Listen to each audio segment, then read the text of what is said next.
Hello, welcome to the final day of the Blast R6 Major in Copenhagen play-ins.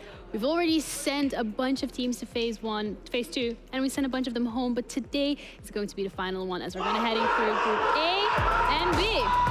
As you can tell, the players are absolutely excited and everybody's ready to get it going. So let's start off with Group A. We're going to be looking at Sandbox up against Falcons. Winner automatically qualifies to phase 2, but the loser is going to have to fight M&M in the lower bracket in best of 3 format to be able to qualify themselves. Group D is the second group, and that's the group we're starting off with, and the group that's currently making the most amount of noise. W7M up against Wolves is the first best of 1 of today. Winner automatically cruising through phase 2, and the loser dropping down to Donuts Barrel, fighting it out in a best of 3 to qualify for the second phase of the major.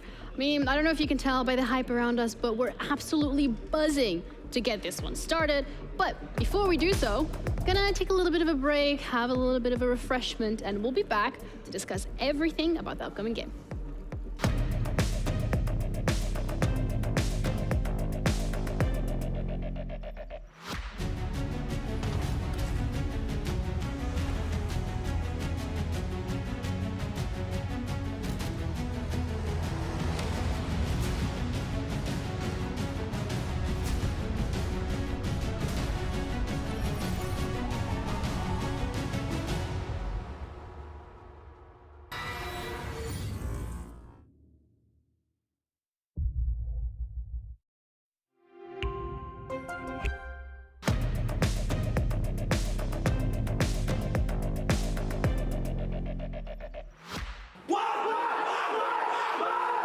4 days here at play-ins at the Blast R6 Copenhagen Major. And the team bonding experiences continue to impress us, but also continue to be picked up by my microphone. I'm hoping you guys at home are enjoying it just as much as we are, because this is the first best of 1 of today, and we're gonna be sending the first group home.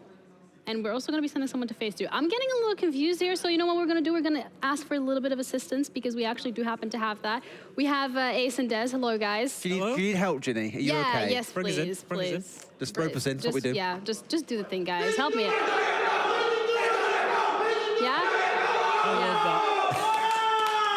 I missed that. Can you guys do that? Yeah, of course we can. Can we see your huddle? Go like and your sit yourself down, Ginny. Get a coffee. It'll be fine. We've got it. Huddle. A huddle. Thanks, guys. Do the huddle. I want to see it first before I leave. Do this kind of thing. Like, it's like that, yeah. Right, we got this one. nothing. Okay, awesome. Go Cast, take it away. Rainbow Six Siege! You could take your pick on anything you could say in that one. Yeah, welcome. Now, Tim, we've got a real cool game coming up, actually. W7M versus never Wolves. been in a sports huddle. No, maybe like rugby back in like year 8, but I was never a particular person to enjoy To be rugby. fair, I've played a lot of sports. I've just never been good enough to be in a serious huddle. Well, that was a pretty serious huddle. That one was, but it's not a sport. Yeah, and it for wasn't. us. Well, this is sport. W7M versus... We are commentating on a sport. We are. An e-sport, but still a sport. All the way a sport. These guys are going to be competing hard. They are, and two teams that can compete very hard. W7M versus Wolves. Really big game, and my summary that we were kind of going over this morning, Tim, was this feels like the kind of game that you would see in the semi-final of a major. Two massive teams, you know, Wolves admittedly have always been chasing that title, but always tend to fall a hurdle or two short. W7M, we've seen them in finals recently. We know exactly what this team is capable of. So if Wolves come out on one of their better days, then this could be an absolute screamer of a game. Yeah, I really think it could be. I think it could be one of the highlights of Phase 1. W7M, as you've said, I feel like this is a team that we're sort of sitting waiting to win a title. Yes. Now, they're like the contender. They're there ready to go. They've got their shot, and it feels like it's almost a matter of time for these guys before they manage to turn one over and actually get that win. It's not going to be an easy one for them here in Copenhagen. They've obviously come into it in Phase 1, so they're playing a little bit more than everybody else. There's a conversation there to be had that I've already raised back on day 1. You know, how much of a disadvantage or maybe even advantage is that? You know, you're coming in, you maybe get G2 next week, and all of a sudden it's their first game.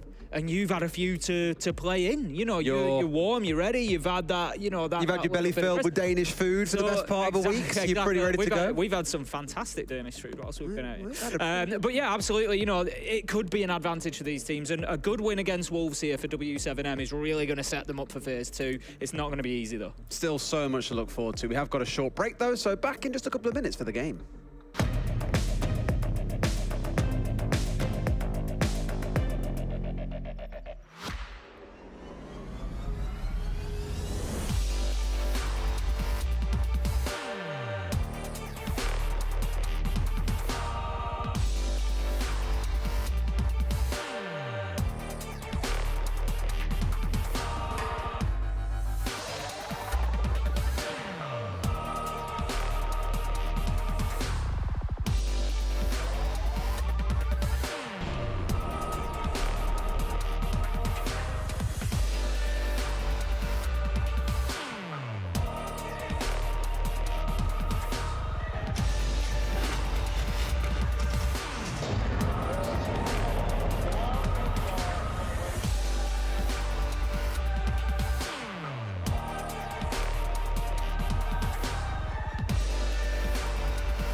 Wagwan, Famalam, welcome back to the Major. We're about to go into our first game of the day and the last day of the play-ins, Tim. Yep. And a big game to end it on, as we've already said, in case you weren't here before the break. Hi, good morning. Hope you've had a good start to your day. It's about to get even better with Wolves versus W7M.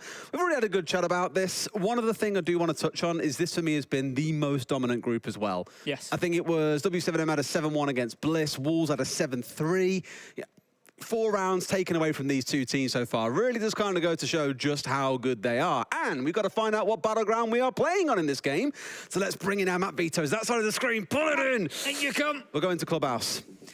Oh, this is going to be a spicy one. So Wolves beat Viral on Clubhouse 7-3. W7M Spanked Bliss 7-1 on Cafe. W7M are W7M on Clubhouse. You know, we know that they want to. We've seen those showdowns between them and BDS recently as to who is the best in the world on Clubhouse, and W7M certainly, you know, showed that they were up there in the top 2. Did you go to an American high school by any chance? I didn't. I'm channeling my best Ian Chambers. You're Ian you got the Chambers on the go. I'll just go for the old faithful. This is my inner Ian Chambers coming out. Yeah, it's nice, mate. I like it. You never go wrong with a bit of Ian Chambers. I could see Ian being a cheerleader at American high school, though. Yeah? Yeah, he gives off that kind of vibe. Does it? Did you see a picture of him earlier? Very positive. Go on Ian Chambers' Twitter, by the way. I think we're going to see him next week. But he was like, he's put a picture up from like 5 years ago. He looks like Billy Joe Armstrong from Green Day. Does he? He has like long hair. His eyes have got a green tint to them. I was just like, oh my God, it's Billy Joe Armstrong. What is this? We'll have to take a little Couldn't look. believe it. But right now, we're going to take a little look at our match. We're going to be heading into Clubhouse. We've got W7M versus Wolves. One of, over the last 12 months, the best in Europe against one of the best in the LATAM region over the last 12 months. So this is going to be a big clash between these two Wolves. They've, I think, fair to say, had a little bit of a drop in form at the beginning of this year, Des. They seem to be finding their footing a little bit better now.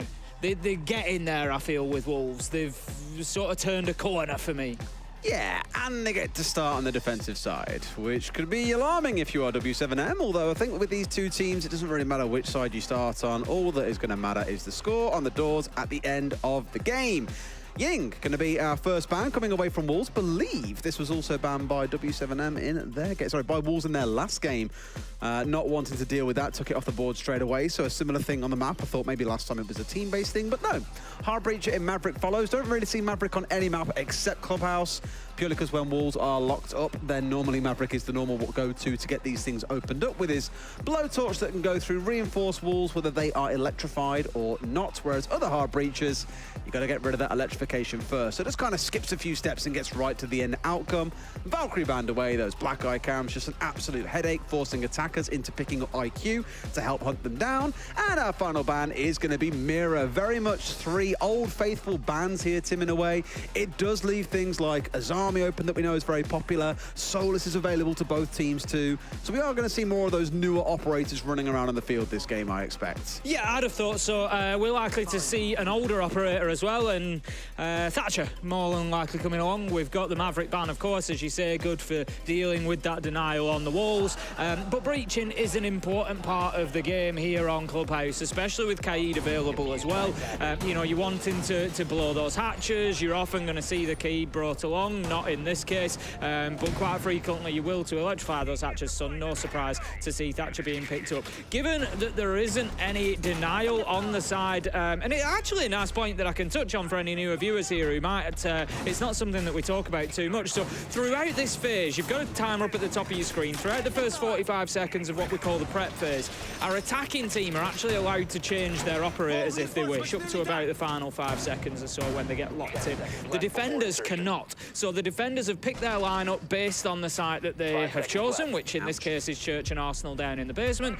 So the attackers can go in there, and if they're smart about it, they can get the drones in, they can, you know, see who they're up against, and they can think, right, there's no denial there, there's no mute, there's no bandit, there's no Kaid, we don't necessarily need the Thatcher, so they don't need to then bring him along. JV92 does have the option to switch away. They haven't done. They've obviously got another use. You know, he's happy with other gadgetry. Soft breach, for example, is going to be important. They can go in and help open up the floor Fresh. at the angles that they need. Get out of the competition. You're not here yet. And here's Mowgli saying for Fresh. Brilliant, love it. You are absolutely spot on, by the way, in saying that. The other side of it being, stop it, Observer, please. Don't give him any more airtime. He doesn't deserve it. The Thatcher is an interesting one, I think, because on this map, you always will see pretty much in every single site 2 hard breachers. More likely than not going to be Ace and Hibana, as you're seeing here, along with the Thatcher, which doesn't really leave too much room for flexibility, given you normally want nades of some kind, so a Yana, Sledge, sometimes a Nut, but not really on this map. So really, KZ's the only one who's got any kind of flexibility in what he can play here. So you will see quite a static lineup overall for the attackers across most of this first half, and no doubt into the second when Wolves have their own swing of the bat. But on other maps, you may well see a lot more flexibility coming out. Just be aware that you might see these operators on the right-hand side of your screen a fair whack throughout the entirety of this half. W7M are not messing about here, Des. They've got themselves inside the map. They are quickly confident that they've got what they need, and I tell you what, they've got a bit more of what they need. KZ, he's going to find himself a nice entry kill onto Mowgli there, and you can see immediately the respect between these two teams. The nice shot thrown into the chat as well. They know that they are both in for a real slog here if they want to win this game, but KZ just giving a nice advantage to W7M, and Des, they've got an awful lot of time on hand here as well. They have, yeah. A minute and 15, pretty good once you got yourself full control of the map here as well. Starting to get Philippe swinging the hammer off towards kitchen side of the map to expose the vertical angles. What that's going to do is force most of Wolves either over towards the right-hand side of the ground floor or a little bit deeper into side of Church. This should free up most of Armory to start for a push in, and also give some access around main stairs, like you can see here. So they've got themselves down to the bottom. They're going to open what I like to call the Parlu angle from the bottom of the stairs there. We've seen him done some real damage from there before, and W7M are certainly doing the same. So close for the ace, a 4K in the round. JV92 going to be picking up the other, and that is going to be W7M taking that one in pretty quick fashion. Just very clinical, I think. Again, you saw the whole thing coming together once they got control of kitchen. They got the verticals opened up, just marched their way forward. But the real big one for me was KZ come bursting down blue.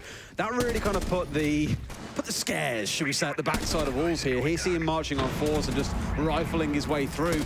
For the most part, largely, I don't want to say uncontested, but once they got this sort of pressure coming in out towards main stairs, KZ was free to just go on the march forward and find whatever it is that he wanted to.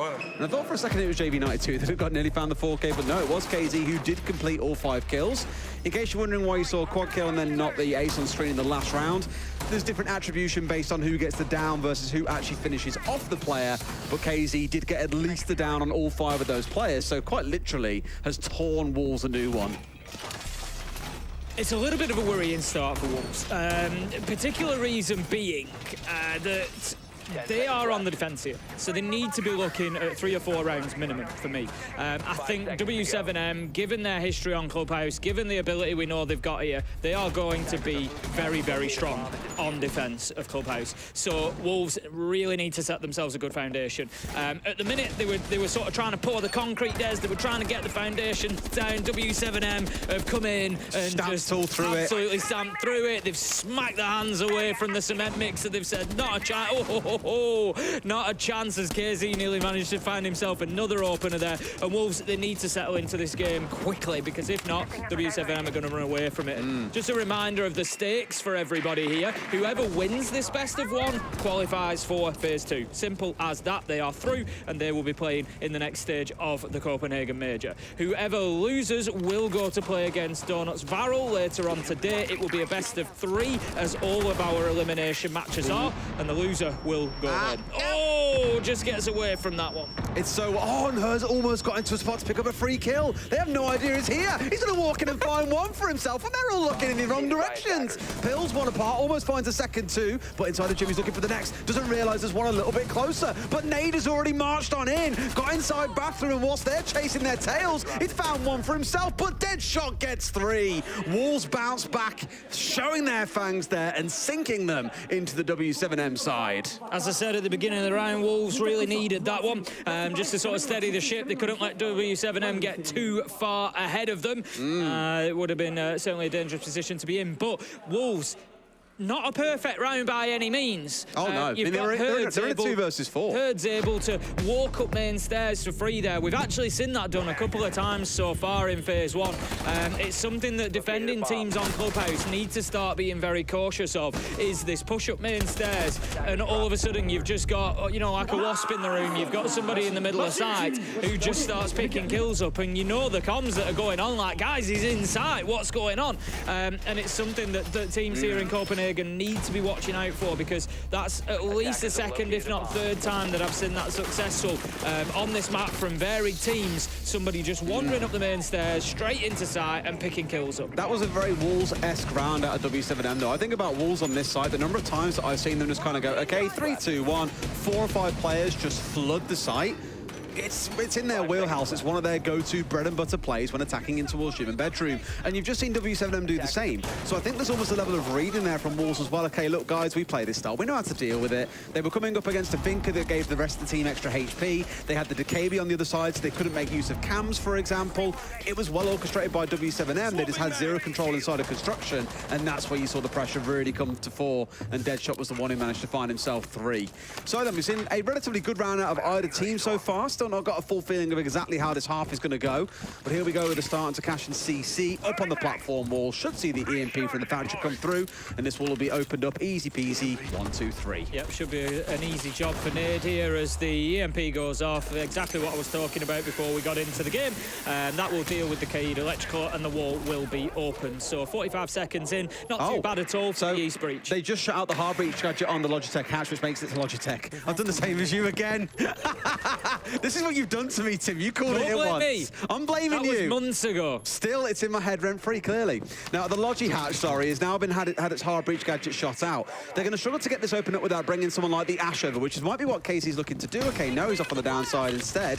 They might just completely abandon the Logi hatch altogether here and just say, right, we're going to push elsewhere instead. So just a simple thing as spraying through a hatch as Deadshot to get rid of the hard breach gadget is going to force W7M to change their plans here. That's it. He's just had that sound cue. He's likely just heard, you know, the gadget being applied, etc. So have a little spray through, see what you can do. Now then, Herds is looking to push red stairs. If he's smart about his timing here, he could actually just continue moving as soon as that cloud dissipates, and it may be something that Wolves aren't quite expecting. But for the time being, he sees the toe shot, and that's going to be Nade finishing off Bibu. Now then, firing up the asphyxiation bolts onto the roof as well, causes them to drop onto the catwalk, and P4 has absolutely nowhere to go, gets taken out, and it's all a landslide for W7M as they get their second flawless round in 3 days. They are looking dynamite today. I heard a team, I think it was after SI said to me, when you're playing against W7M, it feels like you're playing 5 versus 10. They just come out of every nook, cranny, wall, window, opening, it doesn't matter. There is always someone there and you never seem able to make the right decision. It's like they always seem to know where you are and they have the right answer.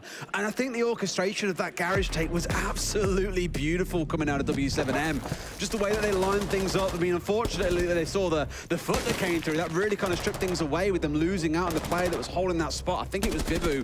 But outside of that, everything else was just well read, well orchestrated. They executed constantly in 2v1s and 3v1s. There was nothing Wolves could do about that once the pace really got moving. Now we go back down to the second quarter where we're going to start again down in Church and Arsenal. And I explained the concept of quarters the other day. 12 rounds in regulation, 3 rounds to a quarter. Tend to see teams rotate through 3 sites, as we've just seen Wolves do. Normally, if you lose a defensive site, you can play it again. If you win, you have to wait 2 rounds, then you can play it again. What most teams these days do is rotate through their 3 sites of choice, regardless of win or lose. They will not try and win the same site again. Some do, but more commonly, you'll go through the same site rotation. So now that W7 have seen each site once out of Wolves, it's on them to think, okay, then, how did we lose on this site last time? Gym and bedroom, what can we change? Equally for Wolves to saying, right, we lost this site last time, what can we do to respond? The main difficulty being W7M are not playing the same lineup that we saw before. We had double hard breacher last time around when we had the ace on side, so they could push onto the church wall at the bottom of main stairs. Here there's Habana for the hatches, and you've got Nade with 2 hard breach gadgets in back pocket, but they've now got a Flores, they've got a Capitao. Big change in play style at W7M that I think might catch Wolves off guard. This is a little bit wild from Herds. We're only 30 seconds into the round and he's already pushing main stairs. I only managed to reference it briefly previously because of how quickly the round went after it, but the angle that W7M have been working from the bottom of the stairs, I'd sort of mentioned, you know, as a fellow Brazilian, Palu, it's an angle we've seen him use. I thought you were about to say you're a fellow Brazilian. I was going to say, shut up, Tim. As a fellow Brazilian, you know, it's an angle that Palu's used countless times. You get yourself down to the bottom of main stairs. You know, many other people have as well. I just referenced Palu because of his great success using it. You know, you open up the bottom of church wall and you just lay prone at the bottom of main stairs. You can see through all the way into church, and you can be a real nuisance from there, and the corner is perfect, so Herd's getting himself into a good spot. Philippox is going to lose his life along the way. Now, that's actually a great opener for Wolves because the sledge goes down, reduces the amount of vertical destruction that can be done. They do have the soft breach gadget as a backup on JB92 on the Thatcher, so he can go in there and do a little bit of that work for them, but there's something that, you know, W7M are not going to have as much freedom with. It's exactly that, right? They had the read from last round. Again, the adaptation coming out of the losers from last time we played this site, which was Wolves, was to get rid of Philippox, who made so much space for W7M before they pulled the trigger and started executing. You can see they've tried 2 or 3 things now as well. We've had the Flores trying to work its way down and through off towards the right side on Stark. Hasn't really had so much success with that. Now they're trying to force their way down through Moto into a little bit of presence in towards Blue, but Mowgli's sat in here behind this Azami barricade. He's largely unchallenged himself. Now we're going to see a push coming once again from the same direction, so 2-3 players from W7M all forcing in down the same direction here. They see a player getting behind Blue, but he's going to find himself safe. Now they try and get the church wall open up to open up some more angles. They are fully committed to trying to make this push work, but we've just heard the SixKarmas get impacted off, Tim. My big problem with the push here is that there's no alternative for W7M. There's no second or third direction. You can see every one of the Wolves players is just fronting up. This is it. This is the direction that I wanted. Nade comes in round the back, and all of a sudden Wolves have to spin on their heel. They're reacting rather than being able to be proactive. There, Gunfight and Herds. He picks it up in the 1v1. It was close, but Nade, he really opened them up at the back there. Des getting down in through Garage. It just needed that disruption to the Wolves' defence, because otherwise they were able to just sit there and square up on church wall, waiting for that push to come. Well recognised, great rotation, great play from W7M. It's just forcing some panic into the comms of the side of Wolves as well. Just when you feel, oh, okay, they're pushing in from Moto. Guys, watch main stairs, watch Moto, we got this, we got this. Then suddenly there's someone coming in through Blue. What I love is the change on player as well. You know, it wasn't KZ previously that made this play. Sorry, it was KZ last time that made the play. This time around it was Nade. So again, W7M are kind of locked into positions where the same players always play in the same spot. They're keeping things mixed and varied. Therefore, it's hard to read any patterns, for example. It makes things unpredictable on the side of W7M. So Wolves, they're down 3-1. They're going to try bar and stage. They're not even going to try Zhu and Vedrim against him. Even though they managed to close it out last time, they're saying, right, how can we really throw a spanner in the works? Let's go to bar and stage. And this is what I love about this setup as well. I always get excited about it whenever I see a castle picked up by a team. That's when you know you're going to see some funky stuff coming out based on where those castle barricades go down. You've got the Echo on side, you've got the Azami for more site architecture work, plus the Bandit for a little bit of electrification. So very much a shutout denial-based comp here coming out of Wolves. I'm really excited to see how they play it. With the way things are going at the minute, looking towards the future, I think we might start seeing 1 or 2 clubhouse bans coming against W7M. You know, we've always known that they're very good on this map, given the first 4 rounds so far. They are certainly not looking to have slowed down or been figured out any at all, and are going very well at the minute. You expect it to continue. Going to be straight away opening up that top floor. So as you said, bar and stage, there's the fight is going to be over the top floor control, likely the hatch particularly that leads down onto the stage, and that's going to be the place that then opens up the availability to get that diffuser down. Found one of the yokais, yeah. Pick on a yokai. What I like here is they're basically going to do a full map clear of the top floor as well, right? The reason why you're seeing these external walls reinforced stuff, if you're new and you're looking at it like, why the hell have they reinforced walls so far away? It just forces time and utility out of the attackers, but W7M are moving with quite a bit of pace, quite a bit of confidence. JV was straight away crouch walking in through the hole, for example, with a drone at his feet. We've also got the KV playing on the downstairs here, almost looking to backstab, I'd imagine, up through the main stairs. That's why you saw the buck blow open the dirt walls earlier on. So very much a 3-floor spread coming out of W7M. W7M so far, and I imagine what they're going to do is wait until they can see where there is a gap in this defense, then someone is going to go, right guys, I've got the gap, bam, we're in. JV just showing us perfectly why he's opened that wall as he has.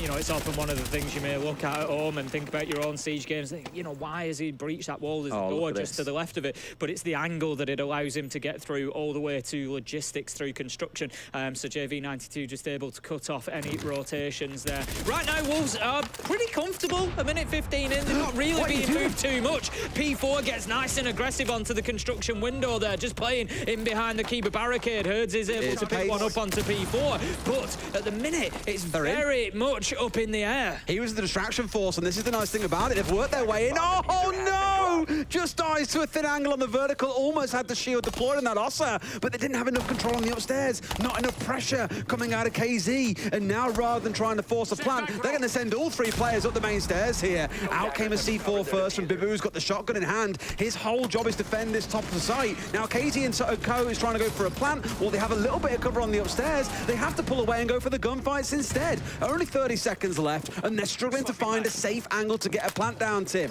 Yeah, just showing us exactly why that verticality is so important. Hatch. We see them moving over to Hatch. They're taking control. Wolves are just absolutely locking this down from the top floor. Beautiful vertical play, and it just goes to show why map control can be so important. W7M unable to secure it, unable to secure the round, and Wolves giving a little bit of a masterclass on bar and stage. I loved the idea behind the execute from W7M as well, trying to make use of a shield to cover those vertical angles, but the angle was just a little bit too steep there, really, to be able to block any of those shots away with the Ossa shield. And you can see why this site is always held upstairs. We have 4 players from Wolves playing upstairs there, just trying to say, right, if you want to win this site, we know that you need to come and force us on the upstairs. I didn't even realize that was a jump up that came through, by the way. I was pretty sure it was him being sprayed from Mowgli, who was inside of construction.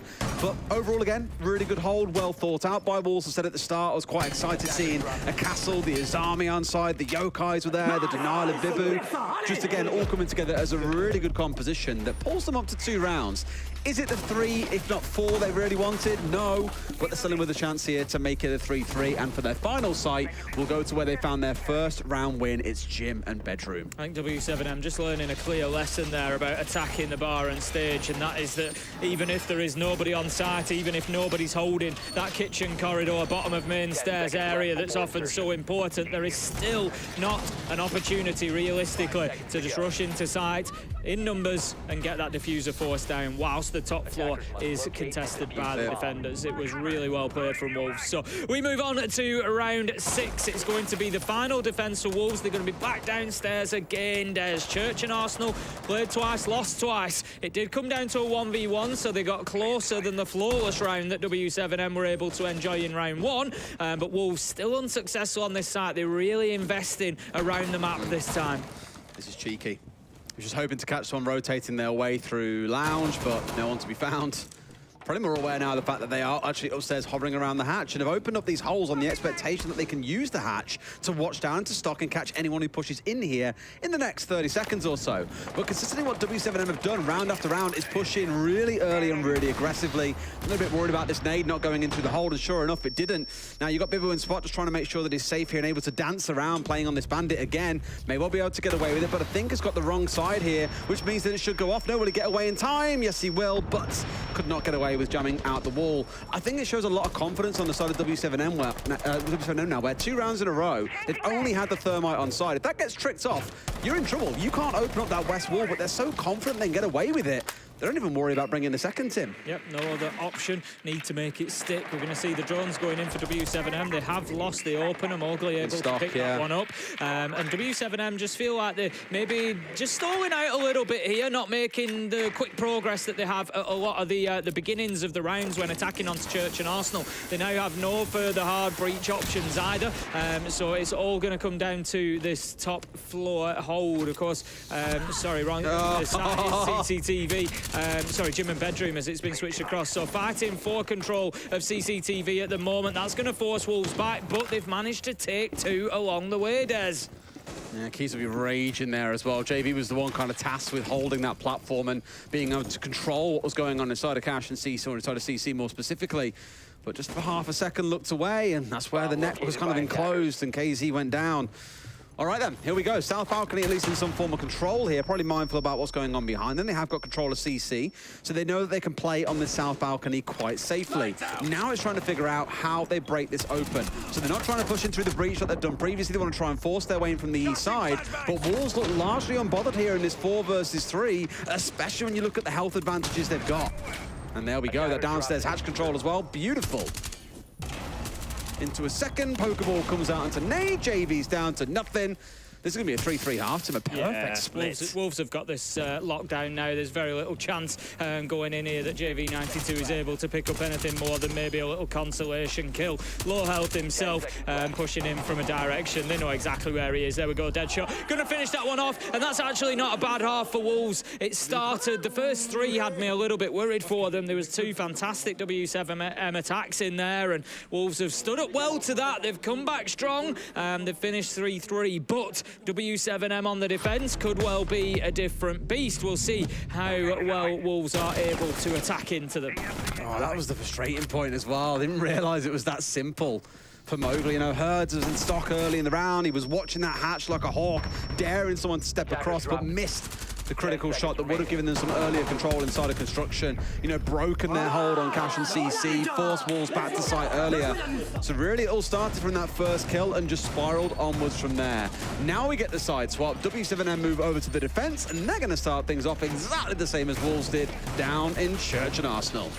They will, generally the primary site choice. We don't have the Kaid brought along, so no electrification of the hatches again. But we do have the Azami on side of Philippox. We've seen some real strength from Azami over this year particularly, since being brought into the game. But just sort of going from strength to strength just allows the angles that would maybe normally be a little bit dangerous to be played.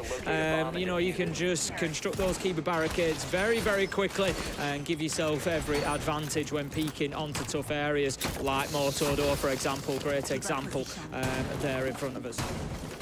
All right, well, we know that in the last couple of attacks, W7M have always had someone come pretty aggressively up blue, while there's been some focus, some pressure coming in towards Moto's side, especially after they lost their vertical breacher. Now, the big change here obviously being with the Fuse on side for the side of Wolves, no Sledge. They're relying a lot on kind of clearing out space downstairs, not by controlling vertical angles, but by dropping in the gadget. It's like a cluster grenade launcher. Drop it in through the wall. It's going to drop out cluster grenades everywhere downstairs. Move or die is the very simple option that is then given to the defensive side. They've only got two soft breaches, in the back pocket at Deadshot. So it just screams to me that, again, Fuse is very much the go-to in this round. We'll have to keep a close eye on Bibu. I think that's why he's hanging back right now, to make sure that he's still alive, because he's the linchpin of this attack. Without him, it's going to get very, very hairy for Wolves. Yeah, absolutely. You will see him focusing his attention around Kitchen mostly once things get underway. For the time being, they're just ensuring Wolves here that there's nobody they need to deal with out on their own. They're just before the halfway mark, pretty confident that that is the case. We see the air jabs going out. That's just going to prevent any unfortunate flanks coming through. So concerned are they with the blue stairs that they will play 2 in that direction. Well, this is down in towards kitchen. I didn't actually even think about this use case. I'm an idiot. Like, you can use it from above inside a kitchen. It does the job of the sledge. It opens up all the holes in the floor. Better than a sledge ever will, which is exactly why he's making sure the whole thing is completely open. Now, I'm pretty sure. Exactly that. Yeah, you are as safe as can be. So with all this fully opened up and the control on their side, now it's exactly as if you have already done all the hard work in kitchen. You can even see some of them going through, because the first ones that went off didn't necessarily open up all the way down. It only got rid of the first layer of flooring. Now that that's opened up, they haven't got to worry about the hallway, for example.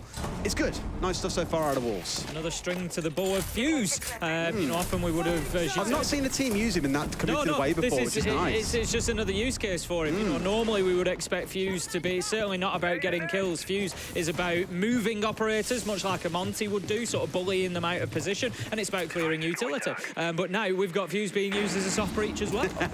So in very, very niche circumstances. Very, very niche circumstances where you've got 2 indestructible floors, one above the other. We're going to have impact that heads was a coming bit out, silly. taking out 2 Selma chargers there. Very nicely done. And then the last one will be detonated. Oh, no! But no, that's a bad nade throw, and that is not going to be getting through the breach as they wanted. I thought for a second they got rid of both Selmas at the same time, but no. I think the third one was held onto and only tossed in the middle later, so it was actually fine coming out of Wolves, but they've left themselves with everything to do inside the last 10 seconds here. Herds finds the first one. Deadshot's got to try and find his way into the breach. They're simply not going to have enough time. It's another couple of kills coming back out of that one. It's an easy closeout. Herds, I'm pretty sure, collects a 4K, but really, Wolves' greatest enemy there was the clock, Tim, and the keeper barricade that was on the Moto door that forced every player to have to crouch walk underneath it. Beautiful stuff. Yep. The thing is, in a late round situation like that, you know, you could be sat at home thinking, well, it's only 3 melee hits to open it. There's 2 problems with that. When it's on the top half of something like that, you're exposing yourself. As you can see, if you run up and you're trying to melee that, there's a good chance that you're going to be exposing some of your legs and you're going to be a free kill. There's also the time factor as well. Those 3 melee hits might take 5 to 10 seconds. If you've got 15, 20 seconds on the clock, that is an awful lot of your time. So a very good setup from W7M, very well played. I liked from Wolves the use of the fuse. It was interesting to see, but ultimately just felt it was burning a little bit too much time overall in the round. It just left them with too much to do at the end there. You know, it's not unusual for Church and Arsenal that we see 20 seconds to go and teams rushing in and trying to find kills, but Wolves just too much for them to do there. I think it was really interesting in terms of the difference we've seen between the two sides, right? W7M were back on site, every single player within 60 seconds. Wolves had the full run of the map for 2 minutes, yet they were still executing with all their players still up with 10 seconds to go. Which, as you say, I think points somewhat towards the fuse being slow. It's not the end of the world with the fuse. I think, honestly, it more came down to the coordination of the team, their struggles around the main stairs breach. Just lots of things working against them there that they simply did not allocate enough time to. Whereas look back at W7M in the first half, sometimes they only really started their bottom floor assault with about 75 seconds on the clock. Wolves had about 45 seconds extra there and still couldn't get away with getting anywhere near a round win, to be honest with you. So we've got to see them be a little bit quicker. Bibu's going to be on the drones, just spotting out the gadgetry inside of the map for the time being. Just looking to see if he can find some feet. He was punished with that possibility. I love feet. When they defended this, he did get taken down. His feet were hanging over the balcony and he was punished for it. So just seeing if he can get himself a little bit of revenge. For the time being, we're going to have a little bit of a look towards construction for W7M, for Wolves as well. W7M, they were able to just assault from the garage and breach side. They didn't really need to push themselves inside of construction, but Wolves have got themselves established there now, and that does put the pressure on W7M because they've now got it coming from both sides. They do. I think it's the bandit tricking that's going to add an extra layer of complexity for Wolves here as well. Need to be able to force Philippox away from the main wall.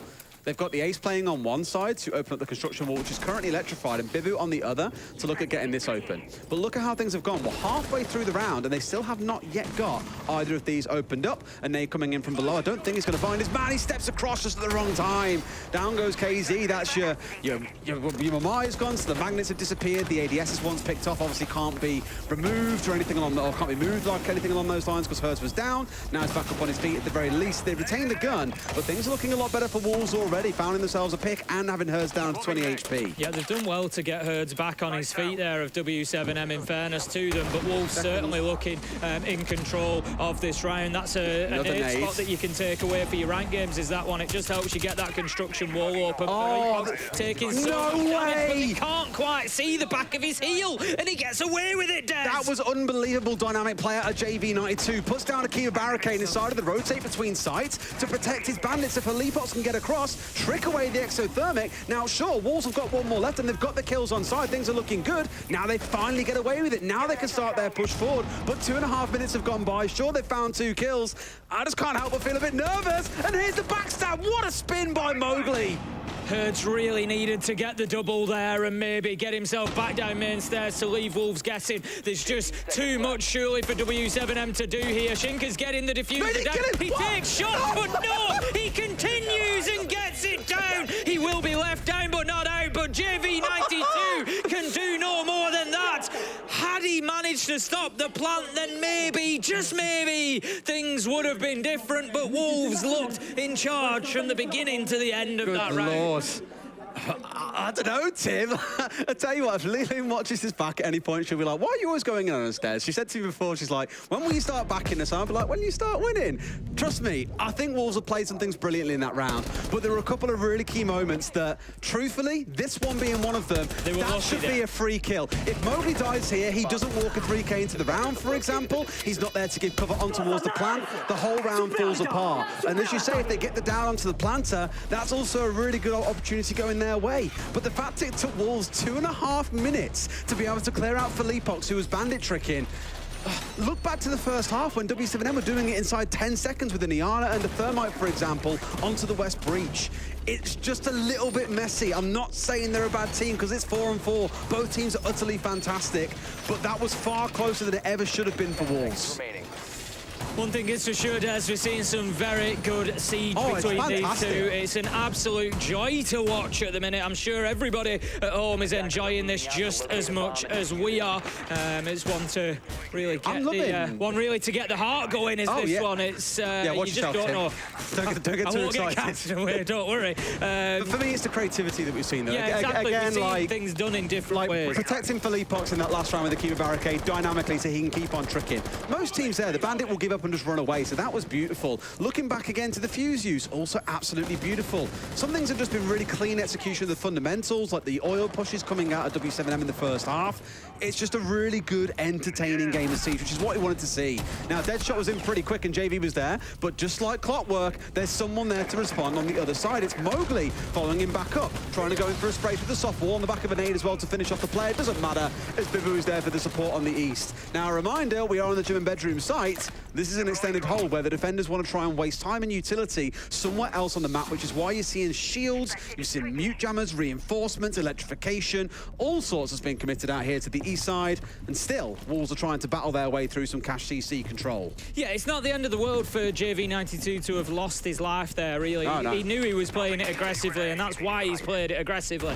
On the Kaid as well, he's looking to maybe just play around with the electrical on that east breach as well. He's just really trying to stop that first assault coming in, but are they just... at the minute, this opening construction wall is going to be an interesting change that W7M need to react to. The breach isn't fully open, I don't think. It's got a little bar across the middle, so they can't walk in through this one. P4's kind of messed up the placement of the Selmas. They did impact trick it twice. I think they actually did really well. They caught Herds out of position. Oh my God, Nade does have... down. He has no idea how close he was, I don't think he even knows that he downed the player. No, he won't. He's been going as we've seen them do previously on the Logi hatch. They've been looking for the utility. He hears it being placed, so he takes his shotgun shot. At the end of the day, he knows he might catch the man. There's nothing they can do to finish him off. But that is great play. That is just a free 80 health taken off P4, who's now in a difficult position to be pushing into gunfights late in the round. And look where we are. 45 seconds left to go. I was going to be like, well, actually, they could have shotgunned it out and thrown a couple of C4s up through the hatch. They really wanted to try and commit to the finish, but obviously had no knowledge about what was actually going on outside. Philippox finds another for Wolves now. It's looking a little bit ropey as we get towards these last 30 seconds. It's Bibu kind of taking out this 1 versus 1. He was the star performer for these guys in their first game, going 12-6, I believe it was, really on fire. This game a little bit quieter, they're playing in the more supportive role. Herds just looking to hold on to construction there. He is going to find P4. That was low health. Philippox takes down Shinka, and like dominoes, they tumble one by one, Des. And that is going to be Wolves losing the round. W7M 5-4 after taking round 9. And this is just about as close as they come on Clubhouse. It must be so frustrating for Wolves as well, because everything where you feel, a little bit of luck could go our way here, we'd land this nade, or we wouldn't die to an instant headshot, or we wouldn't fail to open the breach with a finished piece of metal across it. Just all these little things like that coming together, they just build up to create real frustration in the rounds itself. And Philippox, for example, really shouldn't even be posted there. But Wolves are kind of damned if they do, damned if they don't. They've got 2 different angles to watch at the same time. You can only afford to watch one. And sadly, the one that they don't watch is the one where W7M are waiting. So although it's, good play from W7M, Wolves really are trying. They just keep on getting caught out with little unlucky moments like that. Back down to the basement we go then. Church and Arsenal it will be for round 10. We saw this back in round 7. W7M were able to defend it successfully, which is why they're only just able to come back here now. As Des explained earlier, they have to play 2 sites away from any that they win. Now then, we've got the castle barricades coming in from Philippox, but the hatch has been reinforced. So quite often, if you see those castle barricades in place, you may well play with the bar hatch open, and the reason that you would do that would be to allow any top floor roamers to drop the hatch and move through. They've decided not to leave the bar hatch open. It does still allow that route back to safety. It's just a little bit longer. It means they've got to move themselves to main stairs, expose themselves to a little bit more danger because they've got to head across that kitchen corridor, for example. So it is possible now for the defenders to be cut off in bar if Wolves are quick and smart about the areas that they take. Yeah, like I say, every time... Oh, no. Oh, no! Philippox.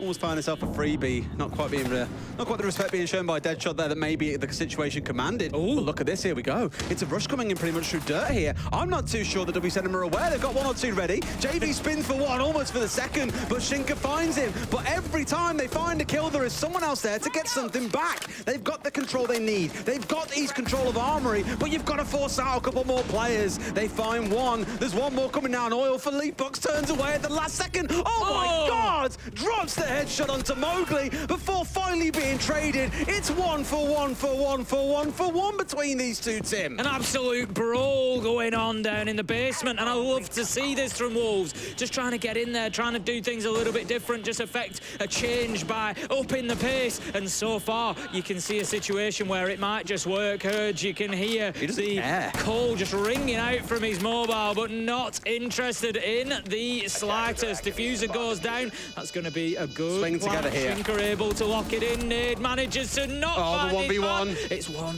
versus 1, Des. Here we go, shotgun in hand as well. Herds is ready on the corner, sees his man, and finds the down as well. W7M are going to move their way up to match point and make it 6 and 4. I really feel for Wolves on the back of that one. W7M, great defence. I'm taking nothing away from them, but we've spoken about innovation, Des.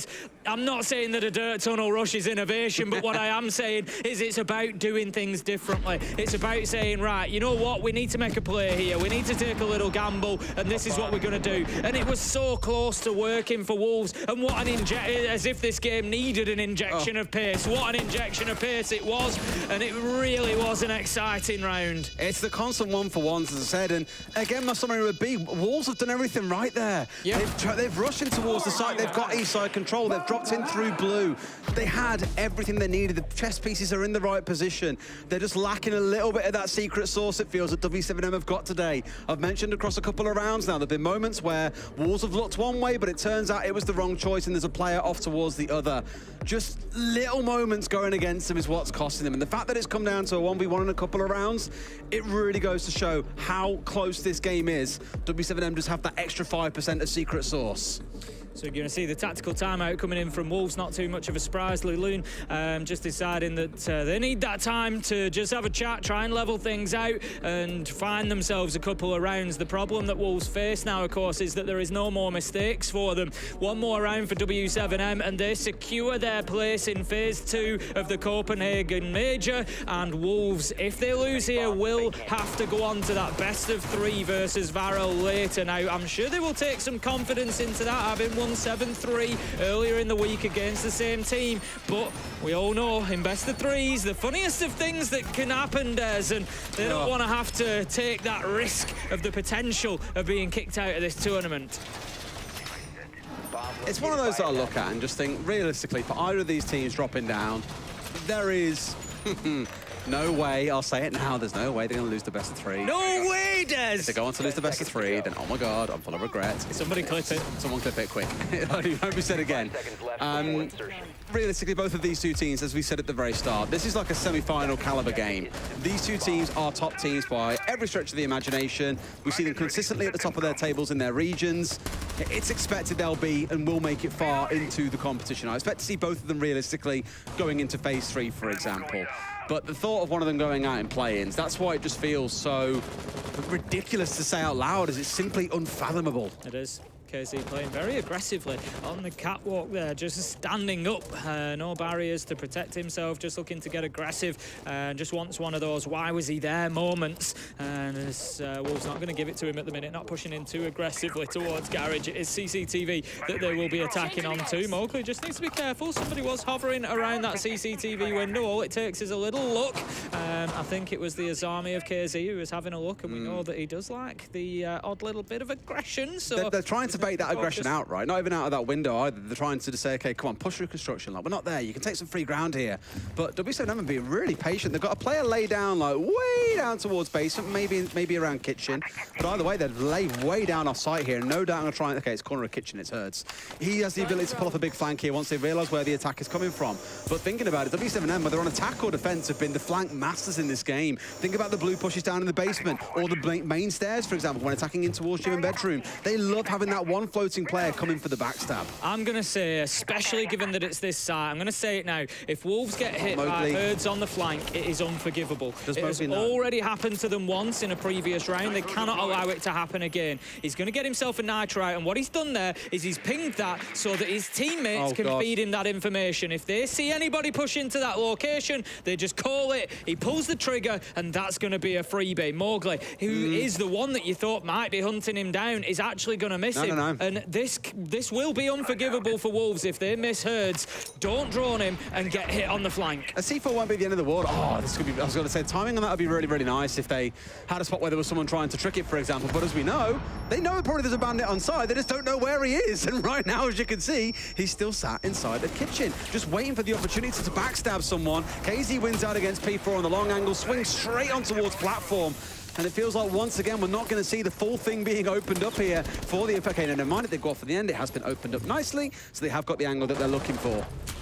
That opening kill, I was just going to say it's important that Wolves get one back because it gave Herds even more power in a 5 versus 4. Every time they're in a man advantage situation, Herds doesn't need to push back to side until later and later, where he could do some real critical damage. 20 seconds left to go, and I'm not sure how Wolves are going to push this one forward to try and get the diffuser down. There it is! Here he comes. As I said, unforgivable mistake there. They have to close down those flanks. Herds has damaged them once from there before. He does it again, and W7M take themselves into phase 2 with a great victory against what was a difficult Wolves side. Let's take a quick break. Back with you in 30 seconds.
Thought we'd see far more cheering than that. Tá ganhando antes da partida, assim, Nice and calm about That's it. And why wouldn't you be? What a performance from them. You know, I'm not taking anything away from Wolves. I think they played pretty well. There was a couple of big mistakes there, particularly that Herd's flank. You can't get hit with that twice. You know, but other than that, I think Wolves have got to be pretty confident going into their best of three. They played pretty good. Yeah. W7M just showed us a mastery of Clubhouse once again. This is the thing. Wolves were a good team today, but W7M were great. And that is the difference between the two teams. Like, I feel that you've had a really good game coming into it, but for me, it's the constant flanks, and this is one of them, or a lurk, you might call it, on the attacking side. Just every single round, there was a player ready to be the backstab onto the side of Wolves, whether they were on attack or defense. It simply didn't matter. The one kind of variation we didn't really see coming out of Wolves was a real commitment to locking down the flank.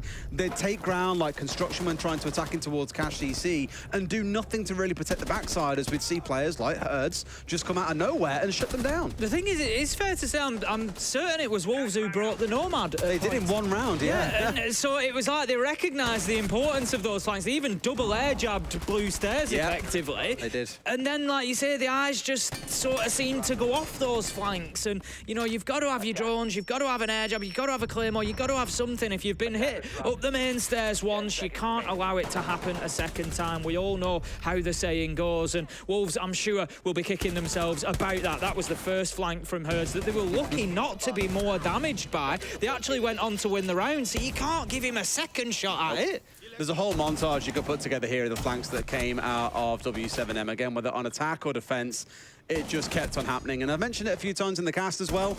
A lot of what you might probably call, air quotes, unlucky moments when the players are just looking the wrong way when things all come together.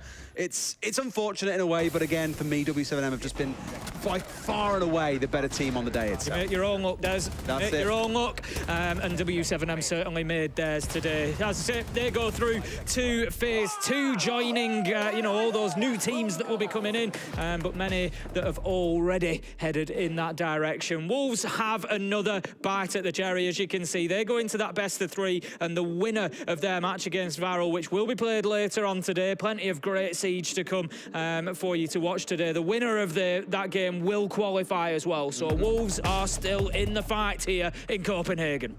Still plenty more to do, I'm sure. Oh, there is. is. I mean, it's going to be a very exciting day. That best of three, I believe, comes after our next game. There's still so much more siege to come. Yeah, there's another best of one, then we get on to the best Then we of have three. two best of threes then, yeah. Oh, it's an exciting day all the same. So if you want to see if Wolves can bounce back, stick around for that one. But for now, I hear we've got someone ready for an interview over on the stage. It's Janiro with Philippox. I love how you're just as confused as me, Des. But yeah, we do have another best of three coming today. But first, we have a best of one.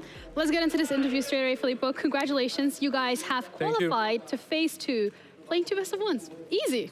How does that feel? Yeah, it feels amazing to be qualified for phase two. Very happy with how the team performed today. And yeah. We're looking at you guys here on LAN. How has it been gelling together as 5 men and just making it work? It's been pretty good. Like the scrims here, the environment with everyone, it's been pretty good. And we are evolving like day to day. And it's been amazing, yeah. Yeah, well, you're going to head into phase two, so a little bit more evolving will be involved in that regards. What are you looking forward to the most? I'm looking forward to playing the Swiss format, the new format, like playing a lot of BO1s, and I think that the format's pretty good. So I'm looking forward to that, to play against good teams and keep evolving. Okay, and what is your personal goal out of this major? What, sorry? Your personal goal out of the major? My goal of the major is to, of course, to be champion, but I think we as a team, as a new team, we are expecting to keep, like I said, to keep evolving, because we are a new team and we know that we have a lot of things to get better. Okay, is there one thing specifically that you think if you improve it just a little bit, it might make a very big difference on the whole gameplay? I think that my balance between being an IGL and my individual performance, since I'm new at the IGL thing. This is my first championship being an IGL. So I think that balance between individual performance and IGLing, I think that's the difference that I have to make. Okay, well, that's very lovely to hear. Again, congratulations on Thank you phase very much. two. You guys are going to have a few days off, and then you'll be back. Yeah. And we're going to be back after a break.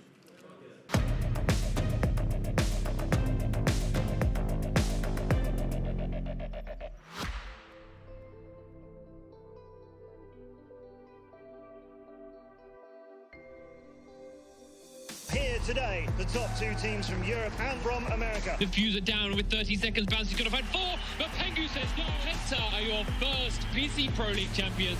Damien alone, and he drops down. Continuum are your world champions. Penta's going to have time to get the diffuser down, and we are going to see Penta win this all. They're the world champions right now for Season 1. He's going to be spotted. Can he get the kill on Chesnick? He grabs the Deagle kill! It's now Fabian, it's all up to him. And a 1-on-2, Julian and Wag. Can he get it? Fabian's going to dip around the grid. He won't get it. Julio gets the frag. Black Dragons go to the grand final. Eds versus Black Dragon. Bootsy adds to Wag. You call them Eds, we call them champions. Eds takes year 2, season 3.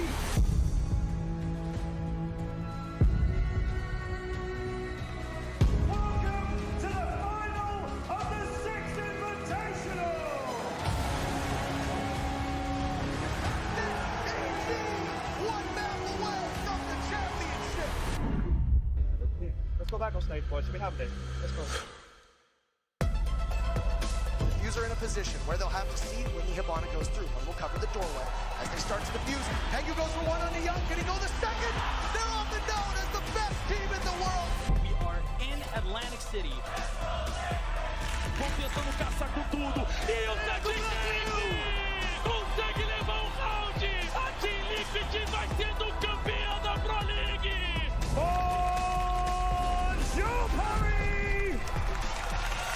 Close to getting the victory, and he goes down. G2 will take the win.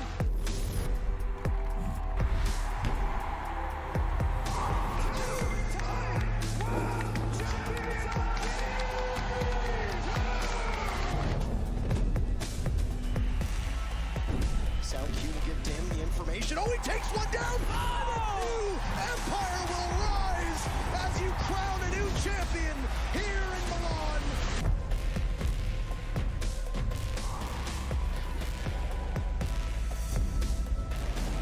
Two kills, 3 for Shepard, and the Empire strikes back. 2v3, Kedru finds one, and Hyper is there. Na'Vi just need a couple more seconds. And it's done! We have a new Pro League champion. It's Na'Vi!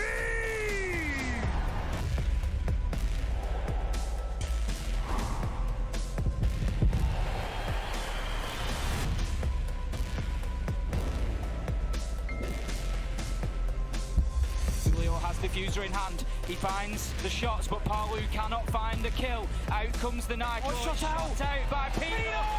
Your winners, it is the Ninjas in pajamas! Rock, paper, scissors, shoot. Rock, paper, scissors, shoot. Oh, I got one, so team one's up one. Rock, paper, scissors, shoot. Team one wins! Yes! 5 seconds left, but it's been surrendered. And do you believe in Magic, Michael? Team 1 does, and they win the Mexico Major. It's time for our grand final. FaZe have everything in their power, and that's the diffuser. Years and years of hard work pay off. FaZe Clan are your champions.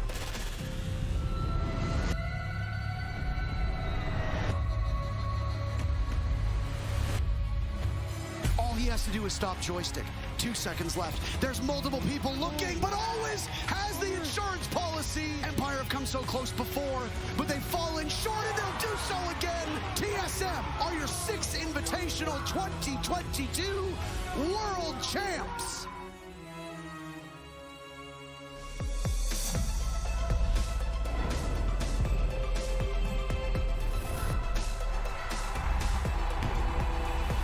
J9-0 to save Astralis.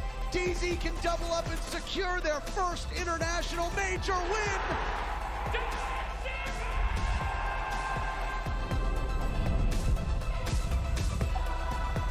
Yesterday they took the cloud from LA. Today they take their kingdom from Lucknow. Rogue EU winners at the Berlin Major. 3 versus 4. Oh my BDS, they are your major champions.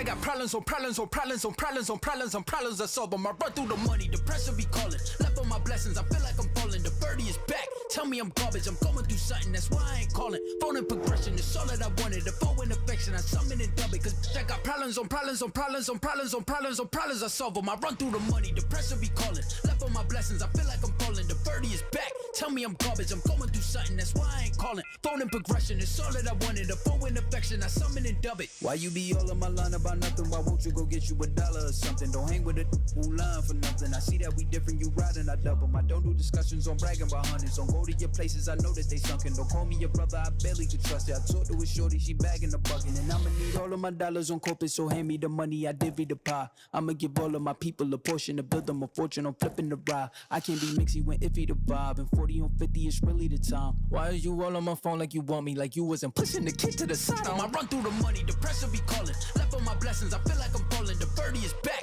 Tell me I'm garbage, I'm going through something, that's why I ain't calling.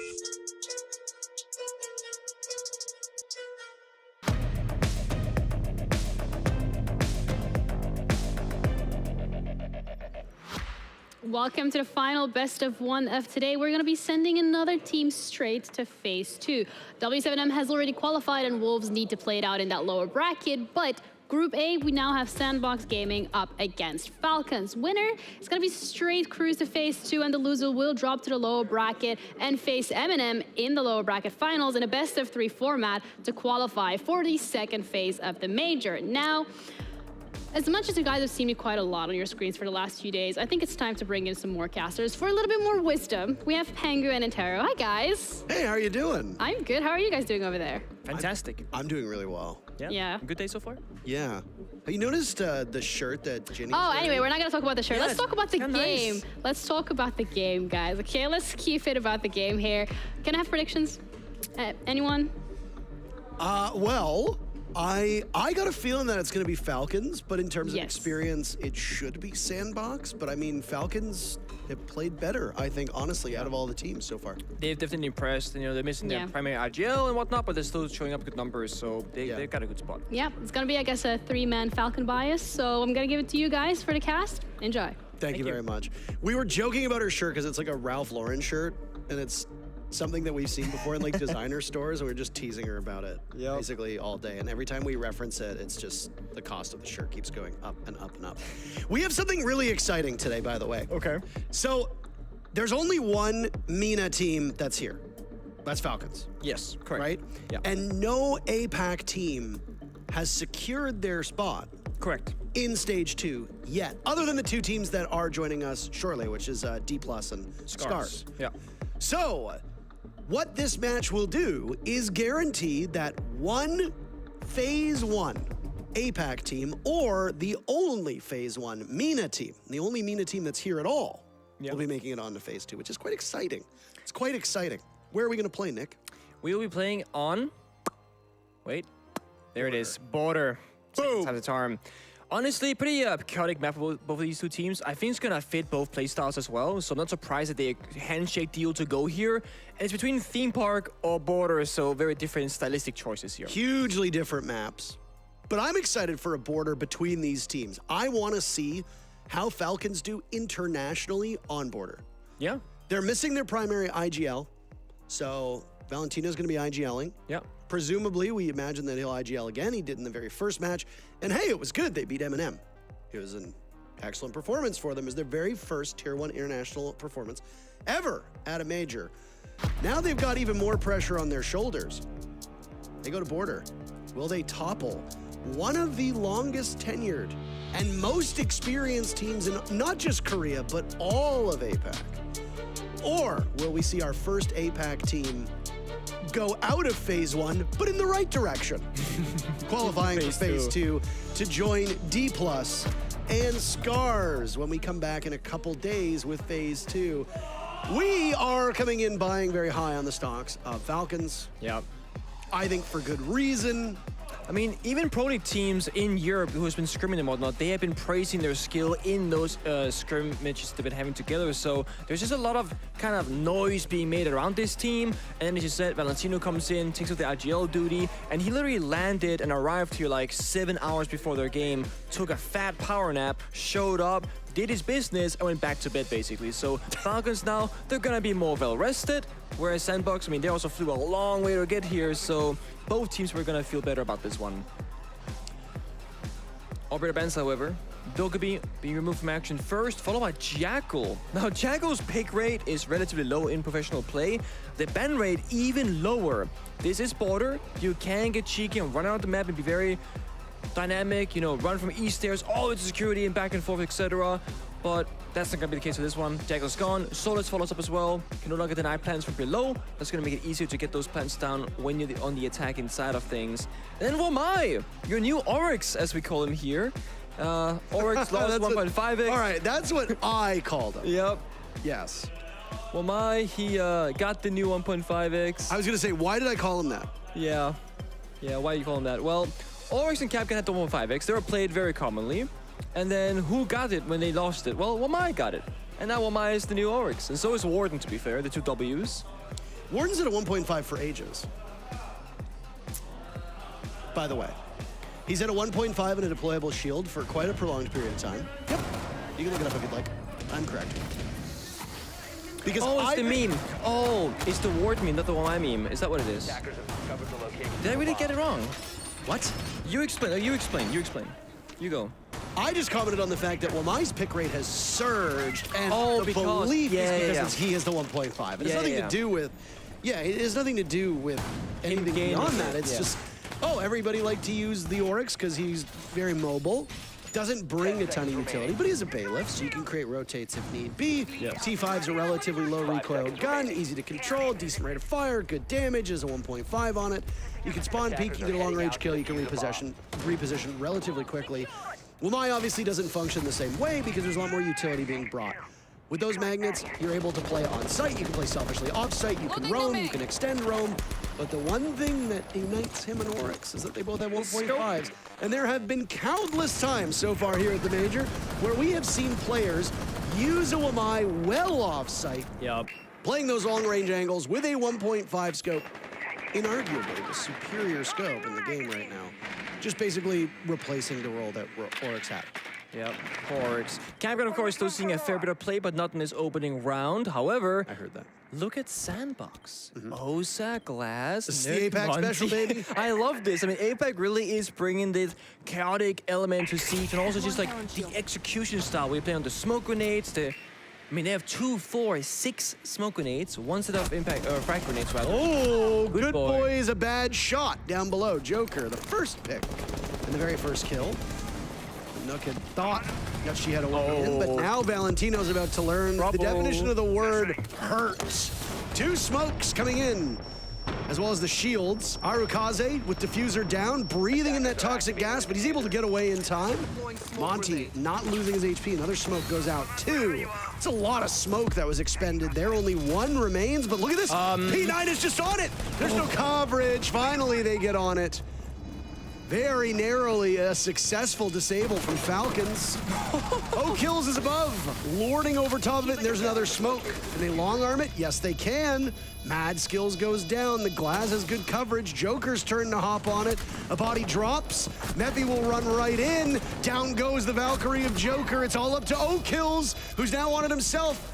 Forcing Demic to get in. Does he fall off it? No, he doesn't. First round goes to the Koreans in a very chaotic brawl. And just like that, in 40 seconds, the round is basically over because the post plan really favors the attacking team. I mean, it's a great effort from Falcons to try and get it back. They go in for the aggressive plays, jumped out the windows, capitalized on that far play of the Glass. But again, Sandbox, they had everything figured out. They play so far back that the jump outs, the run outs, etc., they aren't really successful. And this is the thing about Border. If you want to, you can absolutely do this kind of attack every single round for every single bomb site. And the long armor for P9 almost worked out, but then you see the Monty go off the extended shield, take him down. In a 1-by-1 day trade until the clock either runs down to 0, or of course we see Kills, the last remaining defender falls to the hands of Glass. Almost a team ace for Sandbox. Of course, Good Boy fell early in the round, doesn't get to be a part of the action, but still. And we see Armory again, second time for Falcons, and what happens immediately? Attacker repicks, Glass, the Ying. Small iterational changes here again.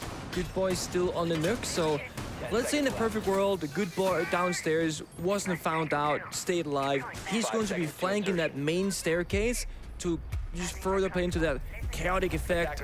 And then while the bomb is going down, he's getting some kills. And then the defenders have to turn around, look away from the guy planting to try and deal with good boy instead. So that previous round wasn't even the ideal perfect execute for Sandbox. However, they still win the round. Sorry, Nick, hold on. I'm composing a tweet to say that we're live. That's okay. You're allowed to. You what? I figured I should. You figured you should? It's always good to do. When you spell play-ins, Nick, do you put a hyphen in it? Yes, hyphen. Okay, thank you very much. That's what I would do. I think it makes the most amount of sense. Awesome. Falcons versus Sandbox. Yep. Can you put the map in there? Border or not relevant? Border. Yeah, border. Live tweeting on broadcast. LOL. What do you think of that? Is that a good I think it's a stellar tweet. Thank you very much. I really appreciate that. While Parker's been tweeting away, Sandbox have made a fake execute. They toss in one Cadella, but nothing really happens. They don't act upon this. Instead, they try and get Good Boy into a good position, but once again, you know, Falcons, they're there. They strike back, they get the kill again, and a second to follow onto Glass. So now the execute from Sandbox, it's in a bad spot. Oh, mad skills. Got a little cheeky down below, and Mephi will punish him for that. It's the first pick for Sandbox that'll come in on this round. The Glass special yet again, a similar lineup with a couple deviations. No shield play here. I feel like if you're just a casual observer of this level of play and you look at an international competition and you say, hey, there's a Glass being played, who is it? Somebody will almost certainly say, oh, of course, it's APAC. Joker takes down MV Taylor and suddenly it's a 4v2 favoring Falcons. Sandbox have not been quick to get in just like they had before. Nicely timed nade by Mephi, a great read. Down goes P9. That's your smoke player. So critical in the previous round, and obviously wasn't enough for Falcons to get the retake, but the smoke was inarguably an important part. Now it's Joker to tussle with Mephi. Nitro Cell goes down, gets shot away. Sledge is playing on the other side of the doorway. Candelas go off, and Joker will try his luck. Doesn't work out. Demix in the middle of the site. That doesn't matter. It's all up to Mephi. 4-1. That's a pretty good run for somebody who's only played about 6 minutes so far into the game, but he's got a lot of work to be done as he walks right into the line of sight of Oak Hills. Down he goes, Falcons answer back. This is one of the weaknesses of playing this execution style that Sandbox is trying to accomplish, is that you put all your eggs in one basket, and if you get to execute, you're in a great spot. You really like that position, but then if it doesn't work out, if either your Glass or your Ying dies, or you don't get inside the building in due time, then you just kind of gotta scramble around and try and find another avenue into the bomb site. And as we saw, Mephi downstairs gets a grenade kill. That's all good and well. Demic tosses out some Cadellas, jumps in the archives window, but again, you can't really do much with that. You can't really act upon it. The biggest issue right now for Sandbox, honestly, has just been that Good Boy, their nuke player, he constantly gets found by the defending roamers and then shot down. So they don't get that 1-2 punch execute. They just get the front side without any flanking. And I think it makes sense that Good Boy now is attacker repicking, at least for the time being, from the nuke onto the Brava instead. Change things around because that previous playstyle clearly wasn't working. Either Falcons, they have studied Sandbox, they are ready for it, prepared for it, they knew that was a good game plan to be expected from them, or they simply just had like the good timing, be in the right positions, and a good understanding, of course, of the map of Border. And also, surprisingly enough, Falcons, despite losing that first opening round on Armory, they went back there straight away with small adjustments to counter that same exact execute, and then they are rewarded because they then win the bomb side. Now things will change, however. They'll go downstairs, play that verticality, play the Valkyrie, get those cameras active, and now Good Boy on the Brava can get a lot of intel here. Gets the one default cam, looking for all the possible utilities on the bomb side, but the B bomb side is relatively bare bones. There's not really anything in there. No barbed wire, no ESs, no nothing at all. Not even a goo mine. It's very similar to the M&M game. Falcons are being very front forward on these defenses. Loosely roaming, but also, and most importantly, is they are bringing the aggression to Sandbox. It was good enough to catch M&M off guard. Yep. It's what's forced M&M down into the lower bracket, and are now staring down defeat. they'll face the loser of this match. Could be Falcons again, a nice best of 3 rematch, or it could be Sandbox. But Falcons obviously like this as their play style. We've seen them do it in the MENA League. But it also matches up really well to some of these more structured teams. Yes. Sandbox are not the most structured team here. They have good structure, as we've seen from the first 2 rounds, but they can also thrive in the chaos. So as these rounds go on, I expect to see Sandbox get a little bit more aggressive themselves. Maybe a little bit quicker with the roam, because with the exception of that first round of getting the Nook in quickly, Sandbox has actually been quite slow at being able to take up map control. Yeah, I mean, speaking of slow, half run is gone. They've just opened up the armory wall. C4 goes out from down below from O-Kills and finds Mephi. That's Iana off the board, your entry player as well. And Good Boy on the board now, finds his first kill, but that's going to be a short-lived one. Answered right back. Demic very close to the site. P9 is just a terror at the moment. Sandbox reduced to 2. The veteran of Envy Taylor and Arakaze holding onto that diffuser is all that's left. Above the bomb site, down goes Arakaze. Sandbox not doing too well in these constant 1v1s that have emerged all over the map. Taylor puts the commando to good use, follows up on Valentino, but he'll get collapsed upon, and it's Joker to get the kill. Falcons have taken 2 in a row, and the lead is now theirs. Yeah, you can see here in this round, Falcons, sure, they're still roaming, they're still playing actively on the map, but they weren't getting in the faces of Sandbox. They're actually playing below with that Valkyrie camera information, and they worked vertically upon the issue, right? You see here, C4 goes out, O-Kills, they're doing 7 kills right now, and then that's when they strike from above at the same time. Because they recognize the Sandbox, they've hit the bomb side. And then in the 1 versus 4, the 4 versus 1 rather, you see them chasing for the final kill, not giving any breathing room, no quote-unquote tactical timeout where you run outside the building and just kind of, burn down that clock. 3rd bomb site. From upstairs to ventilation to Taylor's bathroom. And we're seeing again the glass, the Ying being brought at the finger. Typically, when we see glass being hovered on this bomb site, it speaks to this straight in the window to the bomb site, as you see right here in the middle of the screen, and just fly on in and try and take control. And it all comes down to usually a warden for the defending team to deal with that. And that is actually one thing that is very surprising to me. Falcons, they're not choosing to play the warden, despite the fact that glass has been played 2 rounds, and with this one being about to go on the way, a 3rd round.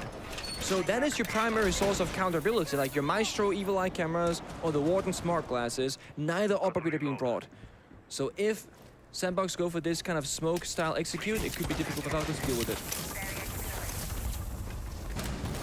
Selma's going off early on. Oh, we have an Oryx on the board. Hey. An operator whose pick rate has not been anywhere near as high as it was just a couple weeks ago. See the balancing changes coming in right before the major, actually. It had some pretty big effects on some of these teams, I have no doubt. Yet another round, yet another Glass on the board. But this is the one bomb site where we tend to see Glass thrive an awful lot. And I believe it was Koi who actually used a strategy here where they threw the smoke and they hung the Glass upside down on the window. You can watch bathroom, and then of course you can watch the doorway. And the way the perspective works in this game, very little of Glass's head is going to be shown on that upside down rappel. But he's going to be able to shoot back, and that's obviously a major disadvantage.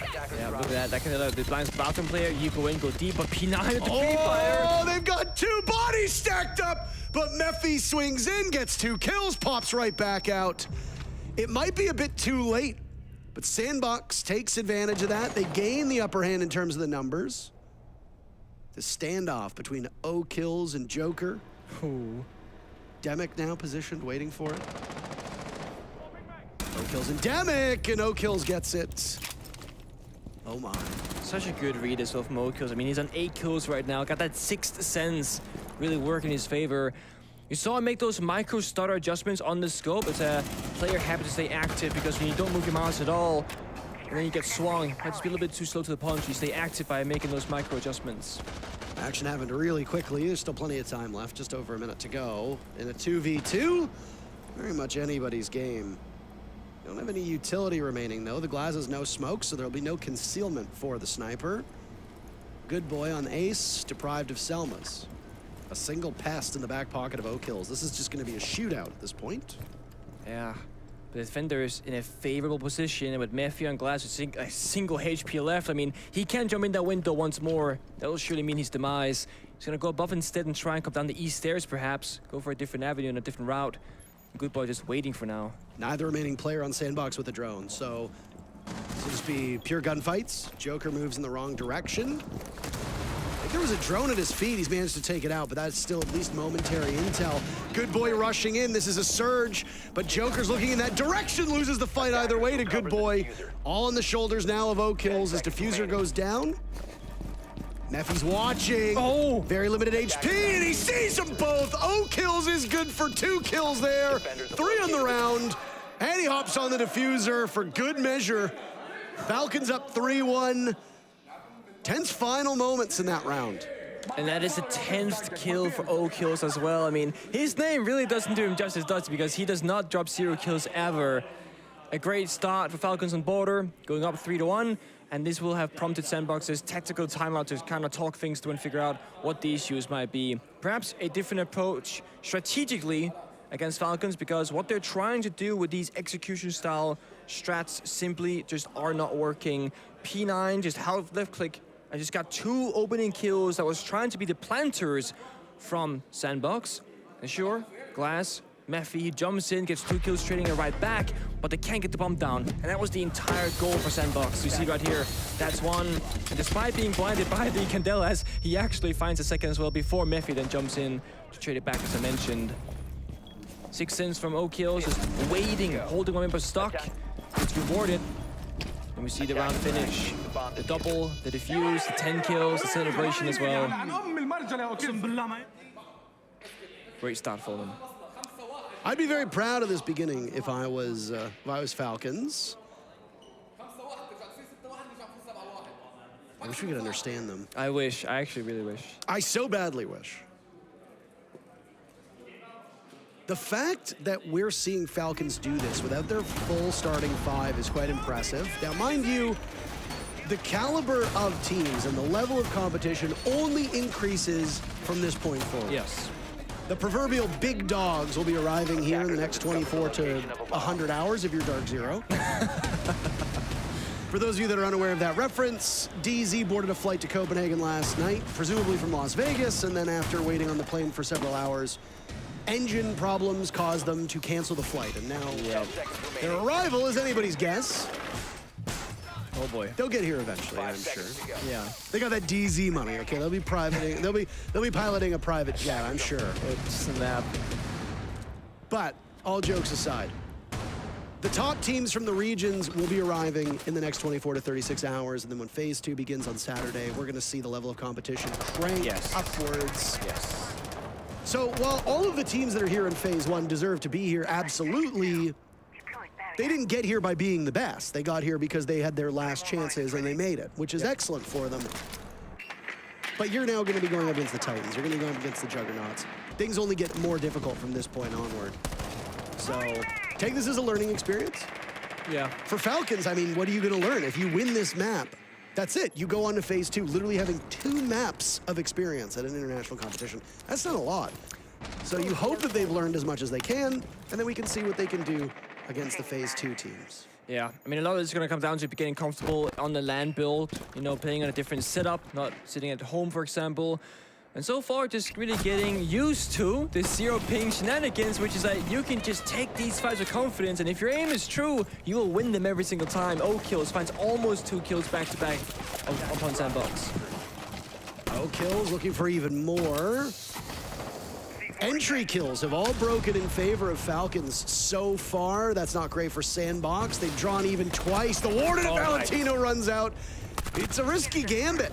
He manages to take 1 down with him before getting dragged away on his own. But good news, that's Arukaze. That's the hard breach. Arukaze not having a very effective match so far. Other than on that very first round where we saw the diffuser get planted, the only victory for Sandbox so far, Arukaze has not had a lot of impact on the rounds. Nice pick from Good Boy on the P9. That's the smoke. But an immediate trade back as Joker reads that one onto the balcony, and down another member of Sandbox goes. Yeah, and this is the exact playstyle we saw Falcons utilize against M&M in their opening game, where they will be just up in your face every single time, and they play quite dynamically together because you see one member downs of Armory, and then Joker swings that triple wall from office and gets traded right back, but Demic, he's there. Evens the score back to a 2v2, and Okill is down on very low HP now. This could be a round for Sandbox. Yeah, 2 shots to the shoulders, put Alibi in a rough spot. 40 seconds left. Envy Taylor taking some damage as he charges on by. They know this position for O-kills. 2 nades for Demic still. They had a read on one of the players above. It's Mad Skills. Whether they still have that and can get one of those nades from below, anybody's guess.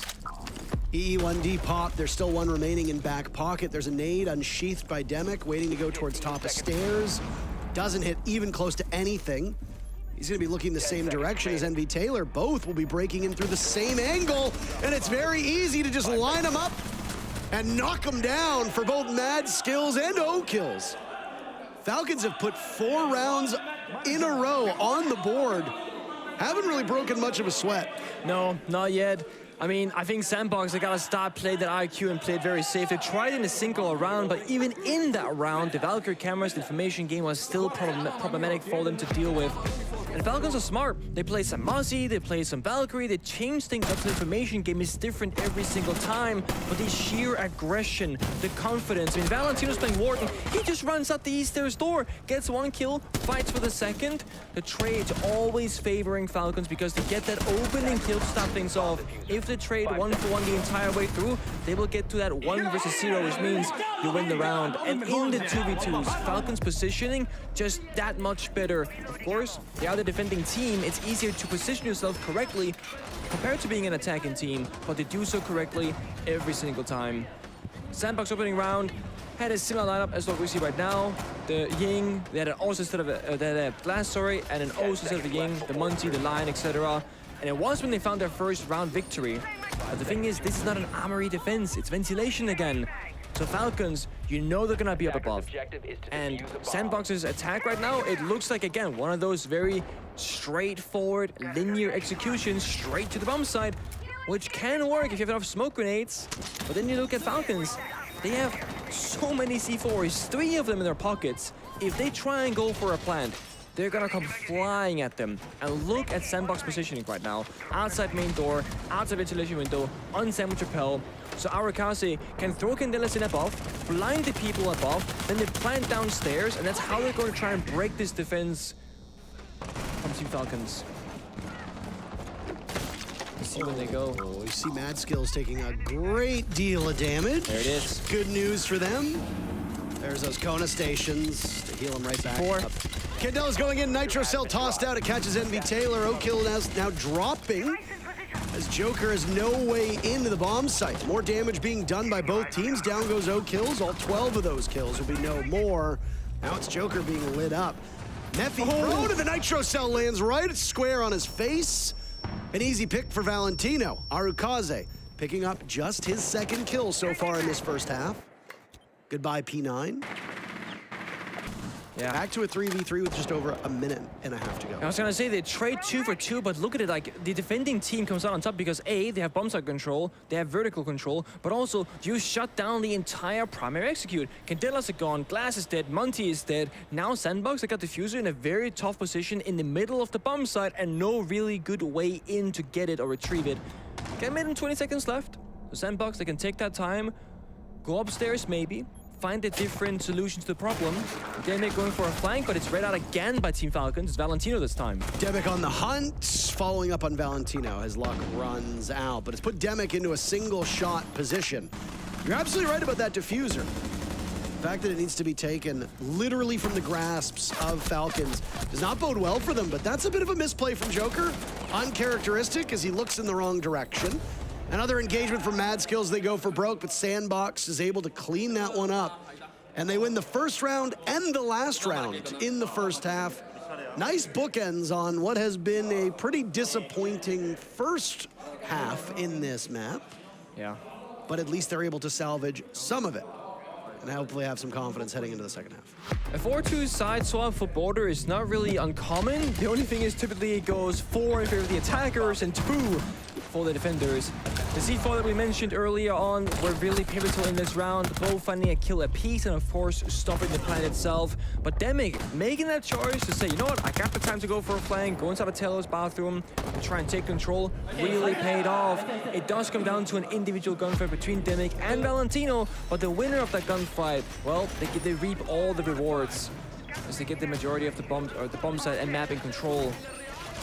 Side swap comes out, Sandbox will now be the defending team, and in the very opening round, they will show a very different lineup than that of Falcons. The Mirror, the Mute, the Vigil, the Castle, the Warden, they're speaking to closing off the map in as many areas as possible, the castle barricades, and then fortifying key positions of the map with the mirror windows. This one right here, Overseas Office, that triple wall leading to east stairs, that's gonna lock down the east side of the map. And of course you have the Armory security side, that's gonna lock down the south and the west hand side. So this is Sandbox trying to play the entirety of the upstairs area of Border. There is one small weakness, it is gonna leave the downstairs area of the first floor much weaker for the taking. And Falcons, if they drone this out and they recognize it, they could just go below, use the IQ vertically, maybe try and use some grenades from O-kills, try and fish for a kill or two. That drone just fell down all the way from the roof. Of course, when you got a Vigil and you got an IQ, have a bit of a standoff because Matt skills, he knows exactly where Goodboy will be playing at when that gadget is active. Goodboy just gave his position away though. There's 2 separate players very close by. It's vaultable to get out of that position, so he's not completely doomed, but the castle barricade will do him no favors if he wants to rotate more freely. Something tells me that's probably not the plan. No.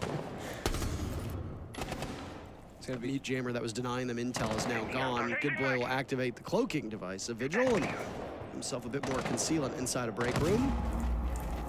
Wall opened up in the office, one of the triple panel soft walls will now put greater pressure on the defender playing in there to make a move. Attackers have dropped you can get in or out. Oh, they're just going for it. Valentino taking down the mirror, looks the wrong way. That's not good. Say goodbye. Mephi wins the duel. Now Flash goes in. Falcons having a great degree of difficulty and almost could have had a kill as they look away at the last second. Timing. It's a great attempt from Valentino, but there's no follow-up from the rest of his teammates. So it's, again, a 1-for-1 high-value trade going in favor of Sandbox once again. They can keep that control office, and Goodboy also not really being pressured out of security just yet. Maybe with Matskos pushing up, that'll be the case.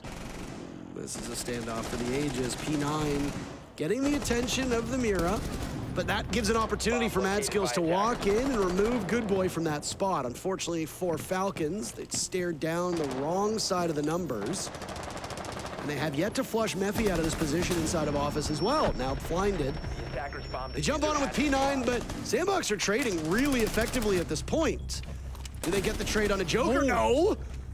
Pulls off 2 quite impressive kills, leaving Arukaze by Fountain in a 1v2. 30 seconds left, soft wall shot open. He looks to the left, wow. It's a great distraction. The Falcons will win their 5th round. Impressive problem solving, and we see how aggressive Falcons they play on the defensive side. Well, first against M&M and now against Sandbox, but the way they play attack is completely different, and it's one of their big strengths as a team. They're hard to adapt to when you go on that side swap because it's such a different approach. Aggression defense, very structured attacks, relatively slow actually. They have this very big checklist of things they want to do before they can go for that primary execute. And we did see Valentino have a bit of a very aggressive single-man execute that didn't really go anywhere. But then after that failed, the team, again, they took their time. They tried to figure out the positions of the players, where the crossfires were established, and then go for those plays together. You see it open up, Matskills take down Goodboy. That stops the crossfire. Then they work office together. They trade, but that's exactly what they need. And in the 2v1, they go for a wallbang in towards Fountain, kind of just trying to eliminate where the enemy might be playing at. And the second the castle moves the muscle, looks the wrong way, that's when they swing together and they get that final kill. I like the mirror from Sandbox. I like that they're trying to make it difficult for Falcons to attack in these rounds, but the individual play in the 1v1 gunfights, That's been going great for Sandbox, but the team play, when you play together, the 2v1s, the 2v2s, that's where Falcons, they're finding their stride. Sandbox, they are in the right positions, but not necessarily playing together as much as they should be in those positions. This has been a struggle not just for Sandbox, but frankly for all APAC teams. Is the one thing that I think you can point at is just coordination. Yeah. On attack, I like seeing the Finkas get brought out, an operator who's very much not a staple as she was a couple months ago, a year ago, etc. I love the consistency of Glass being brought. I like the Osa and Monty ideas. But while the thinking is always so solid from these APAC teams, we always see a struggle with the execution of it. Yeah. The first round was really the outline. Now, it looks like a similar setup is going to be brought here from Falcons. They've got a good idea of what they want to do. There's a Monty who's already in the bomb site. We are 55 seconds into the round. And there's a diffuser being planted. Sandbox doesn't seem to know it. Coverage is perfect. Diffuser goes down. All 10 players are still alive. This is almost unprecedented. First kill, though, goes in the way of Sandbox. They're able to keep adding to it. They've taken P9 down. Yes, they do. Mad Skills goes as well. Now, Mephi on the retake. Good boy on the diffuser. It's all up to O-Kills to stop this. Can he get there in time? He needs to hurry. No, he can't. What a blunder. I think I just said something about coordination and execution, and now a wag of the finger at Falcons in the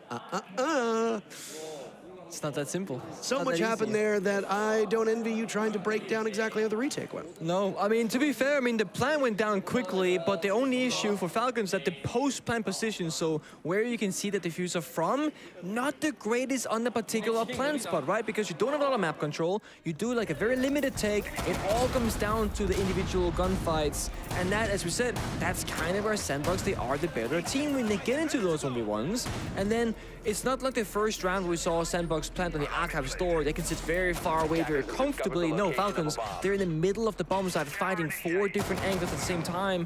And the one big surprise that Monty was actually the second operator to fall in the battle, and Monty is going to be that walking drone that kind of tells his teammates where the enemy is going to be attacking from. When they lose the Monty, they lose their information, and that's our Falcons, they're like fighting in the blind, etc., in the dark.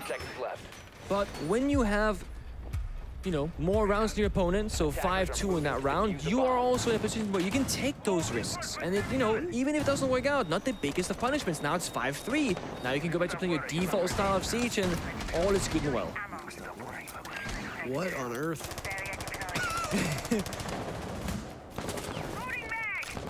A mute jammer, 2 ADSs. Oh, he's comfortable. Comfy and cozy. He's got his Snuggie on, he's tucked into the corner. He's got a campfire, you know? Do you have Snuggies here in Europe? Yeah, I mean, I would say so. Are they very popular? Not necessarily. You can find them. International shipping is a thing, Parker. I was not aware. No, I didn't know. Thank you for letting me know. You're welcome. Sandbox keeping this one close through that last round, but they've got a lot more work to be done now. As Team Falcons, the previous round and this one as well, have an opportunity to go to match points. Again, we talk about what I'd said for Sandbox was a greater conversation on APAC as a whole, is that I'm always impressed by what they bring, though the execution isn't so great. Same thing can be said for Falcons. Well, they've changed things up, and I do enjoy that quite a lot. Demic, the first one under fire now as action slowly gets underway. Playing by a shield on 90 on that Oryx, no longer available to take such long-range fights with ease. You have to do it instead with a one-time scope. Yeah, makes things a little bit more difficult. Oh, but Joker, he's got a Zoom scope. Joker's been doing quite well on attack so far, but only a single kill as it's Demic to shut him down. P9 thought about taking an engagement there and then said, hold on. I got Rotero drones I gotta use first. Don't gamble your life at that point. Rotero drone goes off. How much of that utility did it clear out? That is 2 out of 3, I believe. I think the jammer and 1 ADS, possibly? Did it get sight on the player staying in that position? That is the real question. Mad Skills first taking some damage from Arakazi. Finished off by Mephi. Mephi holding the cross in this position. He gets P9 as well. 2 left for Team Falcons against the 4 of Sandbox. And Falcons on attack look a bit more dull than they did in comparison to the sharpness on defense. comes down to problem solving. I mean, Sandbox invests all those resources to a single corner, and if Falcons, they can't break that corner, well, that entire area covers pretty much everything Sandbox wants to worry about. So again, problem solving not up to par right now for Falcons. They're trying to find their way with gunfights, but no, even in that area, they're losing right to Sandbox. What is it? 5-4. A single kill is brought in, and Sandbox now, after the first half, struggling to get on the board first, are doing a much better job of it. A lot of uncontested picks. The question is when does a timeout get burned between these teams? Because the Falcons, their wings have been clipped at this point. They're coming back down to earth. A very heavily defender-sided border is unfolding in front of us. 3 of the rounds have been won by the attackers, in comparison to 6 so far for the defense. Sandbox now has to go to a tertiary bomb site that'll likely be Ventilation Workshop, and yes it is, they've locked it in, and now they're in action doing setup work. Still favoring the Oryx, as Demek has broken double digits, the only player on the team to do so.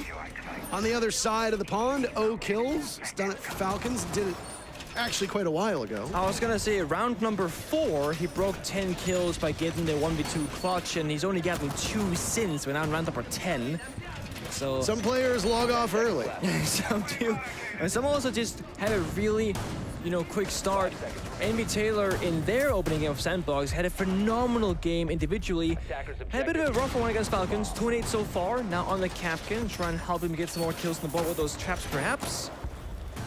But overall, it has been one of those, if you're in the first line on Sandbox, on the attack, you will fall very early to the aggression of Falcons, where on the defense, I mean, if you're the player in the front, in that cozy corner, with the ADSs, with the mid jammers, etc., you're in a very favorable position. Your team is playing all around you. You are the pillar of everything that is holy in that round. Right now, Falcons just gonna do that phantom pressure style. They're gonna open up all the doors, the windows, and keep Sandbox guessing as to where the actual execute will come from. We saw in the kill highlights that Joker got the opening kill on the armory door, then sprinted straight into the bomb site, but there's no follow-up. He dies to a wall bang, and things just kind of fall apart. So Falcons have had one individual player being completely unleashed every round. Twice it was Valentino, once it was Joker. They go for a solo play, and if it works out, they'll act upon it. If it doesn't, they'll just kind of sacrifice that member and say, you know what, you tried. The point that you made about solo plays has been what I've picked up on the most for this Falcons squad, is that there are a lot of individual engagements, which is what happened on defense as well when they were on that first half. Yeah, Sandbox took a lot of 1v1 engagements too, and Falcons were able to greet them. On defense, Sandbox are much better at their trades. They're playing more of a cohesive unit, but they can't out-duel Falcons on this round, and as Sandbox has been building a very impressive comeback, there's still time for Team Falcons to blunt that momentum. 4v3 for Falcons with half of the round to go. This is one of the best performances we've seen from them in the last 3 rounds. It is. The question is, Sandbox, how many people did they actually commit to the meat grinder? Because only 2 people fell, but Goodboy was a third option. He's playing inside of Armory, relatively far back, but he chose not to get in the early battle. But now, if he sticks around, he's all alone. Get some shots off, a bit of damage, but he dropped down that hatch for safety. But remember, to sacrifice top 4, that means the bomb site is not on the fire. So close. Goodboy taking some heat from above, drops through the hatch, takes some more from below. Now it's P9 taking some damage as well. Got 3 different operators of breaching charges, by the way. Both the Mad Skills, P9, and Valentino, so much self-destruction despite no block or no sledge. I don't know if that's what they were intending for that Kiba barrier. Sometimes the application can be quite wonky. More of those breaches going down as you talked about. I was going to say, I don't really like this angle from Erikaze, but I wasn't going to be the guy to jump in. Now I can talk about it from hindsight, and oh my. All right, well. It just ends just like that. It's all over in that round. That's the thing. I mean, if you sacrifice the top floor hold on a ventilation defense with like a minute to go, unless the enemy has literally 0 self-destruction to break the floor apart, you're in for a really, really bad time. There's no safe space at either the ventilation bomb site or the workshop bomb site. And Erikaze, he's standing still, holding an angle, hoping for the best. And if you want the gunfight, maybe that's a way in, but it is not a good position to be in. The angle heavily favoring the attacker up above. So, Sandbox, the question has to be had, how long or how much do you fight for the top floor? Well, 2 members only, with 3 people below, with Good Boy dropping, that might not be enough. Maybe send 3, 4 people upstairs and have the entire round play up in its entirety on that vertical hold. That could be the way forward, but we won't see it for now. Bomb sites will change. It goes back to the bathroom Taylor's bomb site with a couple of operator differences here. Enemy Taylor on the kite can try and electrify some walls from below, perhaps on that triple office wall. We'll see. And we have Demic on the Echo to stop a potential plant. Get a bit of mobile information as the Valkyrie, of course. You put down the evil eye cameras, or the black eye cameras rather. You can't really necessarily pick them up again. It's a different operator, yeah. Yeah, that's fine. Maestro Valkyrie, it's like similar, you know. Imagine Valkyrie's cams could shoot lasers. Now that would be something. I simply choose not to. It would be pretty balanced. Choose not to think about it. No? Twitch drones can do it. Maestro cams can do it. Yokais can shoot out like a burst of wind, it looks like, animation-wise. Like to remind everybody right now that Falcons are not playing with their full 5. Their IGL J-Lad's not here at the moment, so it's been Valentino who's been picking up the slack by IGLing the squad. Their matchup against M&M 2 days ago was the first time that he's ever IGL'd at this level. Discussed it in the interview that he had with Ginny, and guess what? Might hear from him yet again. Falcons potentially 2 minutes away from going on to phase 2. No team from this region has ever qualified for a stage in the major. Obviously, they didn't exist as a region, supported at the tier 1 level until very recently.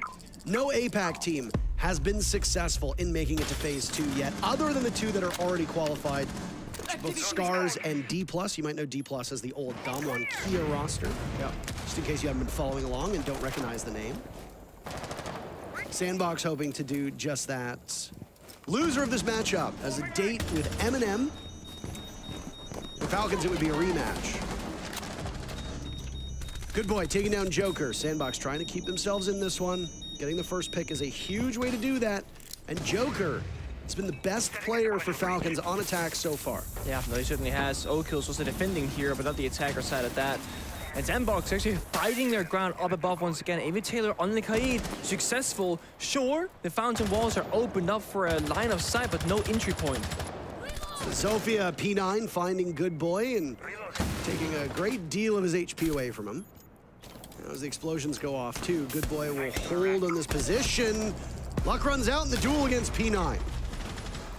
Tied it up in terms of operator count, just under a minute to go. These keeper barriers, so vital for these positions. Oh, and they've seemingly baited them in. Arakaze catches Mad Skills looking, was O'Kills takes out Demic. Now Arakaze goes down. Mephi has access to the AA-12, and look at that, a single bullet tearing through O'Kills.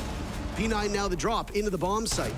But they don't know. If he's up there, they still don't seem to be aware of it. Now it's up to P9 to do some damage, and that's it. Falcons soar to phase 2.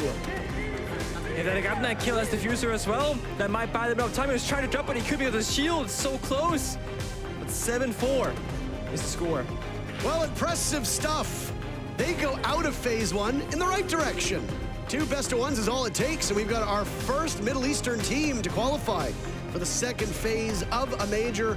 Sandbox dropping down to play up against M&M later today. We got more matches to go. We'll be back in just a moment.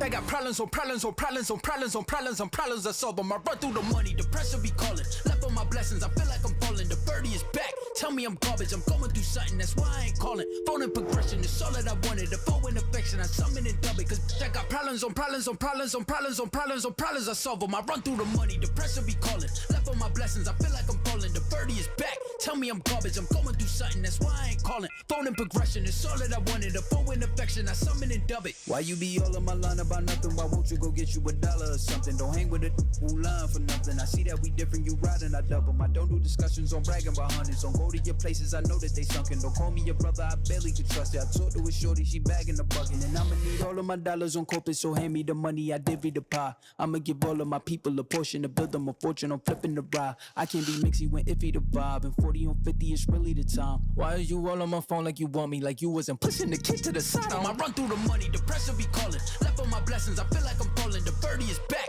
Tell me I'm garbage, I'm going through something, that's why I ain't calling.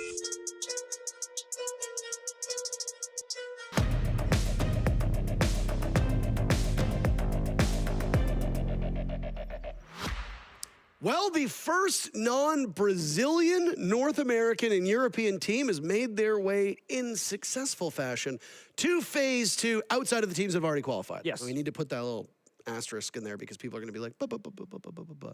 Falcons make it to Saturday, and they will be in the second phase, playing up against the other teams that have successfully made it out of Phase 1, and then those who qualified who will be arriving in the next couple days. This has been an impressive run for a team that's not even fighting at full strength, playing with a substitute, and having a brand new IGL. But I mean, like a lot of other teams, APAC have been lambs to slaughter here, and this time the lamb was none other than Sandbox. Yeah, and Falcons, of course, big praise from both teams in their scrims, and of course, we're playing a Gamers 8 against BDS in the finals last year, so relatively high expectations for a team who, frankly, has never played at this level of Siege before, but they've also shown up and proven that they deserve to be here. Yeah, absolutely. I mean, you look at this Sandbox team. This is the same Mantis FPS, Element Mystic, Cloud9 roster that's been around for eternity. And actually, in terms of qualifications for majors, this team has qualified for just about everything over the last 4 years. Now, they don't have a lot of international success to show for it, but in terms of consistency, they are always among the best in APAC, which puts them in the top 16 in the world. Yeah. Didn't really matter much here. Sandbox, while doing better on defense, showed some very obvious issues with coordination. Their attacks in particular left a lot to be desired of. But when it came down to individual gun skill and individual gunplay, as good as Sandbox was, Falcons were a little bit better. I will say it's always refreshing to watch them and how they can play those flexible attacks with the glass, the yings, that chaotic kind of style of Siege, and I do appreciate that they're showing it time and time again, even though the outcome is a bit mixed. Yeah. I mean, the results of these initial matches in Phase 1, Nick, have been so chaotic. Like, I mean, the only thing that has been somewhat predictable is, sadly, the lack of success for APAC. Yeah. We are in a position where every single APAC team could potentially go home. Every team that would be eliminated, except for one, would be APAC. And it really comes down to that M&M Sandbox game. And then, of course, the other game, the Varel game that's going to be coming up against Wolves in just a matter of moments. Yeah. It'll be casted by Dev and Mandy. But boy, oh boy, I'm impressed with Falcons, frankly. When we saw them play in Gamers A, making it to the finals against BDS, there were a lot of people saying, well, you know, it's not a tier 1 tournament. It's teams aren't always taking it seriously, blah, blah, blah. And it's like, sure. But I think this should prove, at least through these two best of ones, that Falcons are a real threat to the teams that are here. And we'll see how they do in Phase 2 in just a couple days. Until then, let's hear what they have to say about the matchup as we have an interview ready. We do have an interview ready, indeed. We have Valentino once again. So first of all, welcome back. Thank you. This is already your second interview, Phase 1. 2 wins back-to-back, very dominant. Thankfully, we made it to Stage 2, to Phase 2. Yeah. I mean, yesterday was a harder game, but we were playing better as a team. Today we had like players popping off, thankfully. Yeah.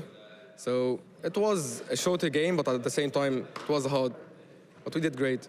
You guys did great indeed, and as you said it yourself, you know, qualified for Phase 2. So that is a different beast to be attacking. How are you going to do some prep for that? Of course, we are scrimming. We are gonna look into VOD reviews. We are gonna analyze whoever we're playing. Hopefully, we don't get the hardest games out of them. Okay. Hopefully. But we will do our best. Whoever we play, we are ready for them. You mentioned something earlier when we were talking before we started the interview about the importance of ranked to the play style of Falcons. Yes. I mean, basically, we are an adapting team. We don't need like heavy strats to rely on.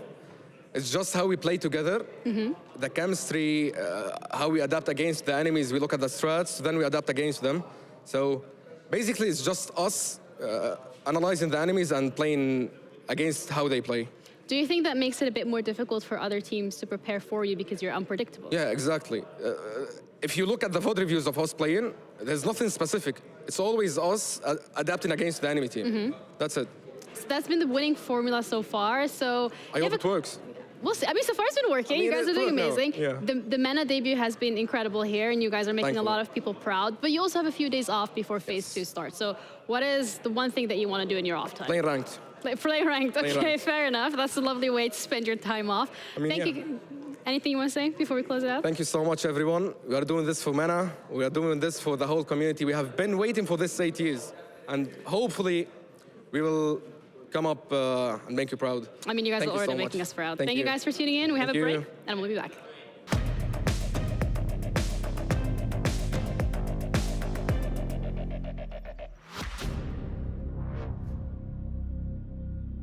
When you have two teams from the same region going up against one another, you're best friends. But in the server, you want that win.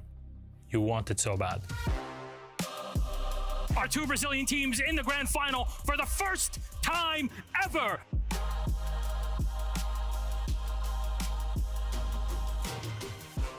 Ninjas in pajamas! Some tournaments you have a better feeling about winning, and that one, it was ours. Our second Brazilian team, Team Liquid! NIP was very well prepared. They were like top 1 team in Brazil. It goes to Brazil no matter who wins it, but for NIP, it means a lot. We lost to SSG a year before, and then we knew like in our hearts that this is an invitation we need to win, you know. It was a very difficult time for us as a team. It was pretty hard, like especially because of what happened to me at the moment. Like I lost my dad during the competition. In that final, I think Liquid kind of won people's hearts because of the tragedy that had happened, but because they had also played incredibly well throughout the tournament and through the grand final. They gave us an incredibly entertaining game. Sidecore goes big with 4 kills to push them over the line on Cafe, and that is going to be NIP 2-0 on maps.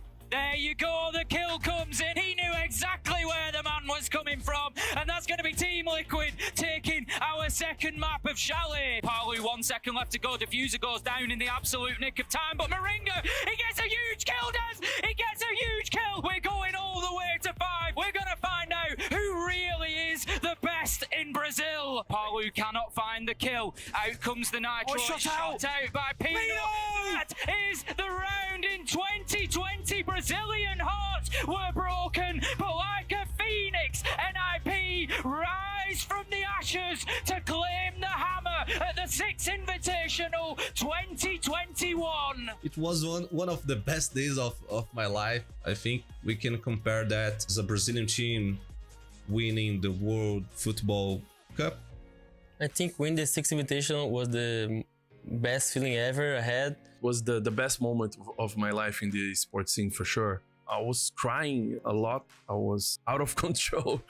We were very sad to lose, but we understood the limits of the team at the time, and we were very proud.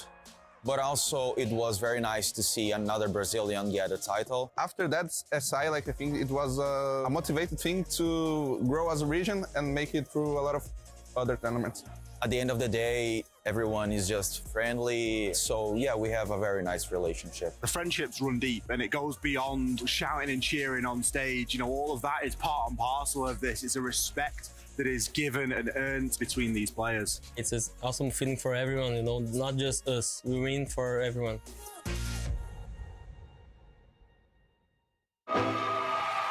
Last man alive is Necrox. His MVK is on the floor. It's looking. Oh my God! They did it! They've done it! A double APAC semis. I remember I looked like this to cancel and go. I'm like, what is going on? And it's just one of those like, this should not be happening, especially not against such a strong team as EG, and it did.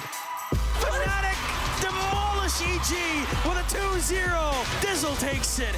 There's rare coaches that have been able to achieve what he has. That's immensely unusual.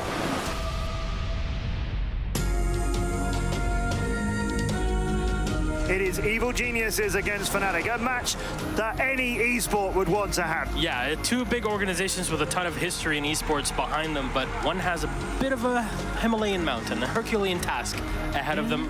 The night before we were supposed to fly out to Brazil, I get a bit of a stomachache. I try and, take pain medication or something. Nothing works. They run a couple tests on me, and I finally get the news that I have appendicitis and I need to get surgery right away. He was not able to fly to Rio de Janeiro for the Pro League finals at the time. This is your in-game leader. It's your captain. It's a big, big problem. The unofficial ruling was to be that we could find a substitute as long as they weren't contracted to an organization and hadn't competed in any of the Pro League circuits around the globe. Yeah, basically we had to make the call, and it's like, look, there's nobody else. I guess I'm just going to have to play. Normally when a coach has to become a player, we're always thinking that's going to go terribly wrong. And to make things worse, Dizzle came from Xbox or console, so he didn't play with mouse and keyboard before. It is interesting, though, when you have the coach playing, because he's potentially coaching in real time, especially as they've lost their IGL. It had been almost 2 years since I played competitively, but that having been said, I generally always had a competitive spirit and I have nerves of steel. And Dizzle will clutch it! Fnatic to take the third round!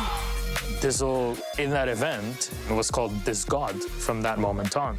Round 4 for Fnatic, and APAC 2 rounds away! I knew he was a good player on Xbox, but I knew he knew how to play the game. I just didn't know if he was mechanically up there, and obviously he was apparently. We knew if we're going to win, it has to be on Oregon, and the call came out and just said, guys, we need to get out there, need to give them pressure, just don't let them get comfortable, don't let them execute. I'll never forget Aces bringing FO12 Ella and jumping out the window on Oregon from Armory, and then, getting 3 kills and finishing up the game practically for his team.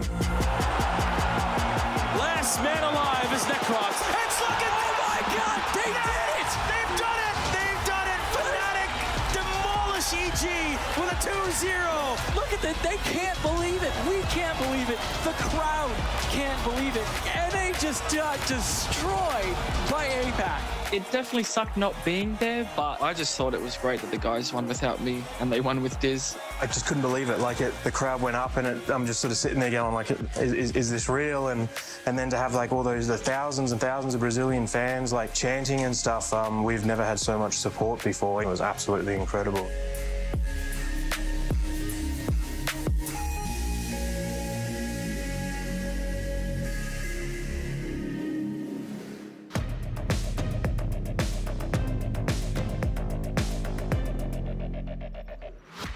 W7M as well as Falcons have now both qualified for phase 2 through that upper bracket. We're now going to be heading into our final best of 3s of the play-in stage here at the Major, and it's going to be starting off with the best of 3 of Wolves up against Donut Barrel. Now, these two teams both have to fight it out because for one of them, it's going to be their last game here in Copenhagen. If you're wondering how we got here, let's have a look at the bracket. Starting off specifically with Group A. Now, that's the group that we've just seen, and Falcons coming out on top through that upper bracket, Sandbox dropping to lower bracket, and they're going to be heading up against M&M in the final best of 3 here of phase 1 at the Major.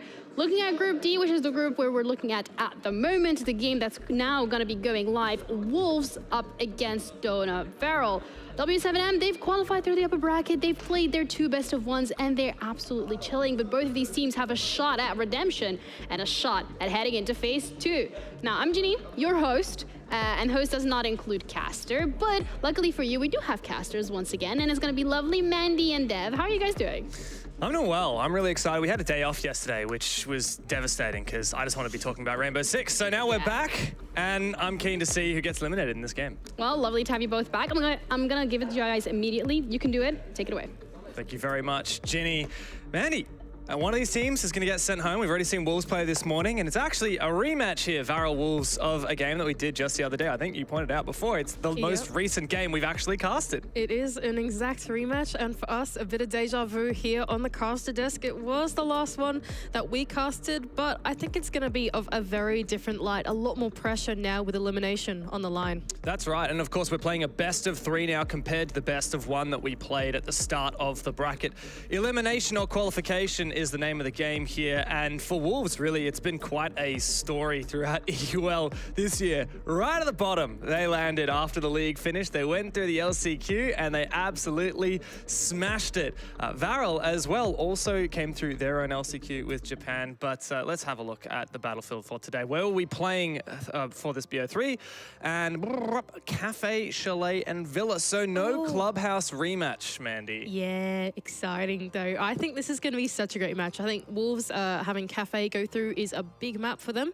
I really like the way that they play Cafe. I think it's got a lot of innovation to it. And for Varel on Chalet, I think they've also got a bit of history on that map too. So I think that both these teams have banned to their strengths. Keep in mind that banning for a best of 5 is a completely different beast to banning for a best of 1. So I think just initial look at the veto would indicate to me that I think both these teams are comfortable on their map, although Wolves, I feel like, will still edge out on top. Yeah, I will say if there's something going for Varel on Cafe, it's the fact that if we look back, these guys defeated Scars, the best team from Japan, on Cafe not long ago in the Japan League. So there is at least something to cling on to here for Japanese fans, because there really has not been a lot to cling on to for Japanese or APAC fans in general throughout the tournament. Intero was saying during the previous match, every team to be eliminated so far from the play-ins of the major has been from APAC. Varel now staring down the barrel of being the next in line to be sent home. And it's a Herculean task ahead of them to take down the Wolves. Oh, it's going to be such an exciting series. I just know it's going to be. I think that the maps that we have been taken to are going to be such a treat to watch, Dev. They're none of your checklisty, step-by-step kind of maps. It's going to be pure chaos. I feel like the nature of them really leans into the play style of both of these teams. I feel like we're going to see the attackers really run circles around the defense. It's going to be a lot of innovation and exciting stuff. Yeah, very much so. I think everyone loves about Varel is their energy and their heavy execute, like their Glaz Ying playstyle. Now, Wolves, very clever ban from them to get rid of the Ying. People don't want to play against Varel or Japanese teams in general when that Ying is on the board. They're also going to get rid of the Solus. So, Mandy, for now, the Azami has been left in. And with Varel starting on the defense, they get the choice of whether they want to keep that incredibly powerful operator for reconstructing Piano and the bomb sites on the board, or if they want to ban it out, which is what they're going to do here. No Azami and no Solus for the defense. Honestly, I think a ban, especially against Wolves. The last time that we saw these two play against each other, it was on Clubhouse, and we saw the power of the Azami in the hands of Wolves. It was being rotated between Bibu and P4, the big leadership figures on the team, on the defense, and it really shut out Varel through that mid to late round and cost them so many executes, which is their playstyle, like you alluded to earlier. So I think taking out the Azami, especially on a map like Cafe, is a very good ban. Well, Wolves will be beginning on the attacking side. Varel started on attack last time these teams played each other back on Clubhouse, and we saw half of Varel's attack rounds, they went for rushes, and only one of those 3 rushes was successful. Varel really struggled on their attacking side. They went 5-1 down. So a smart move here from Varel to choose to start on the defensive side here. But nonetheless, it is Wolves' map pick, and I have full faith that they will be prepared for these attacks. Though we are starting for somewhat of an unusual bomb site choice. We're going to Fireplace and Mining, which you don't see every day. It's at least played bomb site on Cafe. Yeah, by far and away, I think this one is the least fashionable, like we said, bomb site of the 4 here on Cafe, but has come into light in recent times. I think that as the meta has changed, and especially with things like Azami coming in, which is unfortunately banned out here, I think that a lot of the sites are now a lot more viable for the defense. So, there we go. Quick peek from Kawa is not successful as Mowgli's able to take him down, and that's the first one going in the way of Wolves. But as we were saying earlier, I think that Varel having banned out Azami and Solus will be an interesting problem for them to solve. I think that it does leave a lot of things open for Wolves, and we can see there Varel trying to do something special to supplement that. Mowgli has had a phenomenal season so far, despite Wolves struggling in the EUL. Mowgli was phenomenal.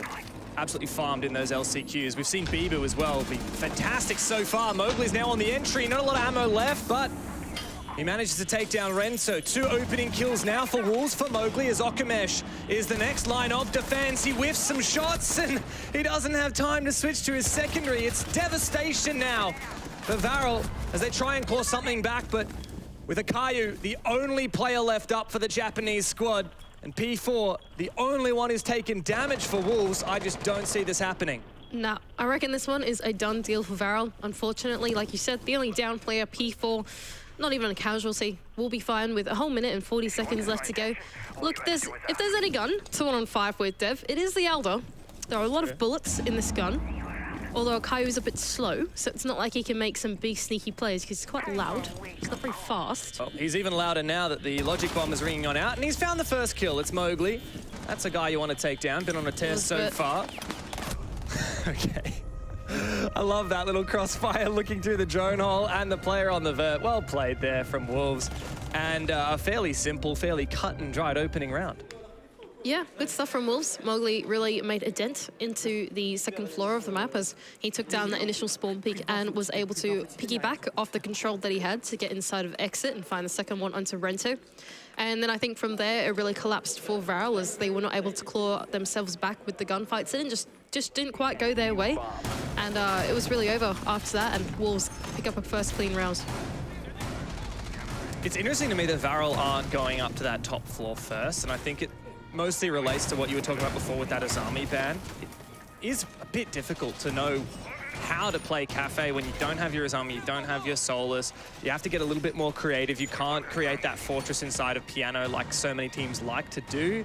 And so after Fireplace Mining didn't work out, they're actually going to go down to the basement, or ground floor, if you will, kitchen, cooking bomb site. And I honestly think this is going to be a pretty challenging set of defenses on the half for Varel. I think it's just going to be really tough to find somewhere to build up some confidence. I think it will be as well. I think that we often say on Cafe, there are sort of two ways to play Cafe these days. You either play it with Azami and you play things really close, or you play stuff without Azami and you play stuff kind of far, long line to sight, whatever it might be. And that's just where I really think that the Brava actually comes in handy, because when you're playing more disconnected from your utility, it's suddenly more accessible to the Brava player, right? When you're playing close, you're playing right next to your ADSs, right next to your Malusis, whatever. Whereas when you're playing these long lines of sights and more extended holds, Brava really comes into play, and that's what we're seeing P4 do right there, able to take down a Valkyrie camera inside of this VIP side of the ground floor. And it's going to enable his team to hop in safely. Mowgli just outside the door as well, but Kawa can take down at least one of those clutch drones. And also takes down Deadshot. So great start. Now Mowgli did manage to... Oh, sorry. Mowgli is now watching the camera, but P4 just managed to hack that camera in time. Unfortunately, though, he's lost both of his clutch drones now. Mowgli looking to get some information off that, and that's great use of the Brava to help get that kill. Looking for a second now, but taking a bit of damage. Akayu inside of the closet as the nade comes through. That might finish him off. No, it doesn't take any damage, and Okamesh has found Bibu elsewhere. This is getting very awkward now with the smoke to shut out Mowgli. Wolves are desperately looking for a way in.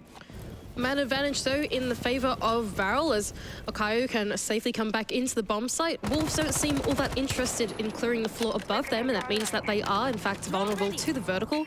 Two players above on the second floor will mean that P4, as he creeps in through this hallway, will have to be careful as he approaches the bomb site.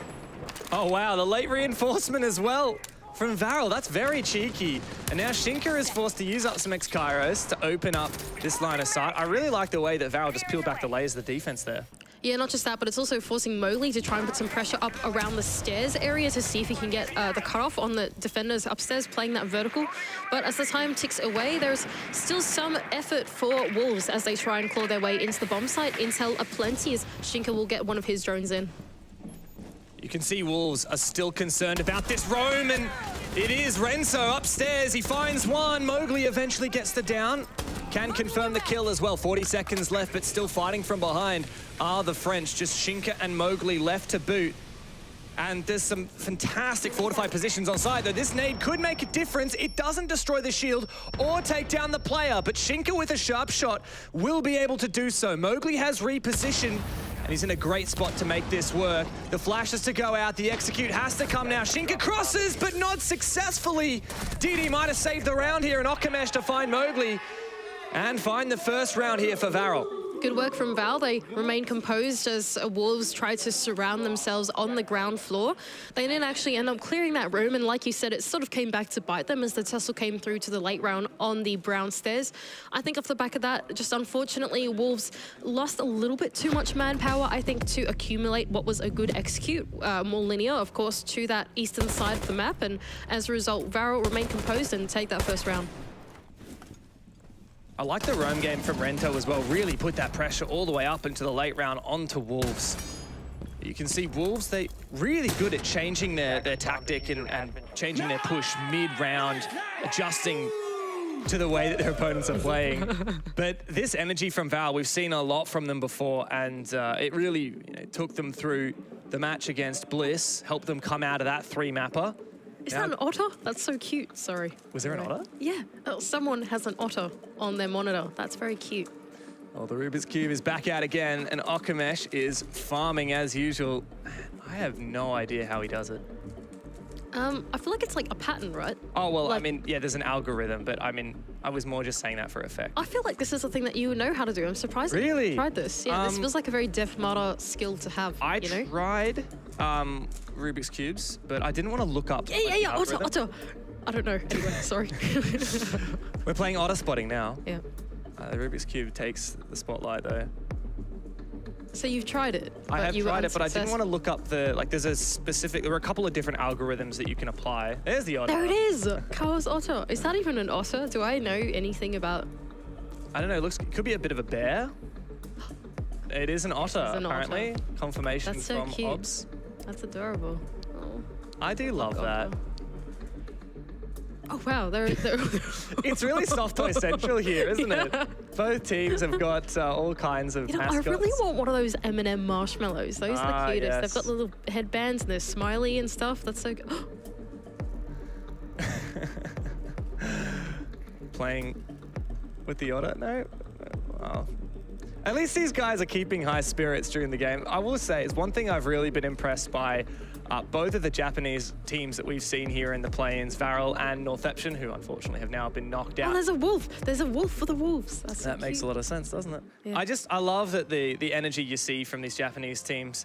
For Wolves, it's very much just, another day in the office, just chill out, They got their game faces on, they got their poker faces on. Very different spirits to Varel, who are very happy to be here, who are having a laugh. Very good. Oh, Very look at him go. I wonder if Okamesh has solved his Rubik's Cube. Surely they're like back in the lobby and oh, he's still going. It's not over yet. I think he solves it and then he immediately just messes it up again.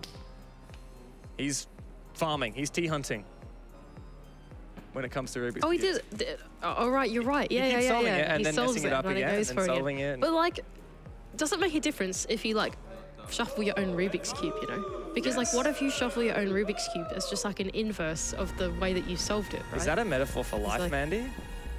I feel like you're making some kind of deep... Like you have to like create your own adversity. Like, is that what you're saying? Like, We need some inspiring music in the background. Keep going. Create your own adversity. Yeah, keep going. I can't think of anything beyond that. That just seems fake. No one would do that to themselves, right? Right? Anyway, life philosophy over. Back into game we go. We should really not do philosophy on these casts. I think we did it on the last one as well. It's really bad. Anyway. Top floor. I think, like you pointed out earlier, no Azami does mean that playing this hard holding piano is like a bit less viable, right? So they're going to be leaning into these backstore timbers, cocktail positions, playing the long lines of sight instead. And I'm going to be constantly looking out for how Wolves are deciding to attack these sites because we've seen that they like to mix things up a little bit. You mentioned the Brava last round. I really enjoyed that, though it was to mixed success. I like that Wolves are a team that's always wanting to innovate. 10 seconds remaining. Wolves deciding to do a couple of picks off. I think that going on CIQ is a good one for Shinka, choosing not to bring along any hard breach, but meaning that they can see those Valkyrie cameras of Kawa. Previously, they were hacked by the Kludge drone, but this time they need another means of seeing them. Kawa's actually going to use his final Valkyrie camera, although it will go offline in a few moments to at least see what he might be able to collect on run out.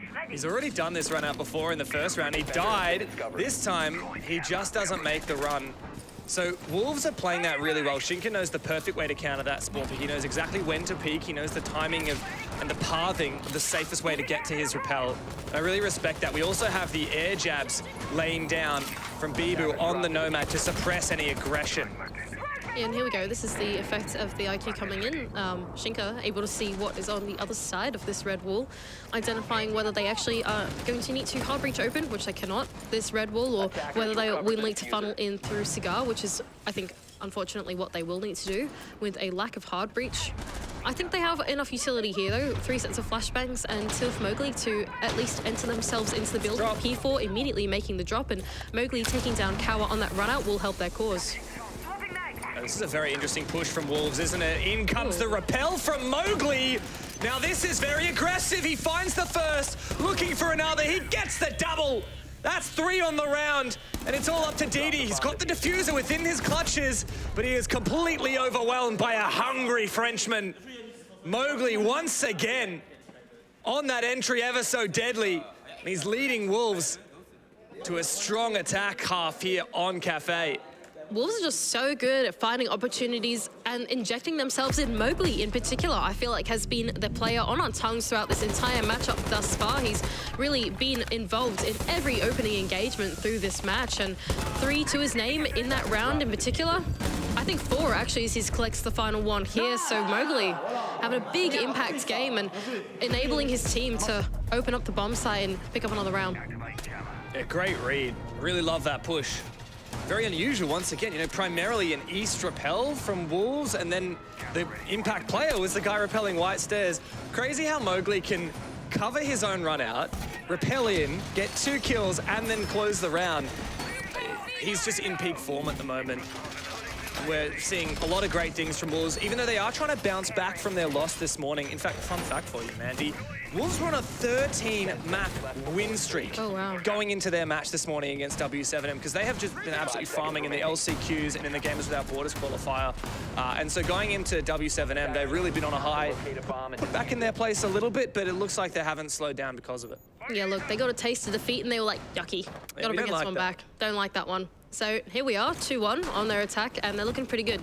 Something I do want to point out this time is we do have hard breach on Shinka, so in the previous round there's no hard breach, and so I think it makes sense why they went in for their repel play, because there wasn't sort of another way that they were going to get into the building, right? They can't like open up lines of sight and contest them like that. So this time I imagine that they'll play a little bit of a slower game. The first thing they have to worry about is a C4 of Kawa, who has been very active in this early rounds, but unsuccessful.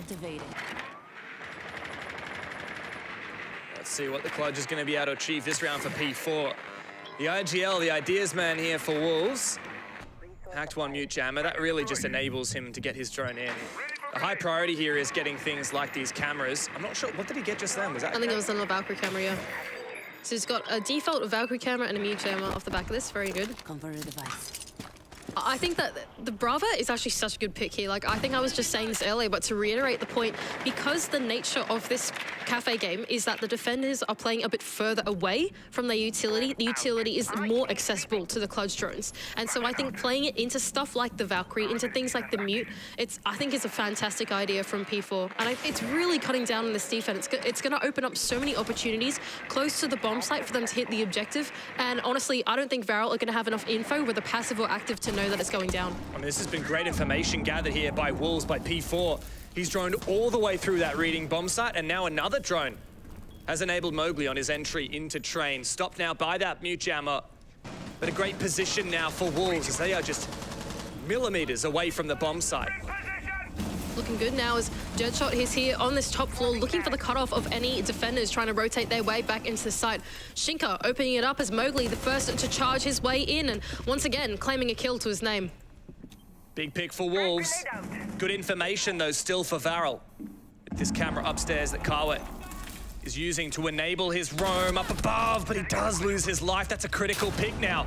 Okamesh below, C4 wasted. Didi aggressive inside of reading. And Rento feeling the need to make a play as that diffuser is getting planted. A good pre-fire from Deadshot, but sharper shots from Rento. As Okamesh tries to make his way up the red stairs, Didi's on a bit of a tear. Retaking the bomb site now for Varel is a difficult task, but they have the numbers to their name. It's looking good so far for Varel as they start to go along into the top floor collecting this vertical control, but Shinka seems pretty aware. It's patience exuding from these two Wolves players. They know they don't have to make the first move, and Bibu does cut off Okamesh on the retake. Still great position as well from Shinka to deny any kind of defuse. Rento's above, and once again Bibu has taken matters into his own hands. It's a desperate drop now, and there's just no way that Varel is successful on that retake. A beautiful 2v3 post plant Vashinka and Bibu locks in that round for Wolves. And a really well set up round as we saw through that early to mid round from P4. Of course, the leader, the IGL of this roster, newly appointed, of course, really broke down the bomb site from that second floor. They didn't actually need to clear out that top floor at all. They didn't need to fully clear the roamers. They just injected Deadshot there to make sure they couldn't retake so that they could directly hit the bomb site with all the utility that was taken down by that closed drone, get Mowgli in, get that bomb down nice and easy, and it was really well composed post-plan from Wolves to close it out. We're starting to see a bit more energy from Wolves now. A reaction in that post-plant. As Varel have taken their tactical timeout, you can see they are still very high energy. Fist pumps coming out. They need to get back on this horse very quickly here. Mandy, Varel struggled immensely on their attacks against Wolves on Clubhouse, only won 1 out of their 6. And now they're on their defensive side. This needs to be where they get a little bit of a buffer, but the best case scenario now for the Japanese is a 3-3 half going into their attacks, which even then might not be enough.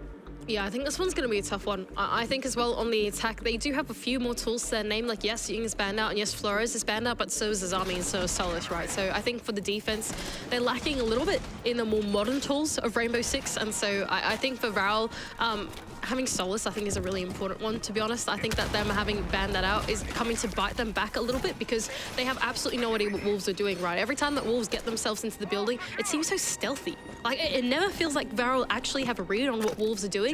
And I think that not having the Solus there, that or not having enough passive intel like your Malusis or your barbed wire is really, really coming to bite them back. 10 seconds remaining. Cafe has been quite defensive-sided globally. Across stage 1 of the Blast R6 program, funnily enough, the only region where it's not defender-sided is North America and MENA as well. But as these teams hail from Japan and EUL, we would expect typically a defense-sided Cafe, and I mean, that's further buffered by the fact that Varel were much better on defense on club. Attackers have located the bomb. So here, this is really interesting to me. So Varel actually have gone for more of this passive intel kind of thing. They've brought along the combination of the Malusi Banshees and the Goo Mines from Legion to try and make sure that Wolves can't sneak their way in like they have been doing the past 4 rounds. But once again, the effect of the Brava is coming in and hacking those Banshees right off the bat, and it's going to enable Wolves to get themselves in on this ground floor. Once again, we can see Mowgli already shaping up his way outside reception like he has previously. I think he's just walked in. Yeah, he has. The Brava has managed to disable a lot of the utility inside of reception. The Caillou, though, is just around the corner. Barricade, though, does close off the angle from Closet. And elsewhere, Wolves, P4 specifically, managed to hack the small bakery bulletproof camera, which is going to be really hard, if not impossible, for Varel to take down. Yeah, and that's exactly right. And it's also given Wolves all that info going down the hallway. So now all these defenders, the ones stuck inside of reception, even if they want to come down res, there's going to be info for Wolves. And Varel have really been cut in half in the intel. 2 picks from P4 is going to open up the bomb site. But Mowgli has gone down. P4, though, has completely taken control of Bakery here, enabled by the information gathered from the clutch drones, from the hack bulletproof. And now it's a pivot for Wolves as they try and take advantage of the map control that P4 has gained for them. As we can see, players rotating, but Rento above. He creates these vertical lines of sight. He's trying to shut Wolves out of that Bakery position. Deadshot anticipating someone to come through that coach check position as P4 still holding on to this Baker control, has info on the player inside of the side, puts Okayu to claim 1 back onto Deadshot. Couple of engagements here could make the difference in the round. Rento above. He needs to be able to cover his teammates. But Wolves, they looked so good this game so far, and P4's shot calling has been phenomenal. Looks like a bit of a lurk as one of these players from Wolves is rotating back around reception to backstab. Yeah, I actually think that Varel playing this really well. They've crossfired their way onto the entry point of the bomb site, and as a result, it's forcing Wolves to rotate their players around, like you said, isolating the gunfire inside of Kochek. Bibu with a second onto Okamesh, leaving Rento in a 1-on-3. Perfectly played there by Wolves to distract, to play off each other. And now Rento, he tries to cover the sound of his push down with that C4, but doesn't find anything now. The plant is down, and he's walking into a 3-way crossfire, which just isn't going to work out. How do you beat Wolves when they're playing this good? that was a really great late round adaptation. They didn't go hastily into that bomb site. They realized that even though they did find those initial 2 picks, that it wasn't actually the players on the bomb site that were going to cause them the trouble, right? They realized, okay, there's some vertical. Not only that, but there's Alkayu still inside of Kochek, and both those guys have a crossfire on us if we want to enter in through that breach, which we can see through the replays from P4's perspective just there. And as a result, they decide to recompose, isolate this initial gunfight, and it all compounded there to a round win. I'm really enjoying the this new Wolves. It's only been, what, 40, 50 days since they picked up Deadshot. And we talked a little bit about this already, Mandy, I think, on our other cast. But even though P4 has been the traditional IGL for quite some time, Rise also had a very significant leadership role within that team. And now there's had to be a bit of a change, a bit of a rework, and a bit of a restructure of the responsibilities in this team. And I think it's working out really well. I'd say these Wolves potentially even look better than the Wolves we saw at SI. And they managed a top 6 at the World Championship. So it feels like the world is their oyster. Yeah, I think you're right. We did get some inside information from Helby as we were speaking to him about this roster. And P4, he's always been a big name in this roster. He's always been one of the more vocal players. But now, as the primary IGL, he's had to learn from being an opportunistic IGL or an opportunistic leader to a round-to-round leader. And I think it's a big difference when you have to speak every single round and be on your toes on the calling consistently, right? So P4 has really had to learn this new skill set for himself and for the team. He's taken up that responsibility so well. And Renzo, hang on a moment, at the bottom of white is going to look for an early pick onto Bibu, taking a little bit of damage, but not all that much, and he can get away with his life. I like this aggression here, and it does pan out here for Kawa. He takes down P4. And the Finker's utility with it as well. Okay, a bit unusual there for Bibu, but I guess he didn't have any utility from his teammates to open up the hatch. He has to sacrifice a nade. Kawa feeling a bit of pressure as there's a player outside, and it looks like there might be a bit of a recomposure for Varel to try and scrape a second round away from this half. A nice jump out from Okamesh, continuing this aggression, but it is traded back. Yeah, I'm liking this from Varel. Take the fight to Wolves nice and early as they try to make their way into the building. 2 players flying out of windows, has collected 2 kills for Varel, although 1 traded back. And the next point of contest for Wolves, though, is going to be this cocktail position. We still have 2 sets of nades, and not only that, but the fire bolts of the Capital and Shinka as well to try and flush out this position. And whoever's there inside a cocktail is about to feel a world of pain. Bibu's scouting out for information as Mowgli prepares for a nade from below. Will it sink onto the player? It's placed perfectly. And that is an easy open and shut case onto DD. Bringing back this advantage now is Wolves. Looking for a 5-1 half, the same thing they achieved the first time they played this Japanese roster. Rento just misses the head, and that could be a costly mistake. Wow, dangerous position from Rento. The smokes come out from the Capital to try and enable his execute to come through. Unfortunately, an air jump just stunt the jump out from the rest of the zone. It's Varel, and Okayu now on a 1-on-2 has to do it all. 2 smokes in pocket, but Mowgli picks that diffuser back up, and there's a lot of time to play with here for these final 2 Wolves players. Mowgli and Bibu have been ever so deadly for Wolves. Kayu's trying to make the decision. Where does he play? We can see right now that Mowgli and Bibu are both droning up, both looking to get some information on this player. Now they're satisfied. And as he hears the wee-woo sink on out, a smoke thrown over to try and limit their positions. Time is ticking away. Wolves have to start to force this plant down. They have to start finding this smoke player, and Mowgli does what he does best. Crouch and W. And that's a 5-1 half for the Wolves.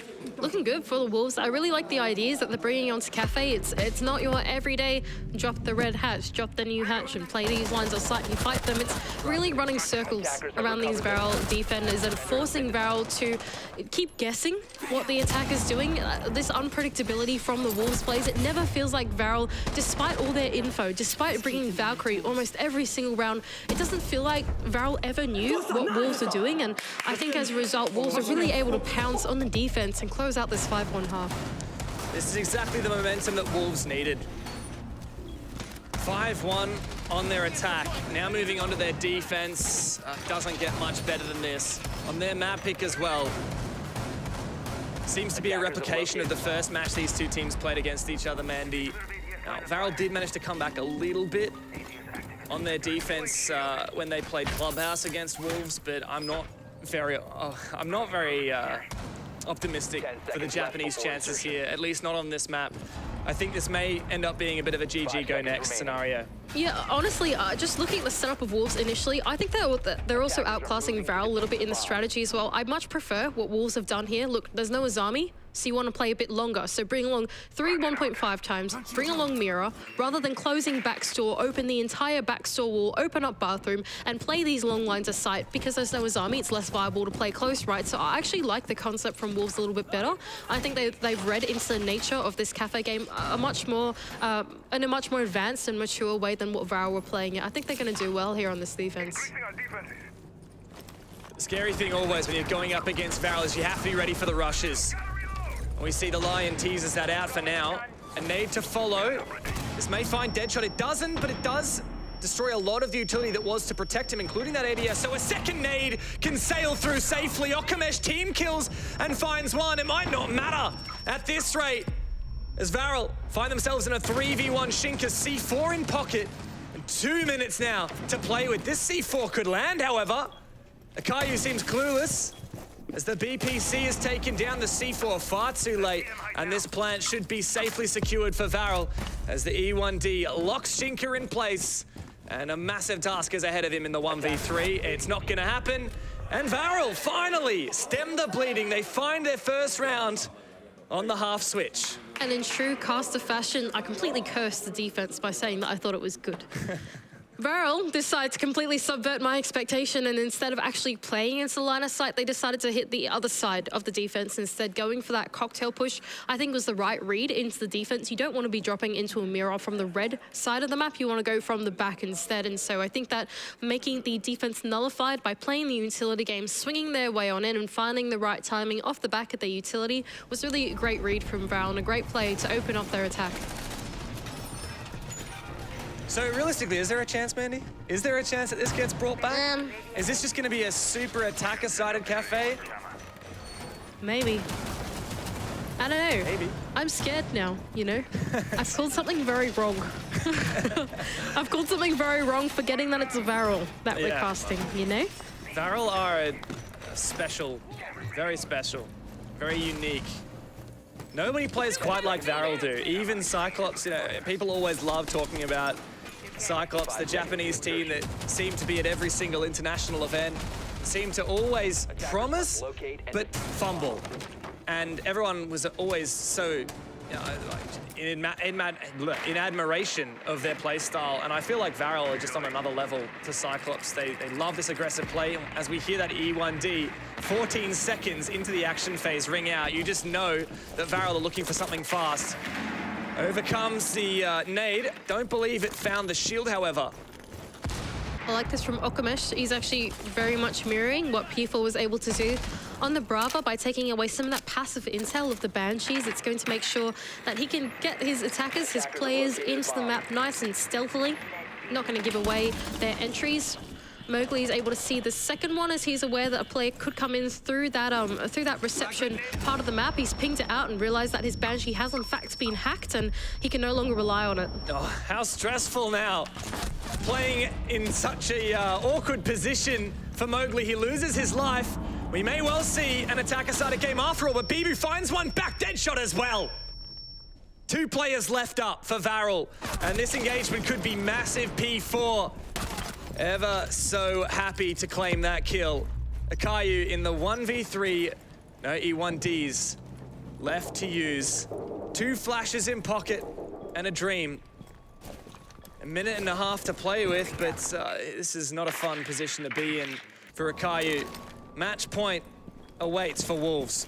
Oh, it's possible though. He's got info on the site and has realized that this eastern side of the map is actually quite clear, so he's going to be able to try and isolate these long gunfights with DMR in his hand. Try and take the engagements 1-to-1, or try and at least make his way into the bomb site from here. There is a rotation on this whiskey part of the map, so he might be able to sneak his way on in, but actually getting these gunfights down will be pretty tricky. Shinka spotted him on that Valkyrie camera though, so they know exactly where he's coming from. They're playing good crossfires, Wolves. Caillou needs to try and isolate these ones, and he could potentially do it onto Deadshot.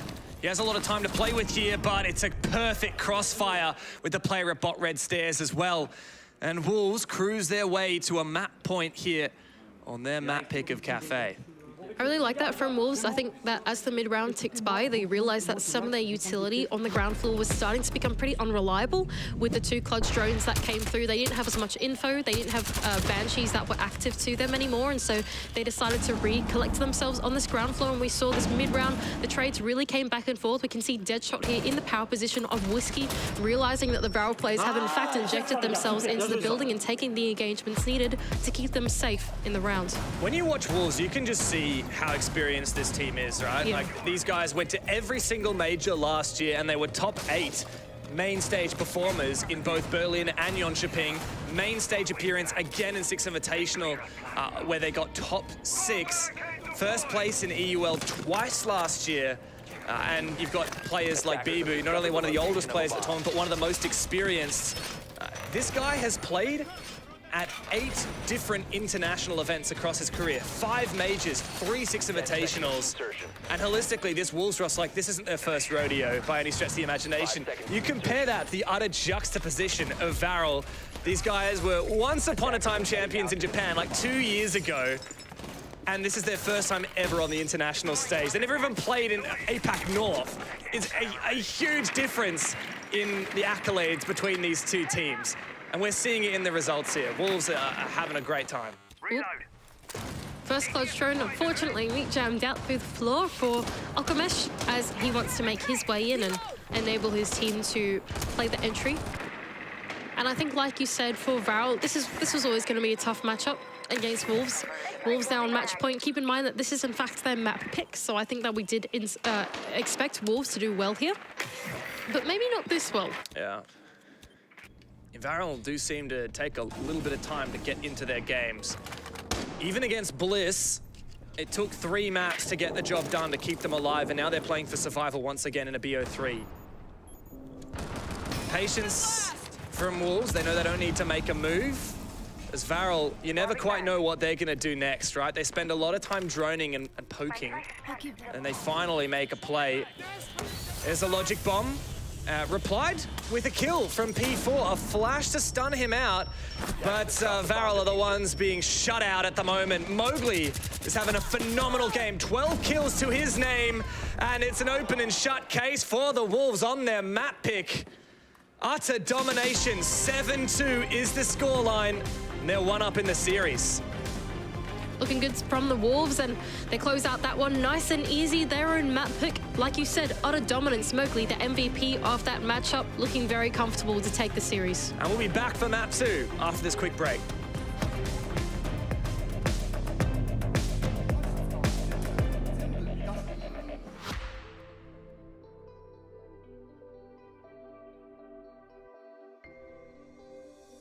Here today, the top 2 teams from Europe and from America. Diffuser down with 30 seconds. Bounce, he's going to find 4, but Pengu says no. Penta are your first PC Pro League champions.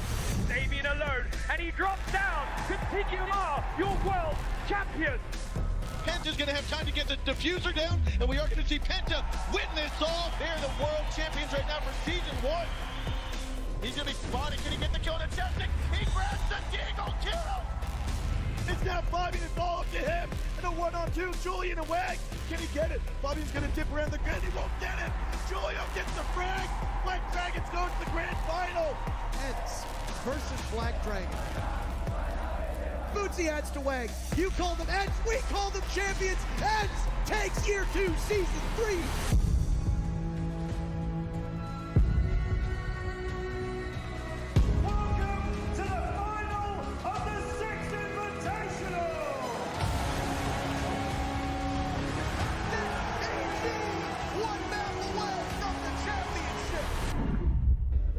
Let's go back on stage, boys. We have this.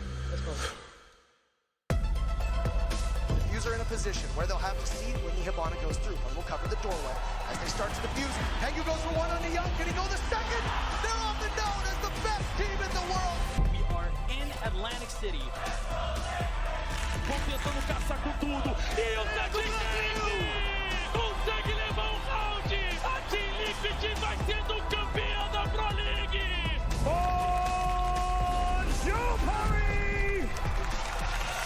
Close to getting the victory, and he goes down.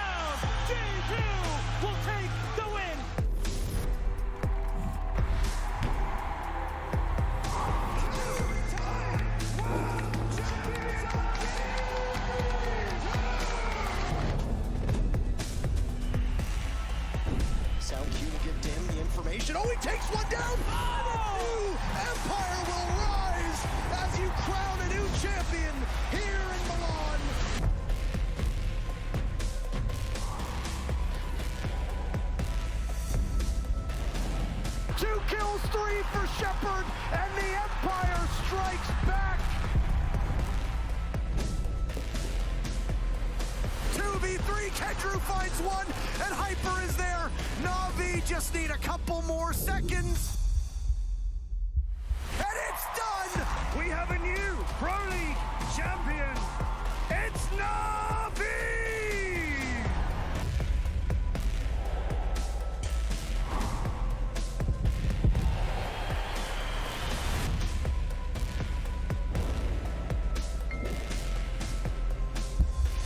Has diffuser in hand. He finds the shots, but Palu cannot find the kill. Out comes the knife. Shot out by Pino.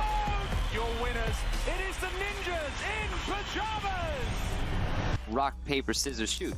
Rock, paper, scissors, shoot. Oh, I got one. So team one's up one. Rock, paper, scissors, shoot. Team one wins. Yes. 5 seconds left, but it's been surrendered. And do you believe in Magic, Michael? Team 1 does, and they win the Mexico Major. It's time for our grand final. FaZe have everything in their power, and that's the diffuser. Years and years of hard work pay off. FaZe Clan are your champions.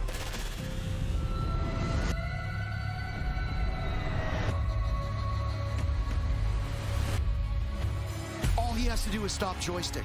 2 seconds left. There's multiple people looking, but always has the insurance policy. Empire have come so close before, but they've fallen short, and they'll do so again. TSM are your 6th Invitational 2022 World Champs.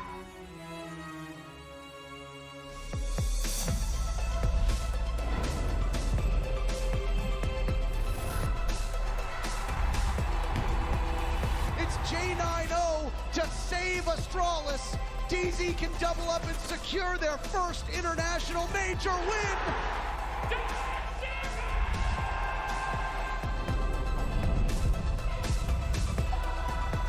Yesterday they took the crown from LA. Today they take their kingdom from Lucknow. Rogue EU winners of the Berlin Major. 3 versus 4. Oh my BDS, they are your major champions.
Phenomenal start in the series for Wolves, 7-2 on their map pick, but Chalet awaits, and there is a chance that Varel could fight for survival here. This is an elimination game after all, and as we've already seen the other Japanese team in play-ins get knocked out in Northeption, Varel certainly not going to go down without a fight. Yep, certainly not. This is their map pick of Chalet, like you said. I'm hoping that they can at least be comfortable on this one in comparison to Cathay, which was utter domination from the side of Wolves. I'm hoping for a more competitive match this time around, Dev, but Wolves look pretty good. Yeah. They look pretty good in the series so far. It is going to be a very tall order for the Japanese team. Yeah, I mean, in particular, Movi, this one round where he got that 4K, absolutely farming. He's just running around. He's having a lovely time.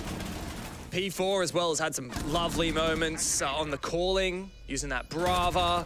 And even, you know, there was a fantastic 2v3 round in the post plan. Wolves just, you really can see their experience It's so palpable in the server. They know exactly what they're doing. I think that's exactly right. There's a lot of science behind the way that they play. I think it's very calculated and measured with the tools that they have in their hands. And I think it's, yeah, really coming to show, like you said, in the series. I think going on to Chalet, which I would say doesn't play out all too different from Cafe. It's like no Oregon, it's no Clubhouse or something like that. It's like very much within the same category of type of map where you're able to use the architecture of like the windows with like cutoffs and inject yourselves into the building, coming through the basement, whatever. I think that Wolves are going to feel pretty comfortable transferring some of those skills across maps.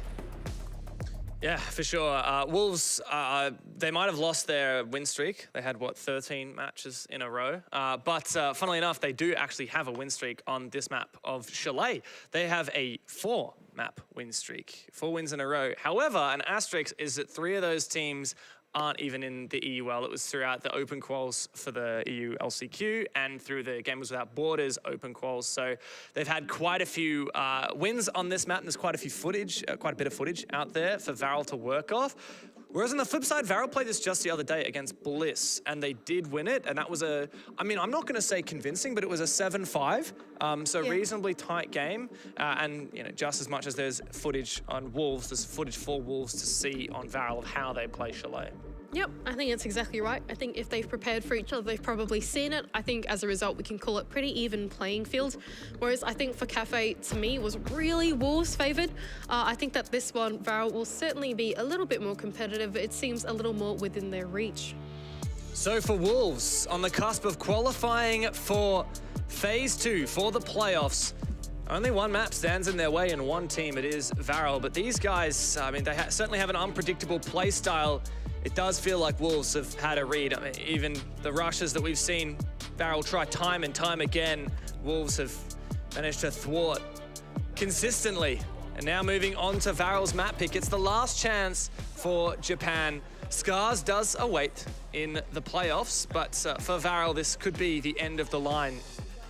And it would be such a shame to see either of these teams go out early. I think Varel have won a lot of hearts with their energetic, not only their play style, but just on the cameras. They are having a great time. Okamesh is Rubik's Cube mastermind while playing the game, but Wolves as well. I mean, they have captured the hearts of many Rainbow Six fans through their back-to-back appearances in international events over the last 12 months.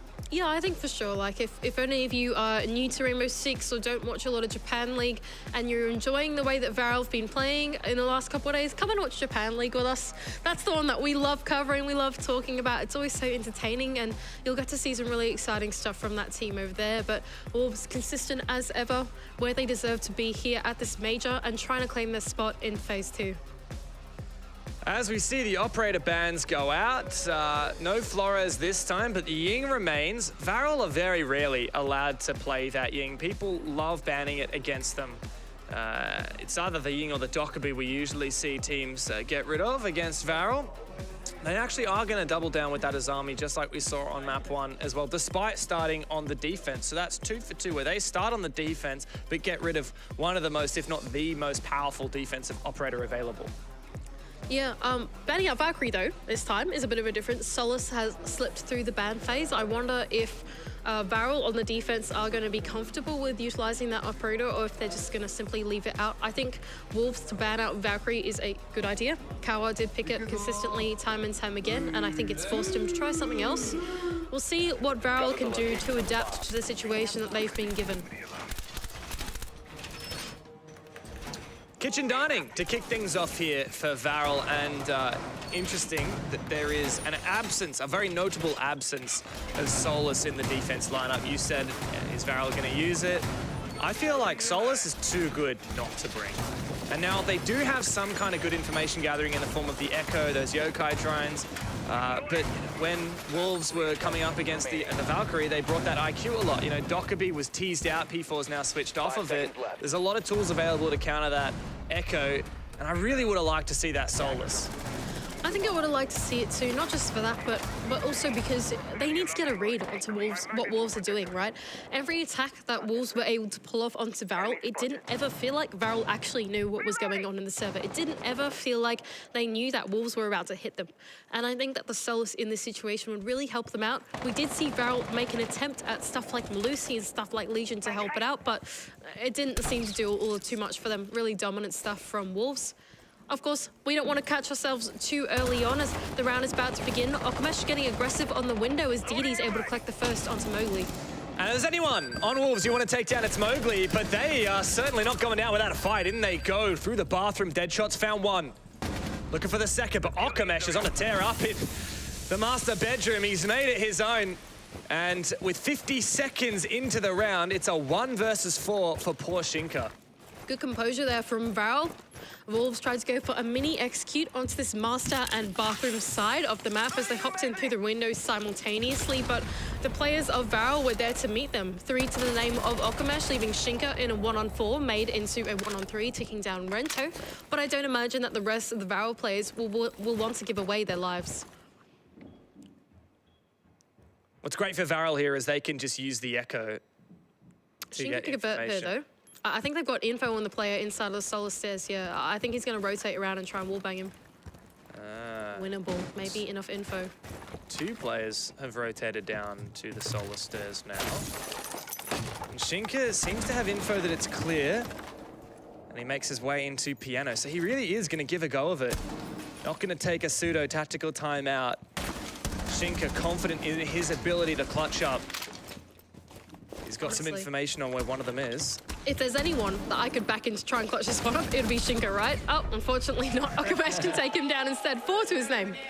And Varel claim the first round. Still valiant effort there from Shinka, but Okamesh, great to see him flourishing. 4 kills in that same master bedroom. Same room, barely even moved. It was just a turret holding on. And here we get to see all of them. So takes out the player on the window, immediately follows up with a second.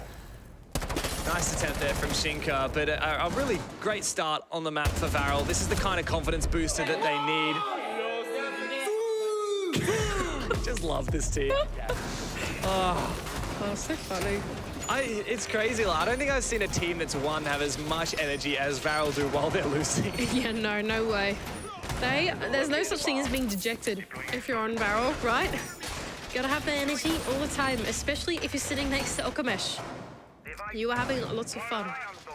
Going down to the basement is the next bomb site of choice for Varel as they look to do this roam out into the top floor, aided by the Oryx, creating all these big rotations through the top floor, forcing Wolves to decide if they want to clear it out or if they're going to try and attack the bomb site more directly. 5 seconds remaining. I like the mirror pick though. Does make things a little bit awkward for Wolves if they try and do a bit of a cheesy rush on the site. What's going on there for Kawa? Is there something I don't know about? I don't know anything about shooting the side of a barricade. Maybe it makes it like multiple or something. Yeah, this is very strange. Maybe he knows something that we don't. Yep. But once again, a spawn peek. So we saw this a lot from Kawa on Cafe, and DD did manage to get a nice spawn peek onto Mowgli last round. Even though that 1.5 times scope is gone, it doesn't stop the Oryx players from getting aggressive. Mowgli had a really nice angle there down into bar stock. And this does seem to be a sweep here for Wolves as they enter into Library, but a perfect C4 on the back of the beeper does enable another opening for Varel. Yep, nice one there. Mowgli to try and follow up though, looking for the refrag as DD is loitering around this attack over on the master side of the map. Like we pointed out before, plenty of rotations for him to be mobile around this area. They do seem to have some info on the player that's here. Bibu looking for the cutoff is able to collect a nice headshot onto DD and even up the man advantage. Since Bibu is still alive as well, you've got that buck. Great util in the late round when it comes to the vertical game. He's the guy you want alive.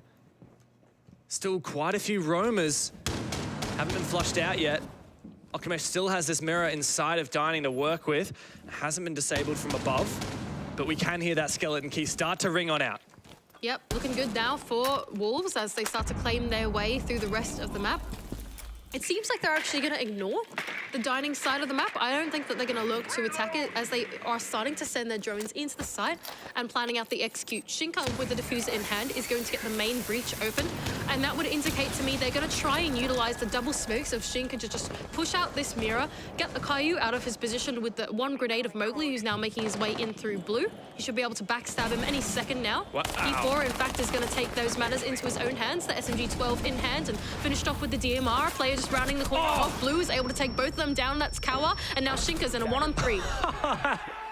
You're blinking and miss it, Mandy. The round is over. Great show there from, I think it was Kawa and Renzo, cleaned it up at the end. Kawa ran in the corner to find 2 in blue, turned the tide of that round.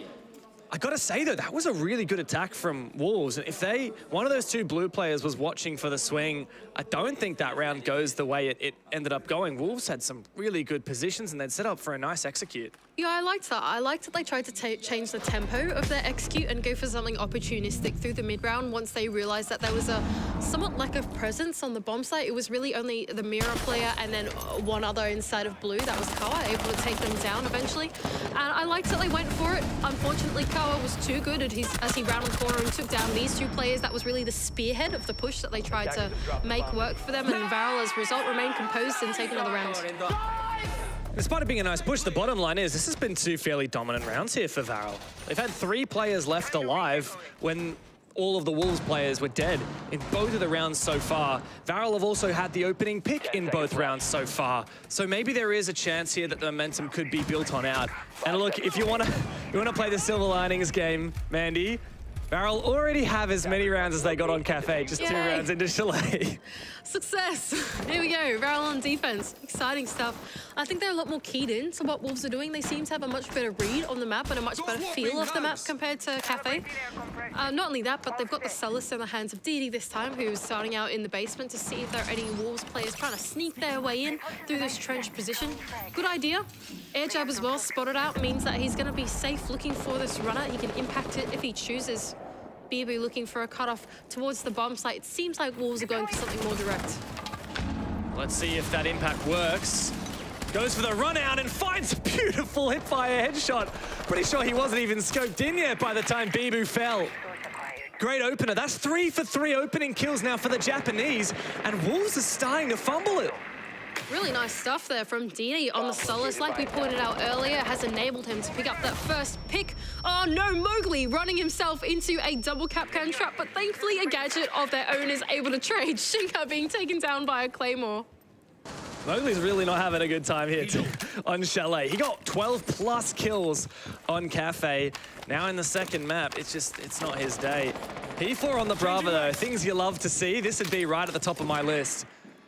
That said, already the top blue camera has been taken out.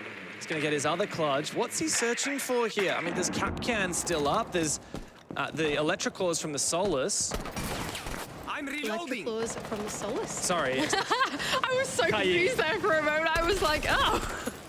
Yeah, I think so. But for Shinka to be able to get this wall open, the wall does need to be unelectrified, and all 4 walls of office have actually been closed, and that's really enabled Wolves to get a lot of control up all the way into this piano double. Really safe. You can see P4 is very comfortable here just rounding this piano double. He's completely aware of the mirror play inside of that split little area, and he's really been given a lot of real estate here, Def. Yeah, is P4 going to be able to swing and take down a Caillou though? Trapped inside of office. He finds the first one. How many can he claim? It's a double for him. Deadshot, the last one alive. Going in with the pistol. He does find a Caillou, but Didi coming from behind. It's 3 on the trot for Varel.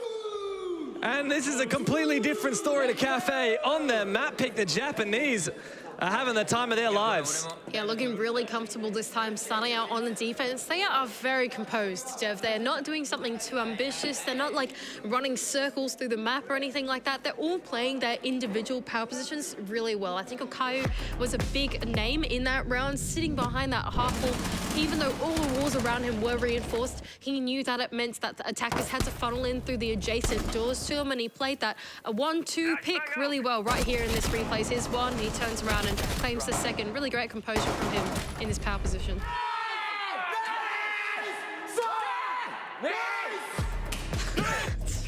These guys have to get to the main stage. Like, imagine Okamesh on the main stage. That would be so cool. I would be so excited.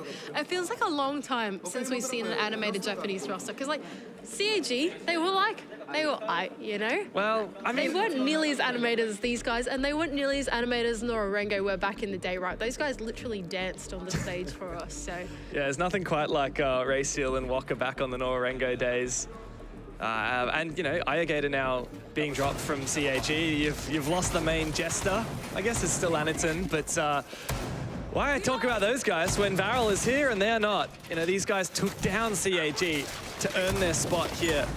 And you want to talk about breakout players, Okamesh, right? He really made a name for himself in the Japan League this stage, but even on the main Major now, he's been a great player individually and also a very significant entertainer. He has only been on this roster for like, what, 50 days so far? Formerly of Crest, another strong Japanese team that just barely was not able to make it. But I'm really loving this new Valor roster. I think picking up Okamesh was absolutely the right decision. Yeah, not just that, but Okamesh as well. Y'all at home could probably guess he's a very vocal player on the roster. As Kawa is the big captain of the roster, Okamesh is one of the in-game leaders as well of this one. They really, they share the calling between the two of them. And I think to have such an animated, excited player, someone that brings so much energy, how can you not love being IGL'd by Okamesh, right? That would be such a fun game to play. The guy who's got the confidence to spawn peek with Mozzie when 3-0 up against one of the most experienced rosters in Rainbow Six right now. Even though it didn't get a kill, Bibu got a little bit of a haircut, and Okamesh has actually lost his life to Shinka with the Capitao. Very cheeky little angle there, and that's the first time this map that Wolves have found the opening pick. Liking this from Wolves, they're playing a pretty cautious game here outside of the bomb site, trying to look for a pick external to the building. They don't want to take these early engagements by putting themselves in a dangerous position and instead are trying to play the utility game. The firebolt from Shinka can come out to try and flush out this position inside of storage, as Mowgli can use his remaining grenade to get P4 in the building. I really like that. The usage of the Capitao, the smoke to enable the entry as well, cutting off the lines of sight down below. Mowgli now, he's died to a Capcan trap once this map already. Certainly not going to let it happen again, but he might get sprayed down through the barricade. Very low on HP. On the other side is Kawa as well. P4 has managed to take mezzanine control, and there's great positioning now for Wolves. DD is still at large on this roam. Scary stuff here for Wolves. They don't want to jump into this display case area because they will be in a pinch of the defenders remaining. The roam is left up on that top floor. It seems like most of them have actually decided to fall back onwards towards the bomb site. Mowgli seems to have an idea that there's really only one player left close enough to the bomb site to deal damage, and that's the one in the back of storage. That's Okayu that's about to feel a world of pain. Oh, Mowgli just misses his shots. He's yet to find a kill. He's got to be so frustrated as I say that. He takes Rento's head clean off. Now this round is going to come down to what Kawa can do on the flank. Deadshot has finished off DD, but Bibu is watching the flank, gets timed.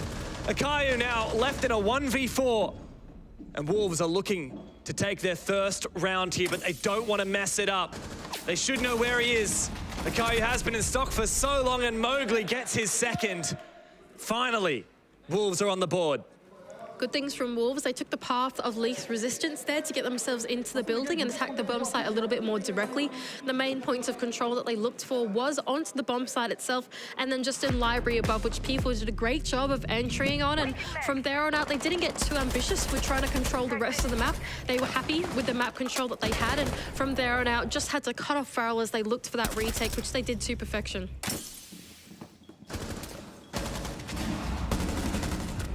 Interesting to see that Wolves finally have found a round, but Varel, in a way, left the door open for them. Varel have played all 4 different bomb sites now. Kitchen and Dining was the first round that Varel won, very convincingly, mind you, and that was unlocked last round when they chose to go to bar games instead. I wouldn't be surprised if, for the rest of the half, we don't see Varel reattempt bar games, as Wolves had a really good read on that bomb site. Strange to me, though, that Varel, instead of going back to Kitchen Dining, the first bomb site they won, they're going instead to Snow Wine, which was the second that they won. And Wolves had a pretty good roam clear on this site, so I don't know. I feel like this is a big risk here for the Japanese. I would agree with you on that one as well. I think that Wolves as well have leaned into this roam clear idea. They've decided to bring along the big gunners of Deadshot and Mowgli on 2 entry operators and aided by P4 on the line. It would indicate to me that they are going to look to try and roam clear and then utilize the vertical of Bibu to cut down on the mirror setup that they have inside of Dining or whatever it might be. I think you want to put your buck on the floor above the bomb site and make use of the skeleton keys. So I think, yeah, for Val, they're going to have to be quite careful on this roam as it gets cut down. It's not easy to roam when you got that line on the board too. Deadshot, wow, just gets the timing to jump in through that window without the player watching for him. Mowgli is trying to hunt down that player in stock down below. Look at all the drones going out to support Deadshot on this entry. The Swiss player on the Ash looking to clear the roam as Varel seem to have peeled back. They're not looking to over-contest. I think good from Varel, realizing that the roam clear has started to come through and they're happy with the adequate time wasted on the map.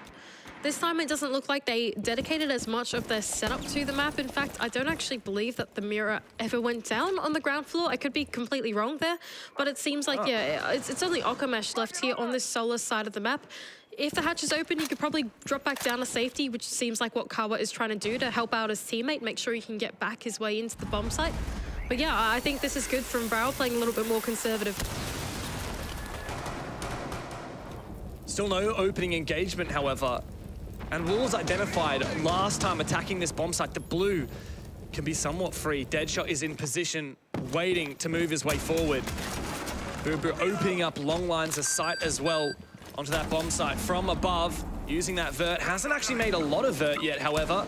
Here comes the E1D, and here marches up Deadshot, opening up that mirror window and taking down Rento. That's the impact player dead, but the trade comes through. That said, Wolves seem to recompose quite handily, evening up the numbers once again. Oh, but they seem to know that the retake has come through on the ground floor. Bibu can turn around and take down Kawa, but there's still Okamesh lurking his way through that top floor and looking to take down the remaining attackers. DD is the lone player on site, and there's 3 hungry Wolves hunting Okamesh. They've revealed his position, and that makes DD ever so vulnerable. Shinka goes in for the final blow. It's all up to Okamesh on the retake. C4 available. He'll use that to enable some lines of sight, but there's also a player right around the corner in bar. He spots out the planter and he forces Shinka off it. Bibu's now going to try and hunt him. But if Okamesh is aware, no, he's not, absolutely not. And Bibu can take him down. Great recomposure now for Wolves. On the back of that tactical timeout, they've found 2 rounds. I like that from Wolves. They reattempted the same attack as they did the previous time that they went for the basement, and this time to a little bit more success. Deadshot able to make that blue push work this time. The pivotal gunfight going his way around that blue 90 corner enabled his team to get into their bomb site. Shinka as well did a great job with the diffuser as well, as he was almost taken down from the vertical, but is able to get off it and play that cat and mouse game with the final defender of Okamesh. Really nice composure from Wolves to make that attack work. They always have such a good read, don't they, Wolves? And really, it's Varel that need to practice their reading skills right now. This is their tactical timeout. Wolves on the back of theirs managed to get 2 in a row. If this momentum can switch once again in favor of the Japanese, then they could be on for a really good half, Mandy. They've already got 3 defenses. If they could go 4-2, though, I'd be pretty optimistic for them. I feel like with Azami banned out, I do think attackers should have a fair go of it here on Chalet. So if Varel can finish their defensive half with an advantage, I'd be very optimistic for them. I actually agree with that. I'm quite surprised that Wolves are down a little bit here on the round count. I would have expected that the attack is quite doable with Azami banned out. Even though Solus is in, it's not like Varel are making like super use out of that operator or anything like that. So it does surprise me a little bit that where Wolves are, but I think they're starting to find their mojo in this series. What on earth is Akayu doing? He's hiding the clash. He doesn't want them to see that there is a clash in hand for Varel. And let's just think about what are Wolves bringing that could potentially counter that clash. Well, you've got some stun grenades, potentially on 3 operators, Lion, Buck, and Thermite. And then you've got some nades from the Yana. That, to me, is plenty enough to deal with that clash. You think so? I hope so. Yeah. I mean, it could be really scary if they don't.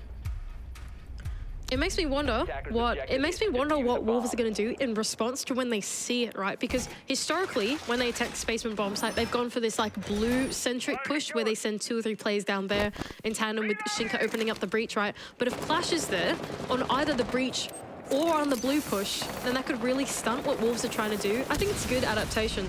Yeah.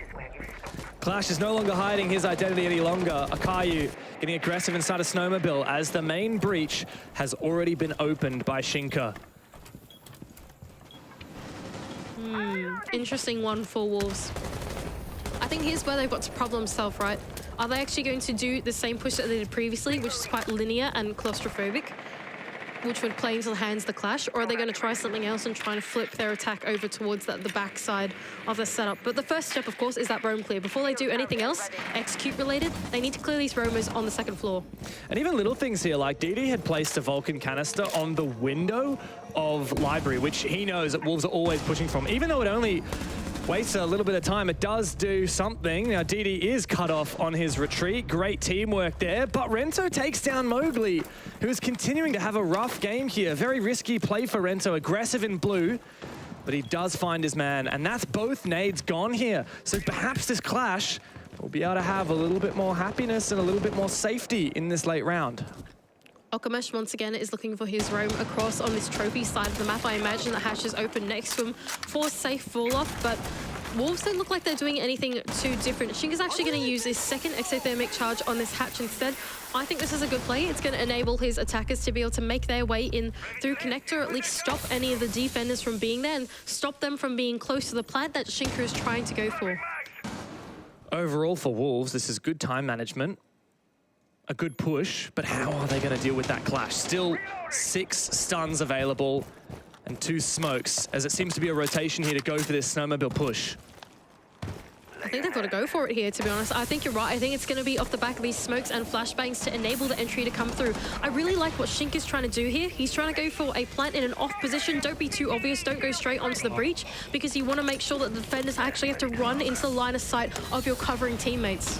Still, the Vulcan canister keeps Shinka at bay. The smoke to cover off the mirror will definitely elapse before this fire does. He sees the Clash. How are Wolves going to deal with this? Varel might have just found the secret source here. As Shinka crosses and P4 drops in, how do Varel respond? The plan is going down. P4, he's got to cover. Akayu goes down, but the trade comes through. Deadshot as well, jumping in the fun. It's a post plant now for 3 players of Wolves. But there might be a possibility here for the stick to come out. It's Rento to start teasing it. Must be Kawa to cover. He is taken down. Rento's gonna have to stick it. Are they gonna find him in time? Bibu swoops down and saves the day for Wolves. And that's 3 rounds in a row to tie up the half. That was some great calling from Shinka there on the support, being able to go for that plant and time the push with P4, the IGL, dropping the hatch at the same time. Such a smart play into the Clash. You go and plant somewhere that you don't that is unexpected, an off position, force the defense to play the retake immediately as the execute is coming down, and P4 was in that perfect position off the back of the vertical of his teammates to cut it down. That was just the most excellent late round problem solving that we've seen out of the leadership figures of Wolves. Got to say as well,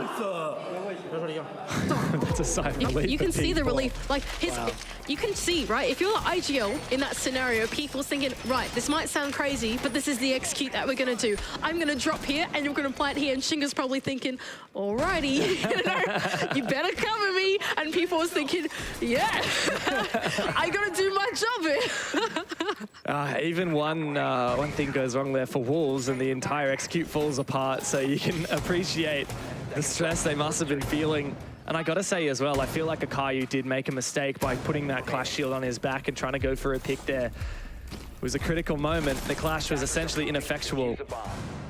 Well, now for Wolves, 3 rounds in a row. The confidence from Mowgli to spawn peek. Doesn't get the kill, but does a hell of a lot of damage on the Kawa.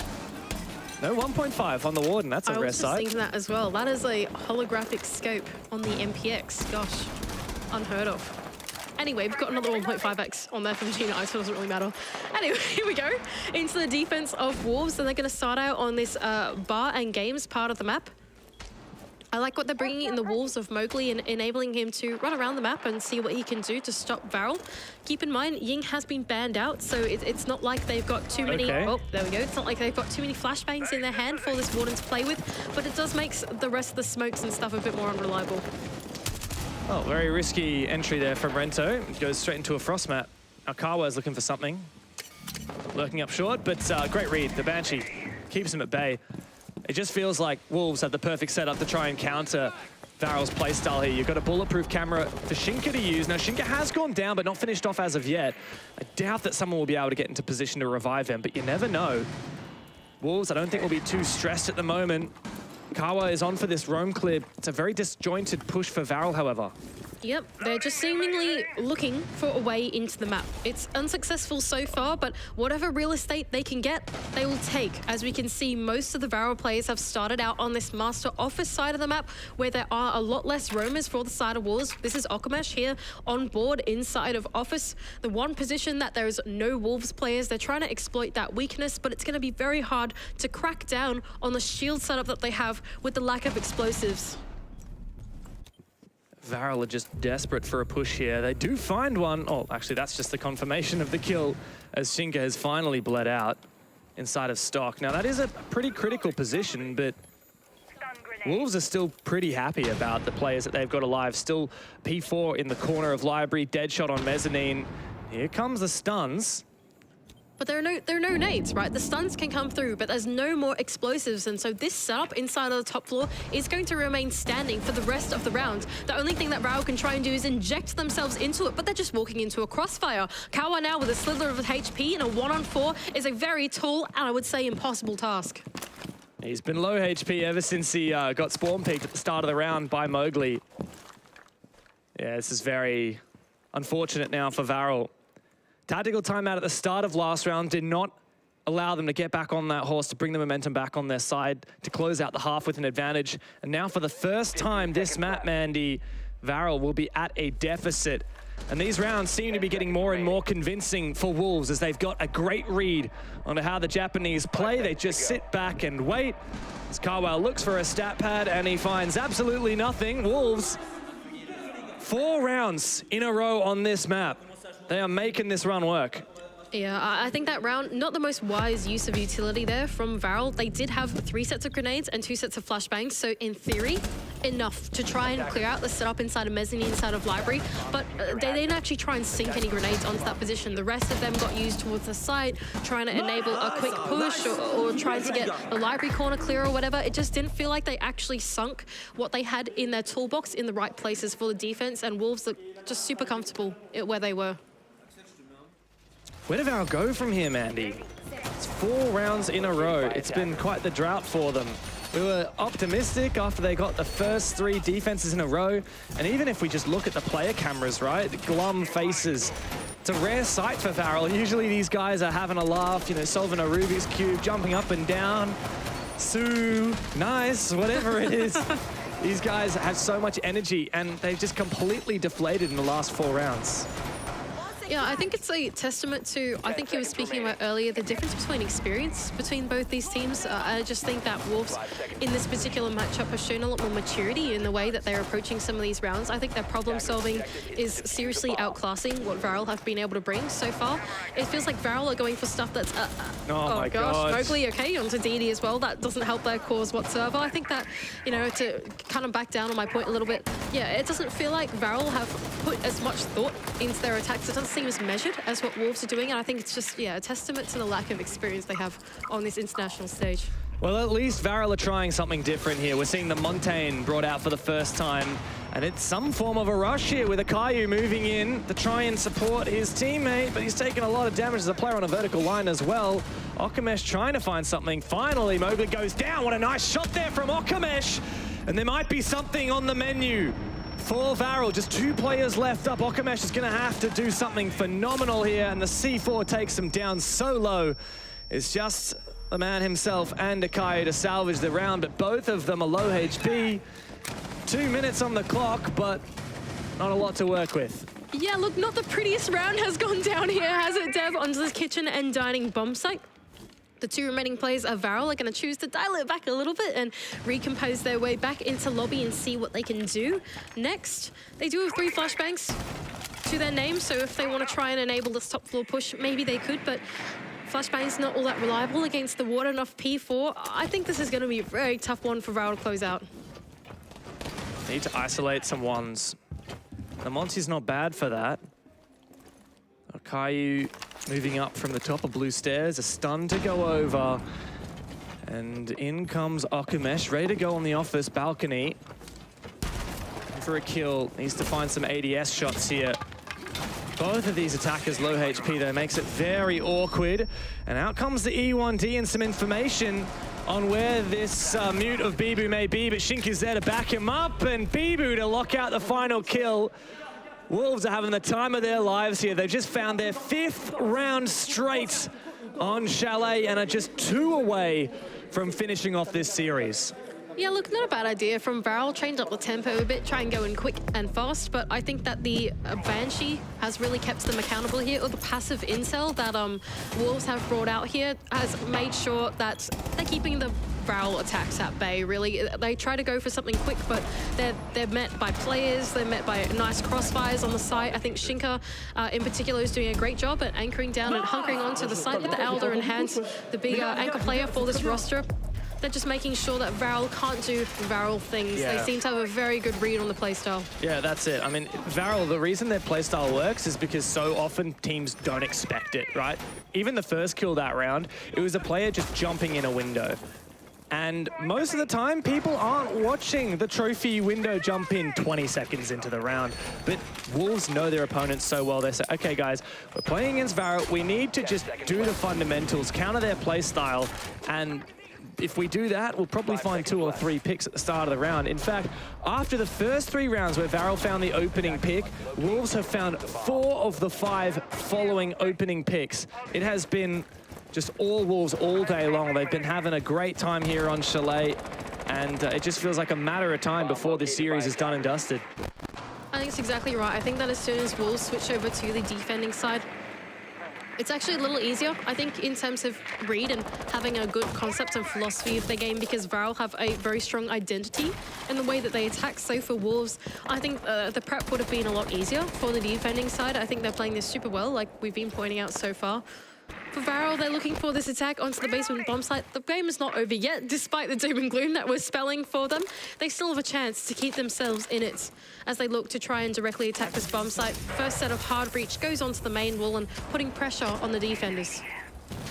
That's a good line of sight breach. Unfortunately, though, those are vaultable holes, so you can't just crouch on through them. Kawa does find Mowgli, though. He's been a bit quieter here on Chalet, but hang on a second. Just look at Varel. Okumesh is straight on inside. He finds one, looking for a second. It's a beautiful pre-fire. Okumesh is just eating him up for lunch. It's all up to Deadshot now, and Varel have finally got themselves back into this game. 1v5 for the newest player of Wolves. I mean, this is simply impossible. He can at least find one. Baby steps to bring it back. We saw earlier this game when Shinka was in a 1v3, he still gave it a crack. He still gave it his best. And if Deadshot can make this work, I mean, that would be GG, surely. Don't think it's gonna happen though. Varel composed, and they finally get themselves around. Big round there from Okumesh, injecting himself in the back of the site, collecting 3 to his name, and really opening up the round for Varel, putting themselves back in the server mentally. Gameplay, fantastic work from him. But Okumesh just absolutely farmed. He found his opening, and every attempt at a refrag from Wolves was just too late. He read them like a book.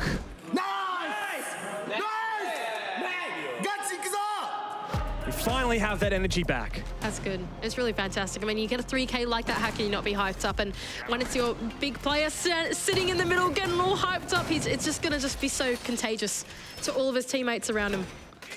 And to think that this is, only, one season with Okumesh on the squad, just imagine what's possible for Varel once they have a little bit more time to work with their new star player, with their new leader, as you were saying.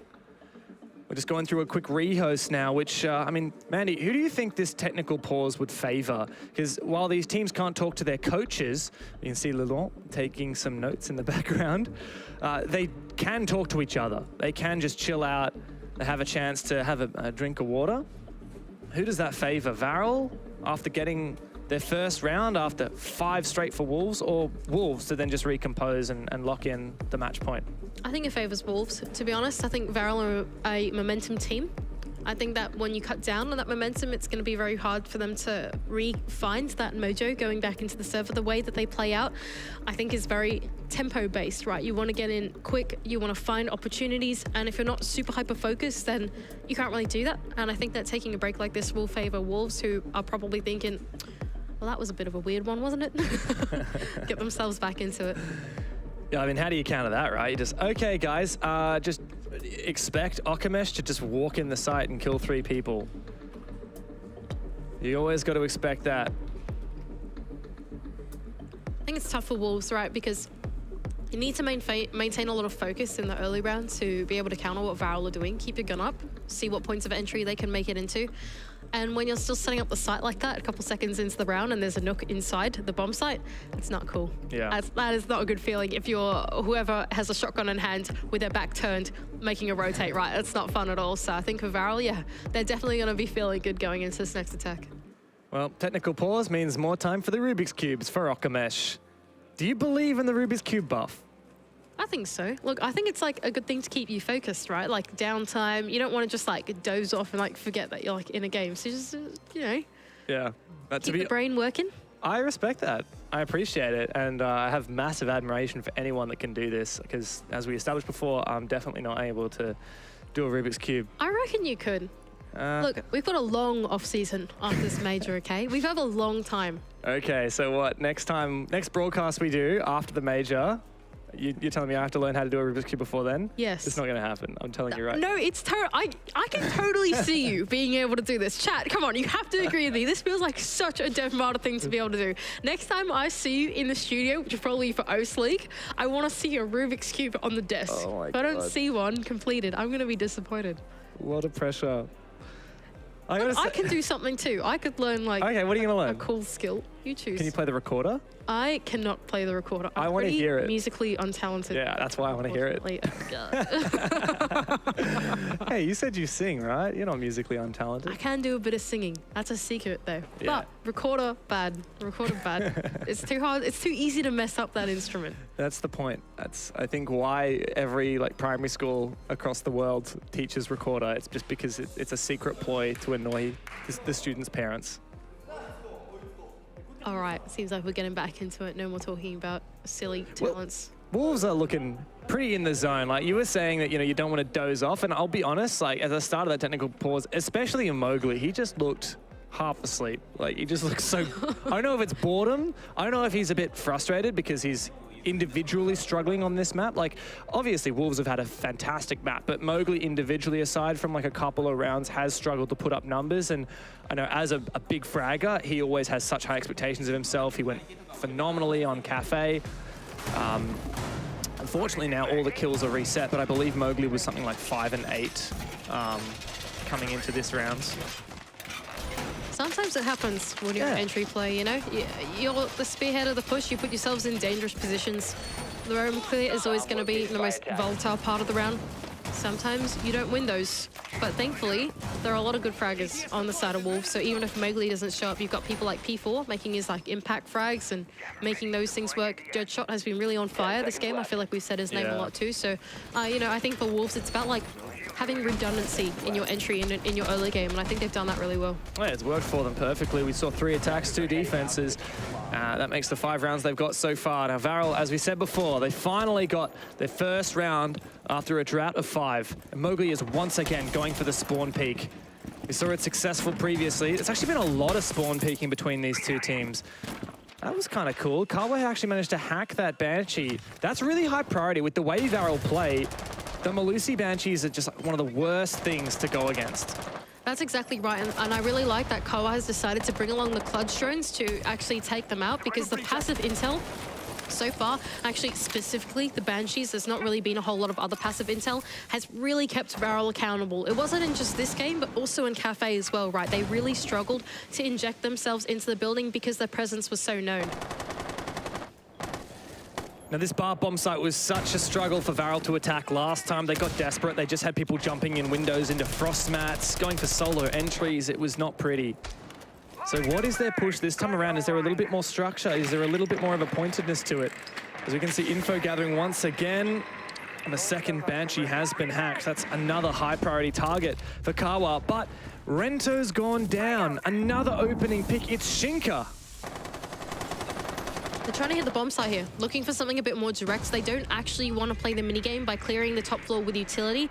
They're just trying to find a way in off the back of the Clutch drones, hacking out some of the Banshees, but it hasn't been successful so far.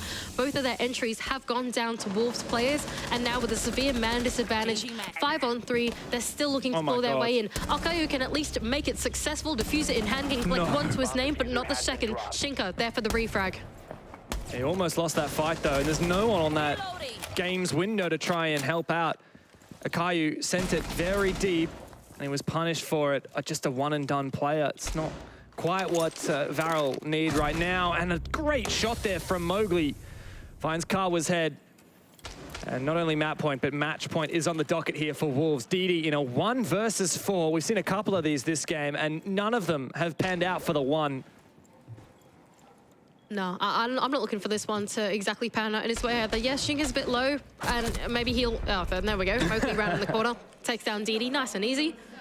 Barely even a reaction from these guys as well. Honestly, I just think, yeah, for Varel, cutting corners a little bit on their attack, not actually choosing to face any direct problems. They didn't try and enter into the bomb site off the back utility. They just tried to rely on the fact that the Banshees were unreliable and therefore we can walk into the building.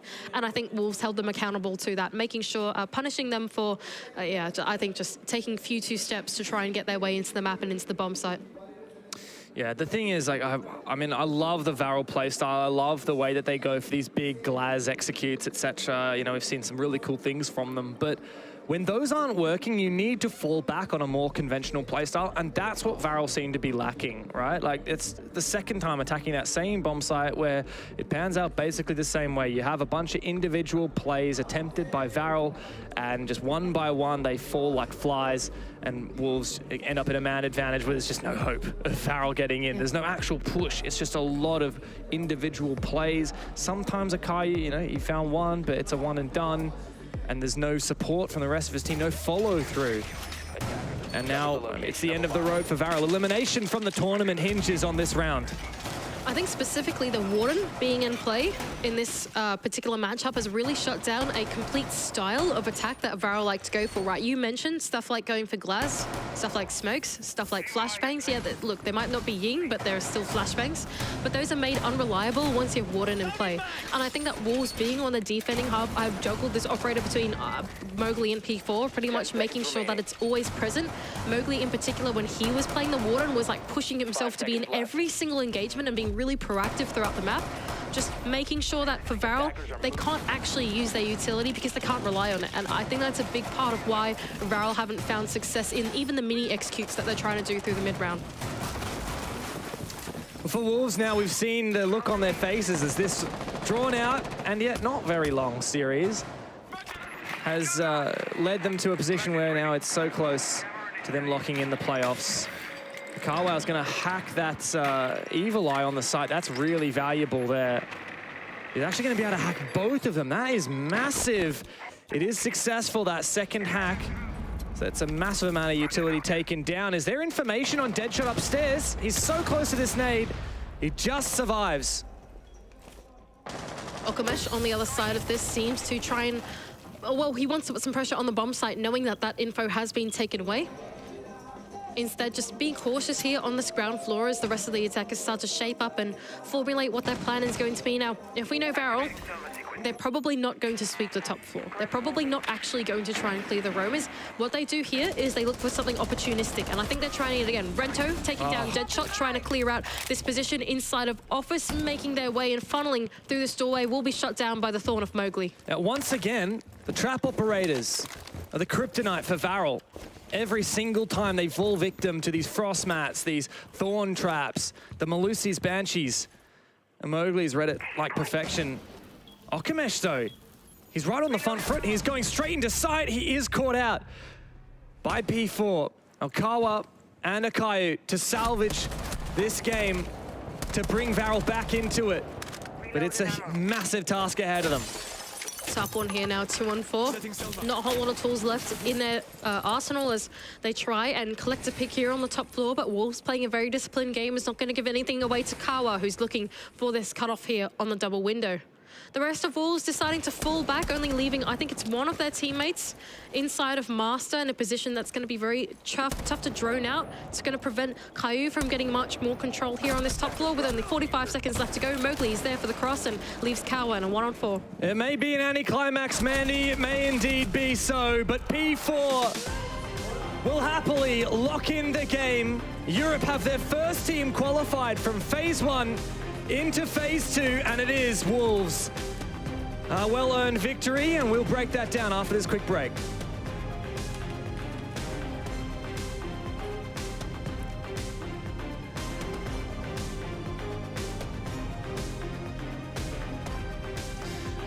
Well, apparently we're not going to a quick break. Yeah.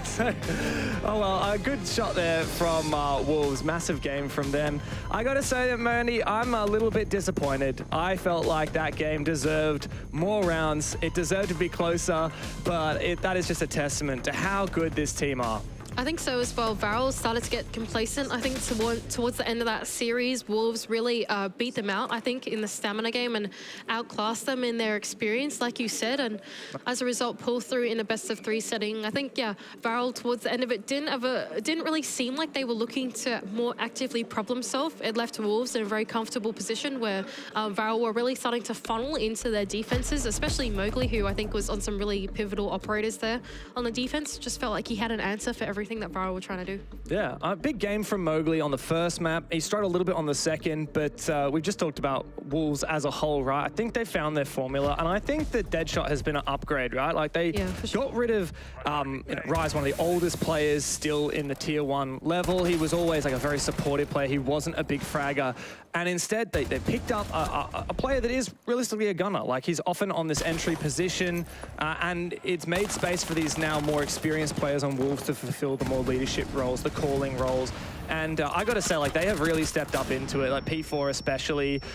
He might not be the primary support, that's Shinka, but I just think that he's done a phenomenal job calling for this team. I think that's exactly right. I think, look, from a Wolves point of view, you don't really need a big figurehead anymore to lead this team. All 4 players, except for Deadshot, of course, who's a bit newer, are so experienced at this point that it's not like you need someone more mature to lead the way in these international events and show them what behaviors they might need to make themselves here on the international stage relevant. It's more about actually closing out some of these games, and I think bringing along a little bit more frontline power in Deadshot to support Mowgli, especially in games where he's not doing as well on the entry. You know, you can't just rely on one big gunner to go ahead. Putting a bit of redundancy in your early game is really important. I think Wolves made a good pickup. Absolutely, and I also got to say, like, Bibu has been a real standout player for me. This guy is one of the most experienced players in the scene for pure just career maps played, but also his international experience. We talked a little bit about that previously, but I'm just really impressed that this guy, like, he's been around the block a few times and he can still frag like crazy. I mean, you look at 9-5, the scoreline as the replays we can currently see. Unfortunately, we did lose the scoreboard at one point, but even in the first match that Bibu played, which was actually against Varel, that clubhouse game, he had 100% cost rating, and I think it was a 2.0 KD. Like, he's been doing so well. I really think that Wolves have found the right roster for them. That's so cool. I mean, look at them go. Yeah, they're absolutely fired up. They know that they've made it into phase 2 now, which is super exciting for them. I feel like they must feel like they are where they belong, I think. W7 and Wolves going through from this group, I think, doesn't really come as too much of a surprise to most of us, and I assume most of you at home as well. So I think, yeah, Wolves doing a great job to retain their composure and take their spot. Yeah, it might be a shame for Varel. It was exciting to watch them, what they had on the cameras and in the server, their crazy play style, the Rubik's Cubes. It was good fun, but all good things must come to an end, and Wolves are very well deserved in making it to the playoffs once again. That's 4 international events in a row, this being their their 5th. What a great roster this is. And we've got an interview. Ginny, please take it away. We do. We have an interview with Bibu, so hello. We were kind of talking about the height difference, but it's fine. Let's talk about your game so far. It was a very dominant performance across 2 maps. It feels like your best of 3s have been much more convincing than your best of 1s. Would you agree? Yeah, I think we're better in best of 3. Best of 1 is allowed a lot of teams to ban 4 maps, so most of the time they can just play maps that they're on comfort on it. Yeah. And most of the time I think teams like don't really prepare best of 3. They are I think, but just they have a weaker map. Okay. And when you are doing the good job on analysis with your staff, your head coach and your analyst, you can just spot that and just try to pick it, or at least they can ban your best map too sometimes. Yeah. So you have more possibility to pick a good map and have like more dominance on it. So yeah, I think it was better for us best of 3 today. We played before W7M. Yeah. It was close, but they were better. We'll see next time we face them. Okay, well, you're going to be going into phase 2, and you won EULCQ. That was an incredible performance from you guys. You had your PDS, your Koi, your Wild, and now you're here. You're going into phase 2. You're against the likes of G2. You have Eminem, if they qualify as well. So how does it feel being against the top teams now, joining them on the international stage? Feeling good. At the beginning of the stage, it was not that much predictable, if we can say that, with our stage. Fair enough. Yeah, we are back with the top teams. VP, they are back too. Yeah. Since a long time. G2, world champions, and maybe M&M. So yeah, I think it's a good 4 EU teams with us. And I think, yeah, playing them, it's always good. And after now, just more curious to play other, like FaZe with that change. Yes. Even Liquids. So there's a lot of good teams that we can play. So just exciting to be in phase 2 and play this team. That's really good. You're also the only French team, so you have that representation as well. So for the French fans at home, what would you want to say to them? In French? In French, in English, whichever one. Merci beaucoup pour le soutien. Ça fait plaisir. J'espère que vous êtes derrière nous. Et puis, on va tout donner pour représenter le French flag, le drapeau français. Merci beaucoup. Voilà. Merci.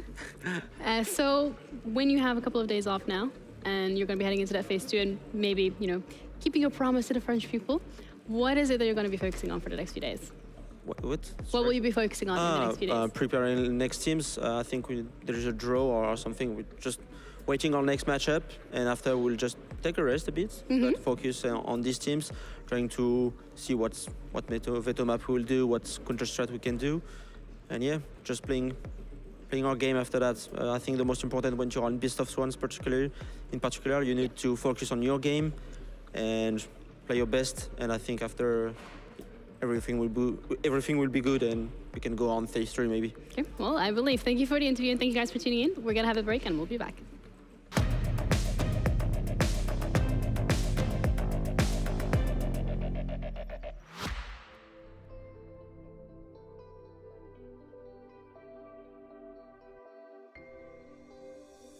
Here today, the top 2 teams from Europe and from America. Diffuser down with 30 seconds. Bouncy's going to find 4, but Pengu says no. Penta are your first PC Pro League champions.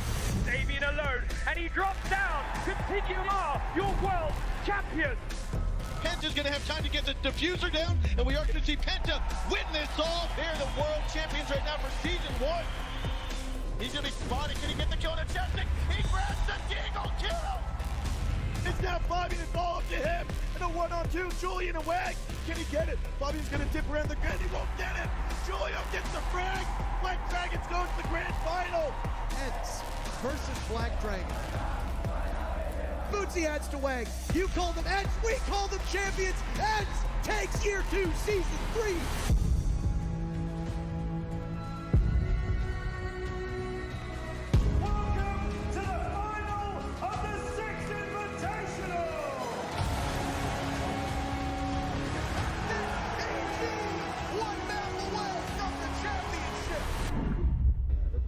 Go back on stage, boys. We have this. Let's go.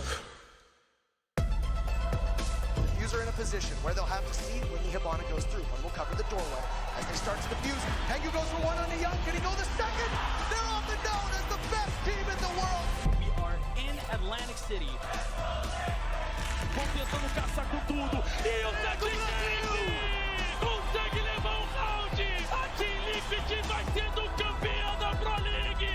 On Joe Parry! Close to getting the victory, and he goes down. G2 will take the win.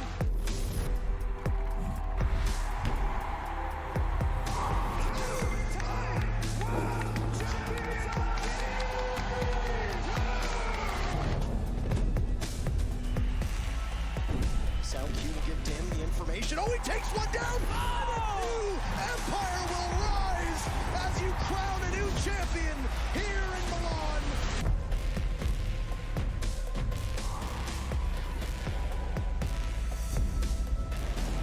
Two kills, three for Shepard, and the empire strikes back. 2v3, Kedru finds one, and Hyper is there. Na'Vi just need a couple more seconds. And it's done! We have a new Pro League champion. It's Na'Vi!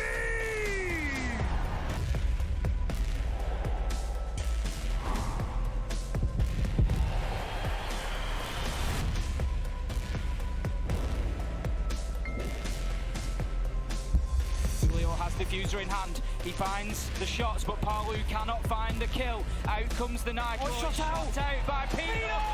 Your winners. It is the Ninjas in pajamas. Rock, paper, scissors, shoot. Rock, paper, scissors, shoot. Oh, I got one. So team one's up one. Rock, paper, scissors, shoot. Team one wins. Yes. 5 seconds left, but it's been surrendered. And do you believe in Magic, Michael? Team 1 does, as they win the Mexico Major. It's time for our grand final.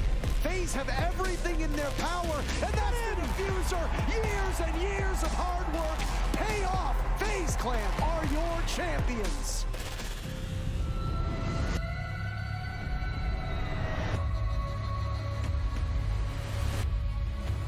All he has to do is stop joystick. 2 seconds left. There's multiple people looking, but always has the insurance policy. Empire have come so close before, but they've fallen short, and they'll do so again. TSM are your 6th Invitational 2022 World Champs.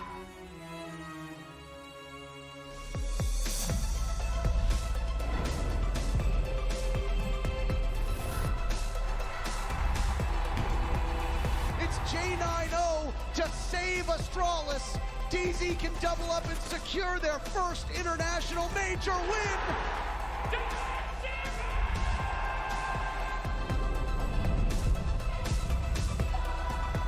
Yesterday they took the crown from LA. Today they take their kingdom from Lucknow. Rogue EU winners at the Berlin Major.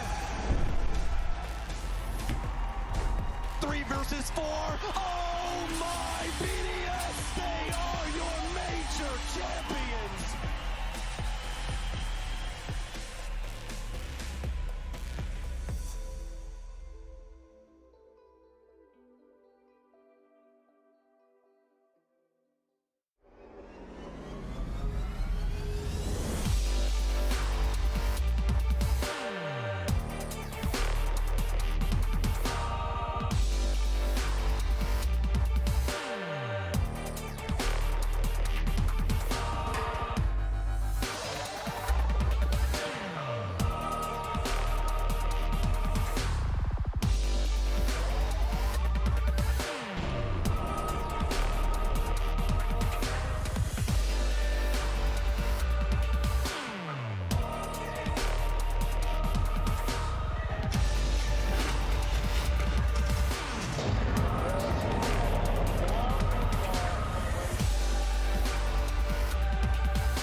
Welcome to the final best of 3 here on the phase 1 of the Copenhagen Major. It's going to be M&M up against Sandbox Gaming to determine the final team to be heading into phase 2.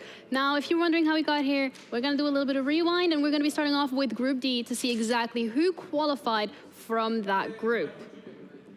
I can tell you, it was Falcons. They qualified through, WB7M qualified through Group D. There we go. They beat Wolves 7-1 in that upper bracket. And with Wolves knocked into the lower bracket, they just took on Donuts Farrell, and they went 2-0, which made them qualify as well. Group A is a group that we're looking at the moment, and from there, we had Falcons qualify this morning. They knocked Sandbox Gaming into the lower bracket, who are now up against M&M. Both of these teams are fighting for a shot at phase 2, and it's going to be a best-of-3 format, which means there is a lot of siege once again on our plates. I'm Ginny, your host, but your casters for this one are going to be Intero and Penger. Hi guys, nice shirts. Thank you very much. Right back at you. Thank you. Where'd you get it from? Yeah, I don't remember. You know, my mom got it. Just some brand. Yeah, just like some random. Very strange. Yeah, very strange. How are we feeling about this game, guys? Guess it wasn't important that her mother gave it to her. She didn't care. I don't know. Wow, when my mother gives me gifts, I remember where they go. I noted it down in my book. Yeah. Yeah. I'm getting so much hate for the shirt today, but let's talk about this game. Yep. Let's talk about expectations, because M&M up against Sandbox Gaming. I want a prediction, actually. I'm looking at 2-0, 2-1. I mean, we're talking M&M against Sandbox, so like if you gotta be like completely honest with yourself as a spectator, you gotta go M&M's gotta win it. Like that's the expectations from everyone here. I mean, at this point, as you've watched the scorched earth of APAC so far through phase 1, I don't know how you'd be like, you know what, Sandbox are the team that are gonna get it done. I look at this and it's like, I come into this matchup and I really, really hope Sandbox does well, and in a way I actually do hope they win. But I honestly think it's going to be a 2-0 M&M. Okay, well, fair enough. I love that there is absolutely no bias coming into this one, because we want both teams to win, right? So I'm not European or from APAC, so I don't care. Well, Pengu, what would you qualify as? That's a great. Well, what a right? I'm gonna let you two figure European, it I out. guess. Yeah, you guys can figure it out. Okay. Thank you. Are you European? I was half and half last year. Now I'm like 70-30. Slowly converting back to my roots. Well, see, last year we casted NA in NA. This year we're casting NA in EU. So I suppose you're more European. Yeah, majority European, guess, but still a touch of American. Like. Coming into this matchup, M&M did not have the result that they wanted a couple days ago against the surprise of Mino, which is Falcons. Yes, the Falcons are moving on. They took flight earlier today in their matchup against Sandbox. And the Korean team on the wrong side of Saudi Arabian aggression in the server. Yeah. So Sandbox is here, the last team from APAC remaining in phase 1. If they fail here right now, that will mean all APAC teams that came into phase 1 have been eliminated. And it means only 2 APAC teams will remain, Scars and D+, the former roster known as Damwon Kia, who will be joining us in just a couple days. It's been a pretty grim event so far for APAC. It has. Hopefully that they've been able to learn and gain some very valuable experience. Sandbox is a team that really doesn't need much more experience. As we talked about in the matchup earlier against Falcons, Sandbox has been to almost every single event. Now, they're going up against a team that historically actually has less experience internationally than they do. Yep. And yet, I think most people would probably predict that M&M are the favorites heading into this. Depends on where we go, of course. We need to bring up the maps for you. There they are on your screen. So 3 maps will be played, possibly, at least 2 of those. Villa into Clubhouse and the Deciders Oregon. So if we go the 3rd map, it's that very common ground for both teams. But of course, Sandbox, they will choose the Villa, and M&M will choose the Club. In terms of map vetoes, in terms of the maps that were banned out and the maps that were picked, do you have a winner? I mean, again, M&M. I mean, you go cookie cutter maps, well, like Clubhouse in Oregon, and Villa comes down to execute and structure gameplay. And sure, we saw Sandbox earlier today, just a few hours ago, trying over those glass, the ying, the smoke executes, but they always fall a little bit short. So if Sandbox are gonna bring that same style of siege to Villa, I just don't know if it's gonna work against M&M. Teams from Europe in general, very good at playing something like the Warden, playing the structured bomb sites. We know them, they love playing the Goyo. Those operators directly counter the playstyle that Sandbox have been playing for the majority of this tournament so far, and It didn't work against Falcons, so I don't know how it's going to work against M&M. We'll have to see. Either way, I truly hope the Sandbox will go out swinging, will go down fighting, and I'll just kind of belly flop over and just get destroyed by M&M, because it would be a shame of a way to go out. Now, we do see the player cams now, and there are a couple of smiles on Sandbox's faces, so it looks like they'll go in here with a fresh look and a clean slate. Of course, it is do or die for both teams because loser is going home, and you don't want to be in that position ever. And then we'll start banning, and they took Lion off the board. That's again because of that execution style Sandbox they play. Lion will keep you in place, and then of course that global gadget will impact the entirety of the map. Whereas Sandbox, they want to target ban the players like Solotov, like users like Tyrant, who more often than not finds themselves on the nuke, roaming around the map on the attacking side, trying to look for those flanks. And Sandbox against Falcons earlier, they too tried the nuke, but it did not work whatsoever, so they don't need it this time. Valkyrie banned out's pretty standard fare. See her as a very, very high ban rate, and the third most banned defender after Solus and Azami. Azami has been, for those of you that don't like the operator, probably insufferable with how often she has shown up. Omnipresent, just about everywhere, at all times. Solus was a popular ban as well, but it's Azami actually who gets removed from action. So Solus will be available on Villa, which is particularly strong because they're two of the most played bomb sites are both upstairs. Yep.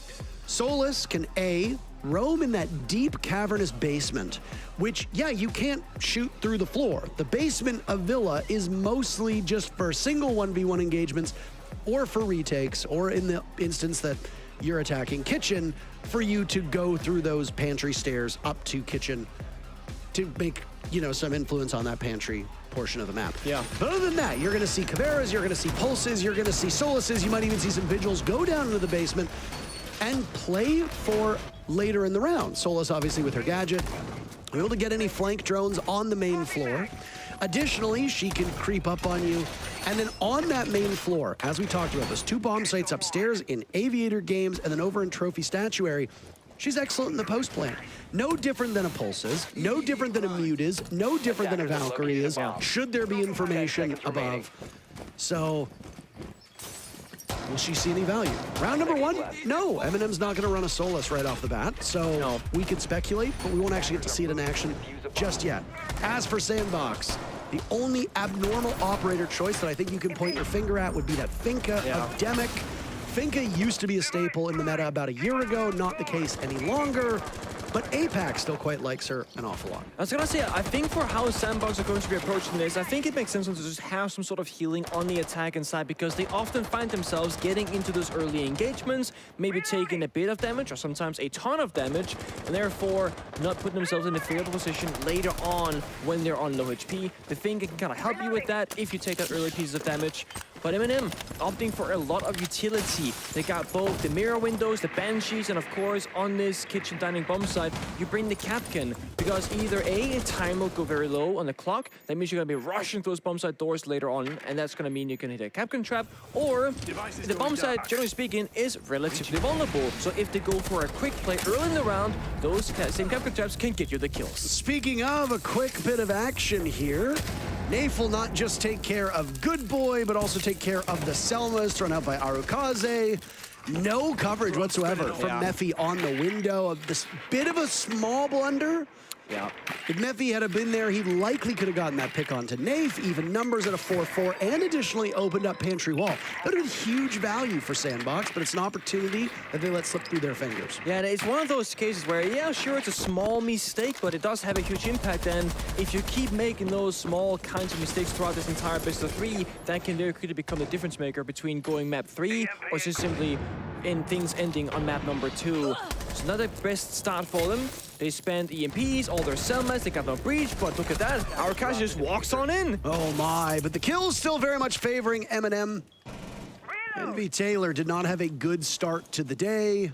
His stats were underwater against Falcons, one of the most experienced players in the entire region. And time again, the core of this roster, whether it be on that old Mantis FPS, whether it was when he was with Cloud9 or Element Mystic, they often relied on Envy Taylor to be the superstar player. There's more depth on Sandbox now, but You still need him to be able to show up. A 1v4 is a daunting task, especially since he's locked into Pantry at this point. There's no soft wall, there's no soft destruction. He just needs to win his engagement, and he's looking a little high. Solotov, Crouch gets the very final kill. M&M, 1-0. The dangerous thing about going to your map pick as the first map is that the opponent chooses the starting side, and Villa just so happens to be a very defender-sided map for majority of teams at this event. So M&M, they get this comfortable starting position. They actually go tertiary bomb site first at this dining kitchen bomb site, like to kind of throw off Sandbox, or maybe they just seem that their attacks they've been studying hasn't seemed that good for this particular bomb site. Either way, it pays off massively. It's a 4 versus 1 with 30 seconds left. An easy round for M&M, a great start for them, and now they can kind of go into the primary, secondary bomb set upstairs, like ABG, like Trophy Statue, and that's of course where they're gonna go next. And now in round number 2, we will see the Solace being picked up. M&M, when Solace first was released in the EUL, they were one of the first and arguably one of the best teams at utilizing Solace. Normally, it would be Solotov roaming somewhere, like you said, Parker, in the basement, looking for those flank drones and looking for openings and always trying to be a thorn in the side of the back of the opponent team. Right now it's going to be Tyrant. Solace's got a different mission. He's going to play the Warden on side, and you know, if M&M watched Sandbox earlier game against Falcons, which they probably did, they know that smokes and flashbangs has been their primary source of breaking apart bomb sites. And I will give kudos to Sandbox. They have actually opted for a different approach. They're playing Zero, they're playing Thinker, they're playing Dokkaebi. They're actually bringing it back to their old style of Siege that we haven't seen that much of at this event. And given the result against Falcons, I think it makes a lot of sense. Good boy, did a bit of drone work on the Gemini clone, finds Tyrant. Boy's drone gets shot, disappears, fades away. Tyrant looking for an engagement, but he's gonna run backwards before he loses that gunfight. I'm curious the utility work, or whether this is just gonna be solely about fragging on that Solace. I like the Zero being brought as well. Yeah. Highlighted a bit of Zero play in the past about how those Argus camera changes have made Zero a more potent operator now that, you know, the camera doesn't immediately deploy. You get to control it. And keep them in cheeky spots, and then when the time is right, maybe later in a round, turn that camera around when the defenders are least expecting it. This is not a play you usually see at all. And I mean, Nello goes for it, he gets it. Gets down on the window, back in, not retrievable. Sandbox actually picked up that first kill, Nick, but then immediately there's 2. The question about Solace, will it be utility work or will... Oh, good boy. Good boy, bad nade. Takes a lot of damage there from that. 3v2 for M&M. Yeah. Tough position to be in because you need this manpower on Villa to break apart the main staircase, for example, and good boys downstairs, Amy Taylor up above on the balcony, so they're very separated in this position. Had to find isolated targets from M&M, win their individual gunfights, and then move forward. And ideally, they should try and get together that 2v1. Good Boy's gonna be coaxed into action, but he uses his on the stairs, watching the angle that Good Boy could have been in. Good. No, instead he'll pick up Tyrant. Tyrant not expecting that play, but Good Boy had all the information in the world. Burst of action early on made it, so there's still plenty of time for Sandbox to get into place. Hit the 40-second mark.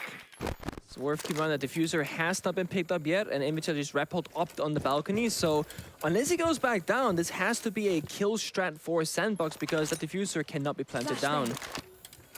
Taylor will want to hop on in very quickly. Solotov in his position, guns him down. Now it's Good Boy's turn to get 2 more picks. Diffuser is pretty much out of reach, but Solotov's ready for it. He locked out round number 1, he'll do the same on round number 2. M&M perfect so far. Solotov sitting on 5 kills already. Now, the players of M&M, generally speaking, very momentum-based. When you look at usage, when you look at Solotov, if they get a really good start, they get 3, 4, 5 kills in the first 2 or 3 rounds, they typically do not slow down. So normally, you're not catching them off guard early on, if anything. Shut them down, take away a bit of confidence. But you see here, that hasn't been the case. Even Nell goes for a jump out, and sure, it's a 2-for-2 trade, it's an even number situation, but the defending team, more often than not, will be favored in those moments. I mean, you can hold down the AOT bomb site easily 2 against 3, 2 against 4. So when it comes down to a 2v2, yeah, that's where the defenders want to be, not the attackers. So Sandbox, they have to trade out better than they have so far, or be better at creating those openings themselves instead of relying on a jump out and then try and punish M&M for their decisions. This is Sandbox map, so at what point do we start to worry, given the fact that, well, it's M&M starting on defense. Yep. On Villa. Pretty okay. Left before insertion. They're not a bad Villa team. No. When do we look To locate a bomb and defuse it. at Sandbox A bomb and has been say, located. yeah, no, there's some cause for concern? Honestly, I think after this round, because that's gonna show us the 3 primary bomb sites, how Sandbox are going to attack it, and how successful or unsuccessful they're going to be. And if they look like they don't have the best grasp on what they're trying to do, or very simply, they cannot break apart what M&M is doing against them, that's a cause for concern, because then you get a full bomb site rotation, you're down 0-3, and guess what? You gotta attack the exact same bombs in the same order, most likely. This time, Mephi on the blitz, looking for a fast play, perhaps the C4 get tossed, I believe, into the Aruna gate, actually. I think it was just waiting for it to go away. Oh, no! That's not ideal. But Good Boys there is back up. You got Urkazi as well on Repel. Candela goes in. All these blows being traded 50 seconds into the round, and it's Sandbox to come out ahead. They just steps away from the bomb site as well, which is going to call these M&M players back into action. Nello knows the task, Nello knows the job. Down goes Good Boy. Demic will follow in the afterlife. Sandbox had the early lead. It's gone now. Leaving Envy Taylor and Harukazi as the last 2 left. And M&M have not been shaken off of their positions. Flash goes out to move one of the players on the stairs. Nice shot from Envy Taylor on the nave. Beautiful, beautiful shot. Diffuser retrieved. Sandbox could pull this off. Tyrant and Nello are far enough back, and they're both going to be retaking the site from the same angle unless they decide one of you needs to go over to Trophy. Can't have both over in Statuary. Sound of the case going down. This cross for Envy Taylor is good, but he fails to take out Nello, and now Harukazi has to get off of the plant because of it. And he gets taken out by Tyrant. Envy Taylor had rotated, but he missed out on both M&M players while doing so, and it's to the undoing of Sandbox. It's a really smart play by M&M. One guy goes deep Trophy, one guy goes top right into Statuary. That means the cover from Sandbox, they have to make a decision. Do you cover the Astro door, or do you cover the top red door? And honestly, a bit of hesitation on the side of Envy Taylor forced him to not get either of those 2 kills. And M&M, they win their individual gunfights. I have to say, early in the round, in these highlights right now, we see only 2 or 3 members of Sandbox fighting against all 5 members of M&M. Because Envy Taylor on the balcony outside, Harukazi on the Astro window rappel, they were not in the building to help the entries of Sandbox. And honestly, not that I want to thrust any more hate onto Envy Taylor than needs to be done, or any undue criticism, but the position he was holding inside a bedroom, watching that Trophy cross, allowing Nello to get by and not killing him, now has this ripple effect. Yeah. Where Harukazi can no longer stay on the diffuser, because if he stays on the diffuser, Envy Taylor has to cover Statue Door, but he also has to cover the Astro Door that leads into Statue. Yep. So it's very easy for M&M to just pinch Harukazi and kill him. So what does Envy Taylor have to do? He needs to reposition towards the triple panel wall and bedroom so that he can try to watch the Statue Door and also get the cross on Astro Door. Harukazi has to get off the diffuser because you have to take a 2v2 at that point. You cannot allow Envy Taylor to stay in a 1v2. Because of the way the site is set up, M&M are going to get at least 1 pick. If it's Envy Taylor, that means Harukazi is left alone with Diffuser in a vulnerable position. Yeah. If it's Harukazi, it means Envy Taylor's left alone in a 1v2 with Diffuser far away. So Harukazi falling off of the Diffuser, maybe a bit too far behind. Nello's able to get the pick. Envy Taylor gets caught in an awkward position where he's still trying to get into place. Can't do it in time, and he's playing behind a single panel where either Nello or Tyrant are going to be able to win a 1v1. In that engagement, it's Tyrant who ends up getting it. Yeah. And now we see a Sandbox, they're actually opting for that other style of siege where now they bring out the glass, the Ying, the Osa. They're going to play for the bomb site that Red Tick execute. Knave has impact grenades. The first Kadilla and the second are just there to fake things out and cause them to happen, which has forced out 1C4, but then it'll finds a kill onto Arkaze on the Ace as well. So already Sandbox playing from behind. Oh no, and you can't even see half of this. They're in the midst of the smoke and... What? That? No, that's bad. That might be one of the ugliest rounds that we've seen in the last 4 days. I understand the idea behind what they're trying to do, right? But it's such a simple version of Siege, it doesn't work at this level, frankly. I mean, it didn't even look like M&M did anything in that round. They just sat in the smoke and waited. Like, I mean, Nello gets a slow peek under the elbow here. There's a follow-up in that same position from Demic. They fire away at the smoke, assuming somebody is there. Yeah. Like, that's...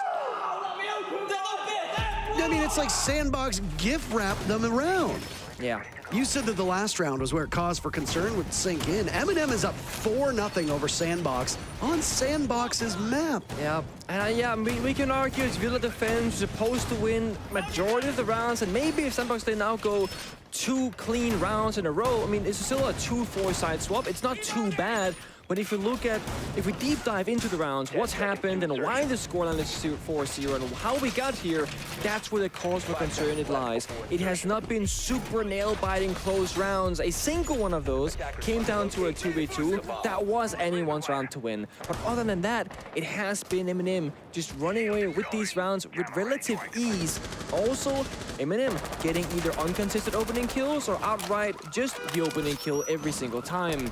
Sandbox, they're once again gonna shift the operators around, try and find a different approach. I respect them a lot for this, because if something's not working, you don't have to force it the entire time until it does work. You just do something instead. So now they get the Jackal, they get those isolated room-clearing operators. They still have Mephi on the Capital for the side execute later in the round if they can get there, but they want to focus on the early lead and man advantage in this round.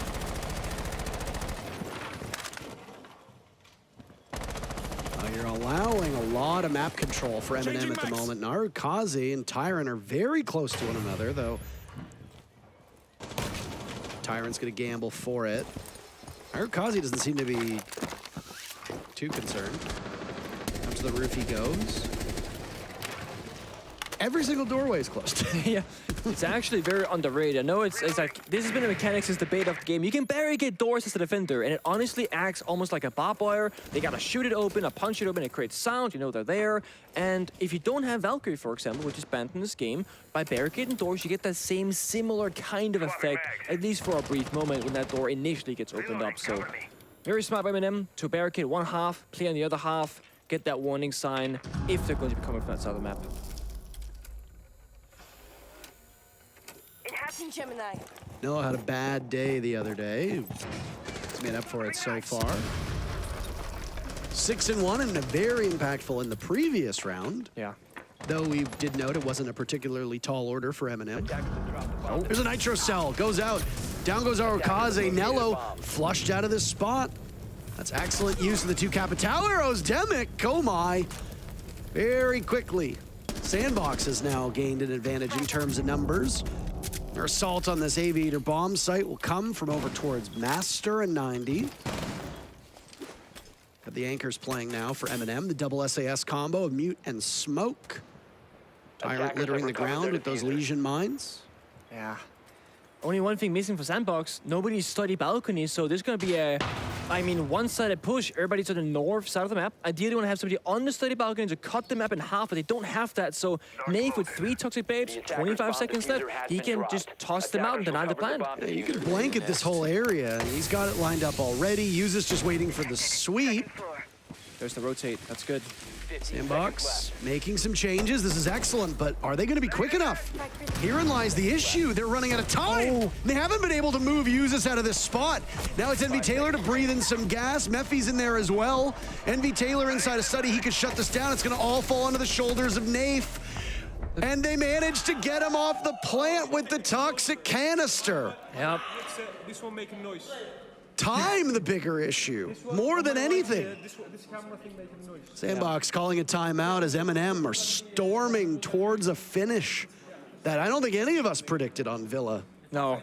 I mean, this is, again, Sandbox are fighting so many different things. They're fighting being down in numbers more often than not. They're fighting the clock in that previous round, utility game as well, and they're just a little bit slow on their rotations, right? Envy Taylor did make it to the office balcony at the tail end of the round with about 20 seconds left on the clock. But the issue is, there's still 3 toxic babes in the pocket of Nath because there's been no pressure near the bomb site. Uses surviving that grenade, very important. Shuts down the initial entry from Sandbox of Demic, but still, the following 2 members they run in, Toxic Babe is there, can't get the plant down, timer is 0. Sandbox, they took their time out, they can talk things through, and it's important that right now they don't dwell on the past and what has been going wrong for them in round number 1 and round number 2. It's about, okay, what is the overall issue? Why is this not working out? Because they have a lot of rounds to play ahead of them, and ideally, they want to get this final attack, but more importantly, they then have a high amount of defensive rounds they have to play afterwards. So it's important to talk about the round right in front of you and the overall game style performance going forward as well, because they gotta go OT if they don't win this round. And even if they do win this, I mean, it's 5 straight to avoid OT. You might have heard Solitov making some comments about what I'm imagining is his camera. I don't know exactly what it was, but it was making sound, right? Making some sounds or something. Yeah. Well, it's just the government spying on you, Solitov. There's nothing more to see there. Oh, we've been found out. Everybody be quiet. Oh, be quiet. So there's a tech pause as everything gets fixed up. It looks like it's just ended, so we'll get underway with what could be a perfect half for M&M, and goodness gracious, they're going to living room library to try and get it done. Honestly, I think this is great, and I'll tell you why. Basically, they've played 3 bomb sites now. They played every single bomb site twice besides Trophy, which was the closest bomb site it came down to, basically. So instead of going back there again after a Sandbox timeout that they've already prepared for the exact scenario of attacking Trophy, they throw in that Joker card where they go, okay, we'll do something else. We'll go on that 4th bomb set, which play rate and success rate for the defense is very, very low. And even though these are professional tier 1 teams, the amount of practice you have on this bomb site is significantly lower than that of the other 3. So this is going to be difficult to attack for the simple reason that Sandbox, like every other team, are going to be very unfamiliar with this bomb site. And M&M, because they chose to go here, they're obviously prepared. They got a strat up their sleeve, they've spoken about it in that technical timeout likely, and they already have things worked out for them. Now with attacker repick in the game, Sandbox, they can drone out the bomb site, make their changes accordingly, but they only have that 30-45 seconds time to figure out how they're going to be approaching this. Now they chose to go for the north and east side of the map, that master bedroom balcony, and try and go on over and at least secure 1/2 of the map. But the bomb site, just like, let's say you're playing a border ventilation defense, it's all about what's above the bomb site, that verticality from up above. So you can't just hit the bomb site directly, you'll have to fight the roamers most likely in this round. Sandbox currently averaging 2 kills a round, which is just a dreadfully bad number for any team in any real circumstances. I mean, it's not even been the way they played this one out. Nice start by Good Boy, though. Down goes Tyrant. Tyrant, an absolute menace on the roam, time and time again. Taking somebody down who was playing in the periphery of the bomb site is obviously good. I mean, Tyrant playing very far off his teammates. You see there's a sit on red stairs. 3 members have been playing together. Tyrant very much alone, took that gamble, but also when you're up 4-0, you can get a little bit cocky and take these kinds of risks. I mean, the punishment is minimal. The Terror right up from Good Boy, very high value potential. Clear out the soft wall, clear out the barbed wire, and the Banshee, make Nello's position weaker. Either clear him, deal with him because he's overwatching the majority of the bomb side, or at the very least make it easier later on if you were to try and take a fight against him. I'll storm in now. Just a minute left on the clock, and it's Solitop next one up to take a lot of damage, but he wins the duel against Mephi, all right. Okay, the retake now instead. Smart play from Nello, could go for a flank. Nello's gonna make a ton of noise, and he drops. Oh my goodness, look at the confidence that he has, but it's a bit misplaced. Arukazi humbles him quite quickly. Panel opening up. This is where you have to get that diffuser down, and there's no real saving grace except for a Nitro Cell, or maybe an Evil Eye Cam. Yeah. Despite being outnumbered just the previous round, M&M were able to stop Sandbox from getting the diffuser planted, and that's all that matters. You still have your whole 5 team up. And if one of them gets off the plant after the clock hits 0, that's all that matters. Smoke's going out, and look at this play from Solotov, but he's not close to where the diffuser is going. Nave gets a misread, swatted away by NV Taylor, and another for NV Taylor. Solotov can't find anything, and the diffuser goes down. The strategy was there, but now Solotov on a single point of HP has to wander back into harm's way. He'll make a bunch of noise while doing it. Drones still scouting for him. And it's Good Boy to seal the deal. Much better round strategically for this Sandbox team, but you can't help but maybe give him a bit of a nod because M&M didn't need to go to that site, but they did anyway. Yeah, they took the risk, and I mean, I like the theory behind it, but Sandbox, they problem solved beautifully. The opening dual engagement between Tyrant and Good Boy, honestly, very important kill, because either Tyrant kills the floors, which goes for Terror Jones, had a big impact in that round, the Good Boy himself as well, and Tyrant, you know, he was that external roamer. Had he survived and gone back to the bomb side, that means more power on the side itself. Sandbox did a great job at figuring out which area of the bomb site was a safe spot to plant in, and they utilized the smoke grenades they had. 2 on the Jackal, 2 on the Brava, to perfection. They are a great smoke team on the attacking side, but now things will change up. Building yourself a 5-1 lead on Villa will give you a lot of confidence and aggression you can bring to the table as an attacking team. Let's say it was a 3-3 side. Well, M&M in this opening round, they want to play it safe. They want to get that 4th round, you know, get into the round lead. Now, they can storm through this map if they want to, try and catch Sandbox by surprise. They have so much room to try different things without any worry of falling behind, at least for a while longer. They did tease us with a couple of areas. The Kali, for example, was showcased. The Capital from Nave instead came out.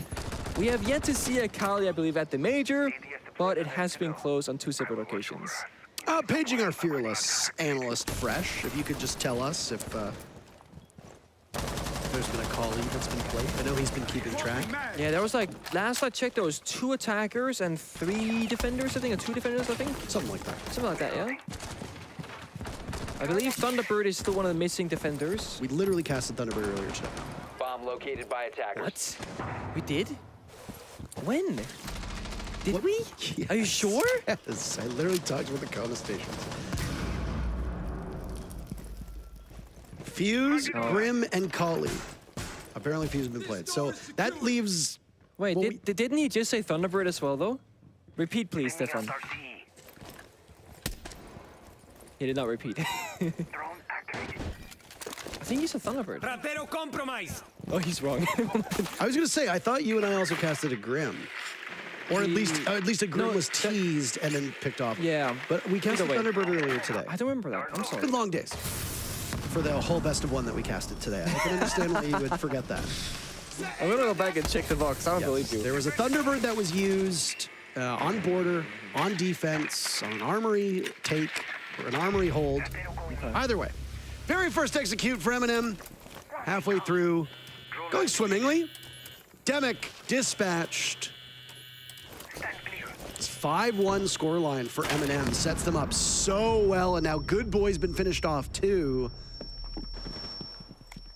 It's not a great start for them. I mean, they're losing their vertical C4 player, losing their anti-smoke, anti-flash operator of Warden with the 115 inside, of course. And now these Terror Drones are destroying the main stairs barbed wire, so Smoke's position of Arcase is going to be compromised. It's only a matter of time before M&M, they can just push that go, go, go button up the main stairs and try and take out both the Jaeger and the Smoke, and that's going to basically be the entire round for them. Capital was very successful previously when employed by Sandbox. Same thing seems to be happening with M&M, but they can't get Arcase out. It's a bit slow to the punch on Tyrant, and now Mephi's going to get jumped on. Too many angles to look at. NV Taylor in a 1v4, not good enough. M&M, map point. Yeah, and I mean, look at the sheer difference between how Sandbox attacked this bomb site and now M&M. One team tried to kind of overcomplicate things with the fancy, like, full roam clear, smoke and execute the rotates, except the verticality. M&M, they go 5 guys on one side, toss up some grenades, they just walk in the building. I mean, of course... That's how I feel. That's how you feel. It's the sound I make. Let's see the gunfights here. Demic swings very much alone, and Mojix gets flanked. There's a yellow ping on him. Yeah, no one's really helping each other from Sandbox. Even Smoke on the main stairs. I mean, sure, the Capital Fire is there, but no one's holding the verticality. But okay, fair enough, it was Smoke. We see that here as well. So I guess I'll take it back. M&M, they see the issues, they deal with the problems, and they make the process easier for themselves. Great use of Smokes and Fire for main stairs. This is the same Capital that I think we saw from, was it Demic? Yes. Before. Well, this is Sandbox's map. I'd like to remind everybody, Clubhouse is up next. Oregon will be the tiebreaker if required. But with the way that Sandbox has played on their own map, things obviously do not look great. Irrespective of what happens here, you hope that Sandbox is able to mentally recover in between the maps. Yeah. Get their head back in the game, because as it stands, this could end up being a very quick 2-0. The very final APAC team in Phase 1. All of their fellow regional teams have gone home. Yeah. Sandbox hoping not to join them, but so far on Villa should not inspire much confidence. And as much as we approach a game and we want to hype it up as a relatively even contest, it has been far from that so far. Yeah. And I mean, I don't even really want to give a lot of praise to M&M, because I mean, I don't think they've deserved it so far. M&M have not looked spectacular, but they just haven't, they've done the bare minimum to punish the mistakes that have been so obviously presented by Sandbox. Yeah, I mean, this has been a case of building those early leads with sheer gun skill. And I mean, it's oftentimes Sandbox running into a gunfight, not really shooting back a whole lot. We saw valiant effort last round from Demic and from Mephi, but they didn't quite find success. And now again, Tyrant, this time on the floors, will just keep finding all this self-destruction value, denying the cameras, the intel, utility, etc. Now it gets found out, but look at this. Solotov also quick to the punch, approaching the bomb site doors, while his teammates will guard those EMPs and Selmas to distract him and open up a possibility of a flank play from Solotov. Now, Dimic and Goodboy are below. 2 C4s in pocket, pulse scanner as well. So Sandbox, they should have information to act upon with this. Nello's just rushing in, excuse me. Nello finds one. A bit of sloppiness on the second, but Nave is there to get it. Diffuser is going down. This one is just about over. Final player down below is Demic. It's only Goodboy left above, and it's a 4v1 rush strat. My God. M&M, they read that perfectly. No pulses below. The EMP the gates, the run in, they plan on concrete, but no C4 can get you, and they just take the bomb site. 7-1 the scoreline on Sandbox's map. M&M up 1-0, looking good. They have their map of Clubhouse up next.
Last man alive is Necrox. His MVK is on the floor. It's looking. Oh my God! They did it! They've done it! A double APAC semis. I remember I looked like this to Cancel and go. I'm like, what is going on? And it's just one of those like, this should not be happening, especially not against such a strong team as EG, and it did.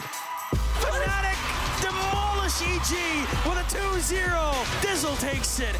There's rare coaches that have been able to achieve what he has. That's immensely unusual.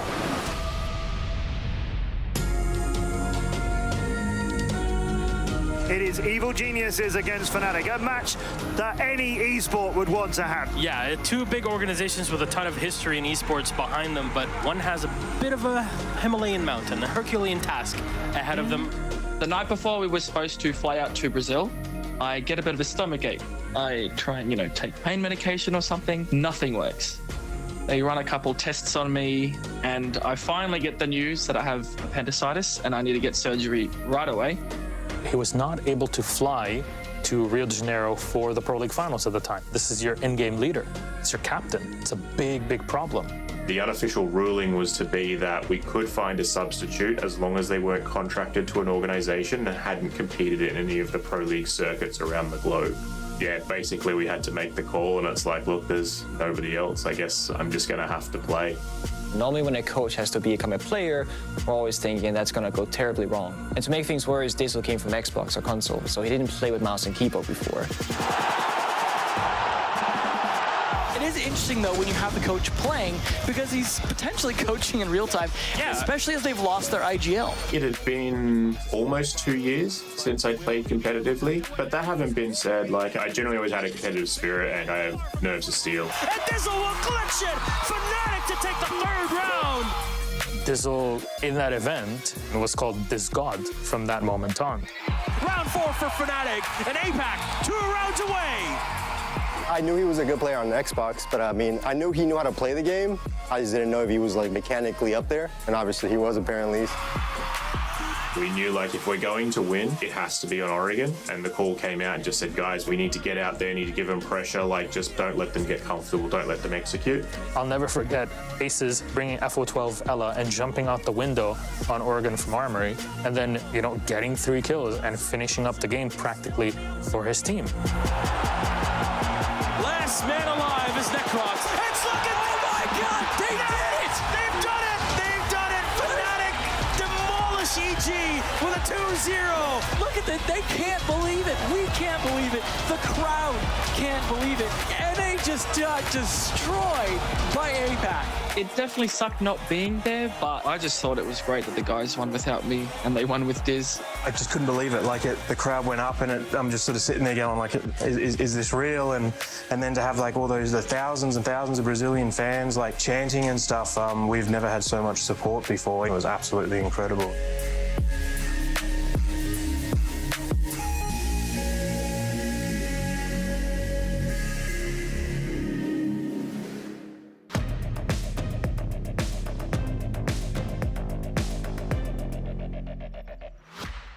Well, it was an impressive performance for M&M, not so much for Sandbox Gaming. And the worst part was that it was Sandbox's map. Yeah. 7-1, the scoreline, as the European team absolutely dominated the Korean team. And it's the last entrant from APAC.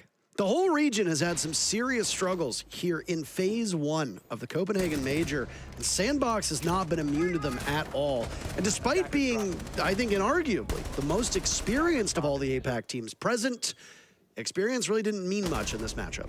No, we can argue that MM is down on defense, etc., and attacking on Villa is hard, but when the side swap came through, let's say Sandbox are great at defending. The issue is M&M, they're also great at attacking, so things they equalize once more, and it really creates a big difference and a big gap because M&M as a team, they play much closer and tighter together, like we see in this 2v2 round on that statuary bomb site, for example, always making the right decisions and always playing on that same level as a team. There's a lot of issues that I think you can diagnose here. There's poor utility usage from Sandbox. There were some questionable decisions. There was these late executes. Yeah. 4 players were still alive from Sandbox in that round. We just saw 4 players left. And there were 7 seconds to go. And that was the round where they cleared out the roamers from M&M very quickly. But then there was no nades set for the smoke playing behind bar, a very common spot for them to be. Nave was able to throw out those smokes with impunity. Sandbox ran into the end of a shotgun blast, and Nave ended up getting the defuse planter down through the toxic canister. It's just, Let's go, boys. you can't really do much but shake your head, frankly, because there were just so many things that you could fixate on. Prior to the final round, Sandbox only had 17 kills across the 18 rounds, still maintaining that 2 kills per round average, which was just dreadful, really. Yeah, look at the opening kills. That tells one story because they lead in that department very much so. And also in cost. Cost is like a general term is like consistency. How well you do on average every single round, kills, objectives, trades, survival, etc. It's everything funneled together. You see the players from M&M, significantly higher cost, double from most players of Sandbox. That's a big difference there as well. So where do we go to next? Well, if you just look on the side of your screen, you'll see it. Unless you don't have good eyesight, then maybe you can see it but not quite understand it. We'll go tell to you. Clubhouse. M&M's map choice. M&M are but a single map away from being the last team to advance to Phase 2, and potentially Sandbox being the last APAC team that didn't qualify through Phase 2. Every single APAC team has gone home so far except for Sandbox. And one map could be all it takes for somebody to book their ticket, I don't know who, but somebody, to book their ticket home, back to Korea, and leave us with just 2 APAC teams for Phase 2 onwards. The region as a whole has had some serious struggles, and when Blast took over as the TO, and the global circuit expanded to 9 regions, the thinking was that by giving specific parts of Asia their own regions, instead of just one super region as it used to be, or 2 technically, in APAC North and APAC South, by giving APAC all these different regions, that they would be able to increase the level of competition, and by having, out of all the regions, the most spots here, unfortunately, they don't really have that much to show for it. The hope is that they've taken a lot of what they've learned back with them. They'll make some improvements in the off season, come back stronger for Stage 2 in the fall, but right now that doesn't help Sandbox. And again, as we touched on, Sandbox is a team that certainly doesn't need more experience. They've been given an abundance of it. They first qualified all the way back at the very first international LAN that APAC was able to qualify for. They and Eins were the 2 teams that made it to the Sao Paulo season finals back in 2017. Damn. That's a while ago. Guess which team beat them?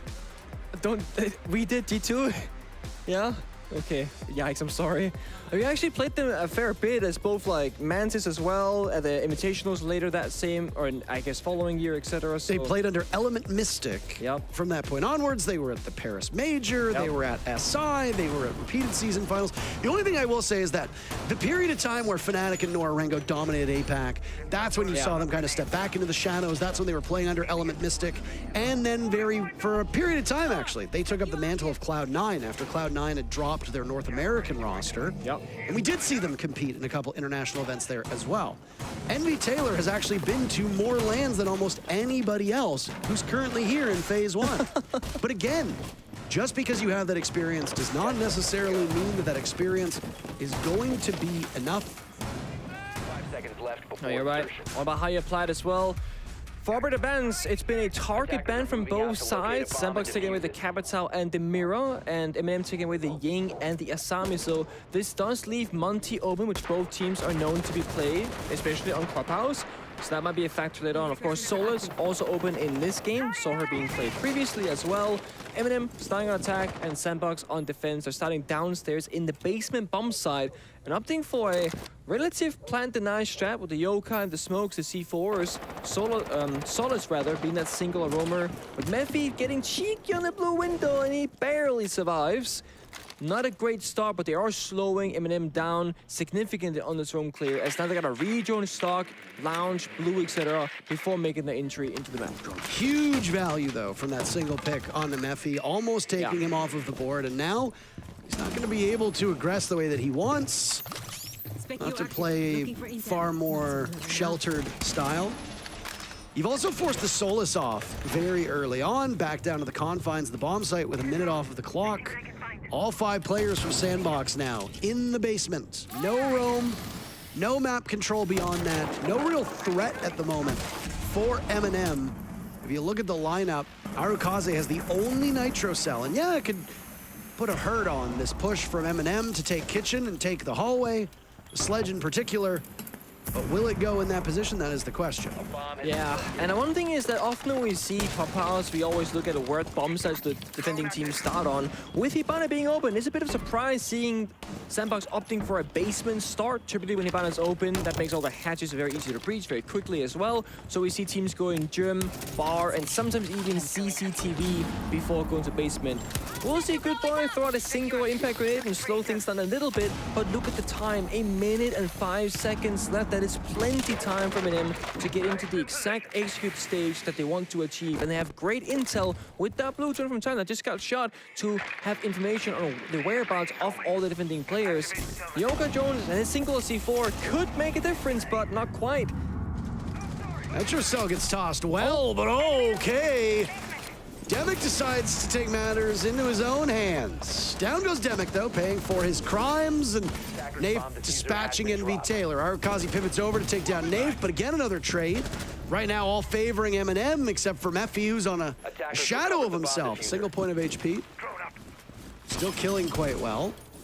He's just concerned with the Yokai drone. He finds it. That's less intel for Sandbox in these final 20 seconds. But Good Boy's long range. A single round was all Sandbox got on their map of Villa. Canelo stopped that from happening now in Clubhouse in just the first round. On the diffuser, nobody pushing in. He sees one, but he gets swung on. Well played by Sandbox to pinch effectively. 2 players remain. Mephi survives the entire round on 1 HP. A stunner for sure, and Sandbox takes round number 1. Yeah, I mean, it almost looked like Mephi didn't realize he only had 1 HP left. He was swinging, taking gunfights with confidence and making it work into his favor, and honestly, kind of saved the round for his team as well. Good Boy with a nice long-range shot all the way from the opposite bomb side, shuts down the 2v2 into a 2v1 and secures the round for the team of Sandbox. A great start despite going basement. That was a bit questionable to start things here with the Hibana being open. They'll go gym second instead. As expected, upstairs, top floor, lots of different operators though. A Bandit, a Frost, a Goyo as well to make things even more difficult in terms of time for M&M. With Mira being removed from play, it does make the extension a little bit more difficult, but it should be a-okay. Yeah, it was a lot more confidence-inspiring of a round from Sandbox than almost everything that we saw on Villa. There was only a single round that I can think of on that last map that I was impressed by what Sandbox did, and that was, again, I don't want to take it away from them, but M&M did go to the living room library bomb site. It is an unorthodox bomb site that is lost by the defenders more often than not, especially if the attackers can crack those 2 panels, the back of the site, get in, get the diffuser planted. There's a lot of safety there. You got the soft wall at the bottom of red stairs. Bad for the defenders. I mean, Sandbox played into a bad bomb site for M&M. They won it. They got the first pick. They got the diffuser planted. It was pretty good. This time, there's a stalwart defense. Sat in the bomb site, took a lot of isolated engagements, forced M&M to come to them after bleeding through some utility. Sandbox looked a lot more proficient. Clubhouse is a lot about like steps 1, 2, 3 APCs, and the first step here is going to be getting open that first wall of CCTV. There's a Bandit in play from Arukaze, and he's actually just left that position off that first with Terror drone from Flores, so that wall's going to open up very quickly. Of course, this is not a CCTV defense, but it's an extension to it. So they're gonna stall for a minute. Things get opened up. Soto finds Good Boy, the opening kill onto Solid, but right back by Mephi. Just walks right in. What kind of swagger is that? You don't drone out the top of red stairs. What's going on? Tyrant knows he's still in that position, but Mephi under siege, quite literally. Oh yeah. He'll get flashed out. The ADS will eat the nade. We're really banking on the Thermite to do something there. And they just let him die. What on earth happens? You don't bail out your teammates at all. You let Mephi do that? Come on, M&M. You've shown a bit more practice than that. Arukaze gets caught, clipped on the shoulder. Now he's down and bleeding out. It's Mephi running through this miracle mile back upstairs. Will he be able to retrieve the downed player? Ayurkazi continuing to crawl forward. Oh. Finished off by Uses at the last second as he tried to find salvation. It comes at the end of a barrel. It's a 1v2. Yep. We know exactly where he is. Had the drone, knew he was going for that rotate downstairs, and Goyo Cannons was popped already with a minute to go, so Mephi, he's going to be running out of tools to work with here with so much time being against him. M&M, if they play the 2v1 together, they can all but guarantee this round. Last drone shut out. Now it's just a 2v1 gunfight. No more intel from either side. Mephi showed his confidence and his prowess early on. They're both stacked up. This is where things are going to get tricky, and Mephi doesn't want to engage. Doesn't have intel. He seems to think that they're going to split their numbers. He's actually wrong. They're both in the same spot. This is so winnable. What? But it was a gunfight that was lost. The plant spot, unless he was completely unprotected. Yeah, they're literally in the middle of the room next to the hard wall, so... I think he was expecting Mephi to go through weight room, in which case the plant spot is actually perfect because you're concealed. You're up against that metal wall. The only way that Mephi's going to get to you is through if there's a rotate in the wall or kill holes on the floor. M&M lacked critical information, and I mean, they thought, okay, he's going to come through weight room. He's playing around that bathroom rotate. Yeah. They look at bathroom, bathroom's clear. All right, he's going to be in weight room. They don't expect him to go through hallway. That's fine. Still a very risky position for M&M to be in. Yeah, especially because Nello actually stuck the plant. Even when that gunfight was occurring next to him, he didn't get off the plant. He was just saying, all right, whatever, I trust my teammate Uses on the line. He's gonna have me covered, and he did, but just barely. Like one bullet difference there could have taken out Uses, and with that, probably Nello as well. But it's tied up instead 1-1. And from one top floor bump set to the other, from gym to CCTV. But this time, weirdly enough, there is no bandit to be played, so the CCTV walls are going to fall immediately in this round. Nave now on the third instead of Nello. He can sprint to the wall, or they can use Nello on the ace as well, get it opened either way. And Asami's banned, so Carographer is a bit more difficult to defend. I'm curious to see where Memo will be attacking from because they have both options open. Could be a garage take, could be master bedroom. All comes down to what they prefer to, because honestly, there's no very difficult side of those two right now. No. Impressive with the amount of mistakes that M&M made on that previous round. They still ended up coming out ahead. The blunder on clearing out top of red stairs. Yeah. Allowing the Thermite to waltz in and die. No follow-up at all. Allow Mephi, who, by the way, was the player that was playing on red stairs. Yeah. Every single mistake committed by M&M on that previous round involved not taking the Jaeger out of action. Yep. If you pinch after you waste a nade, a flash, and a lion scan, and you have two separate players try to dispatch a single one on the red stairs, if you take Mephi out of action, that round is over way sooner than before. But M&M just seemed to get so close and then not fully commit. The last step. Look at this though, Sandbox, they are fighting the row in Master Bedroom. We normally don't see teams go for this, and Ayurkazi has a deployable shield in his pocket still, not being deployed on the ground as of yet. There were a couple instances in the previous map of Villa where Sandbox would die with utility. It would go to the grave with them. Obviously, unideal for a number of reasons, because you're not getting optimal value, but I mean, you have to commit at some point. There's actually secondary utility in the pocket of every single member of Sandbox right now. Yeah, there is. Everyone's got something going on for them right now. And M&M, they're just gonna wait for movement, try and get a pick off this. We see both Nello and Nave holding one ankle each, and if Sandbox don't know where M&M are going to be at, they will move at some point, and there it is. Good for our first one to move, but Ayurkazi still with the Roman smoke, still with the deployable shields at the bathroom, actually trades it back onto Solotov. It doesn't make a lot of sense, but it works. I mean, yeah, it's actually quite surprising that this is M&M's map choice. Maybe it's just because Sandbox are starting on defense and simply showing more prowess, but M&M were far more confident on Villa. Yeah, it's been some puzzling attacks so far, a bit disjointed from the attack inside of M&M, but maybe this will work. I guess just hop in dry. No, that's a terrifically bad set of decisions for M&M. Sandbox doesn't need to do too much. They can just sit back, they can wait. 30 seconds as Nave finds himself in a 1v4.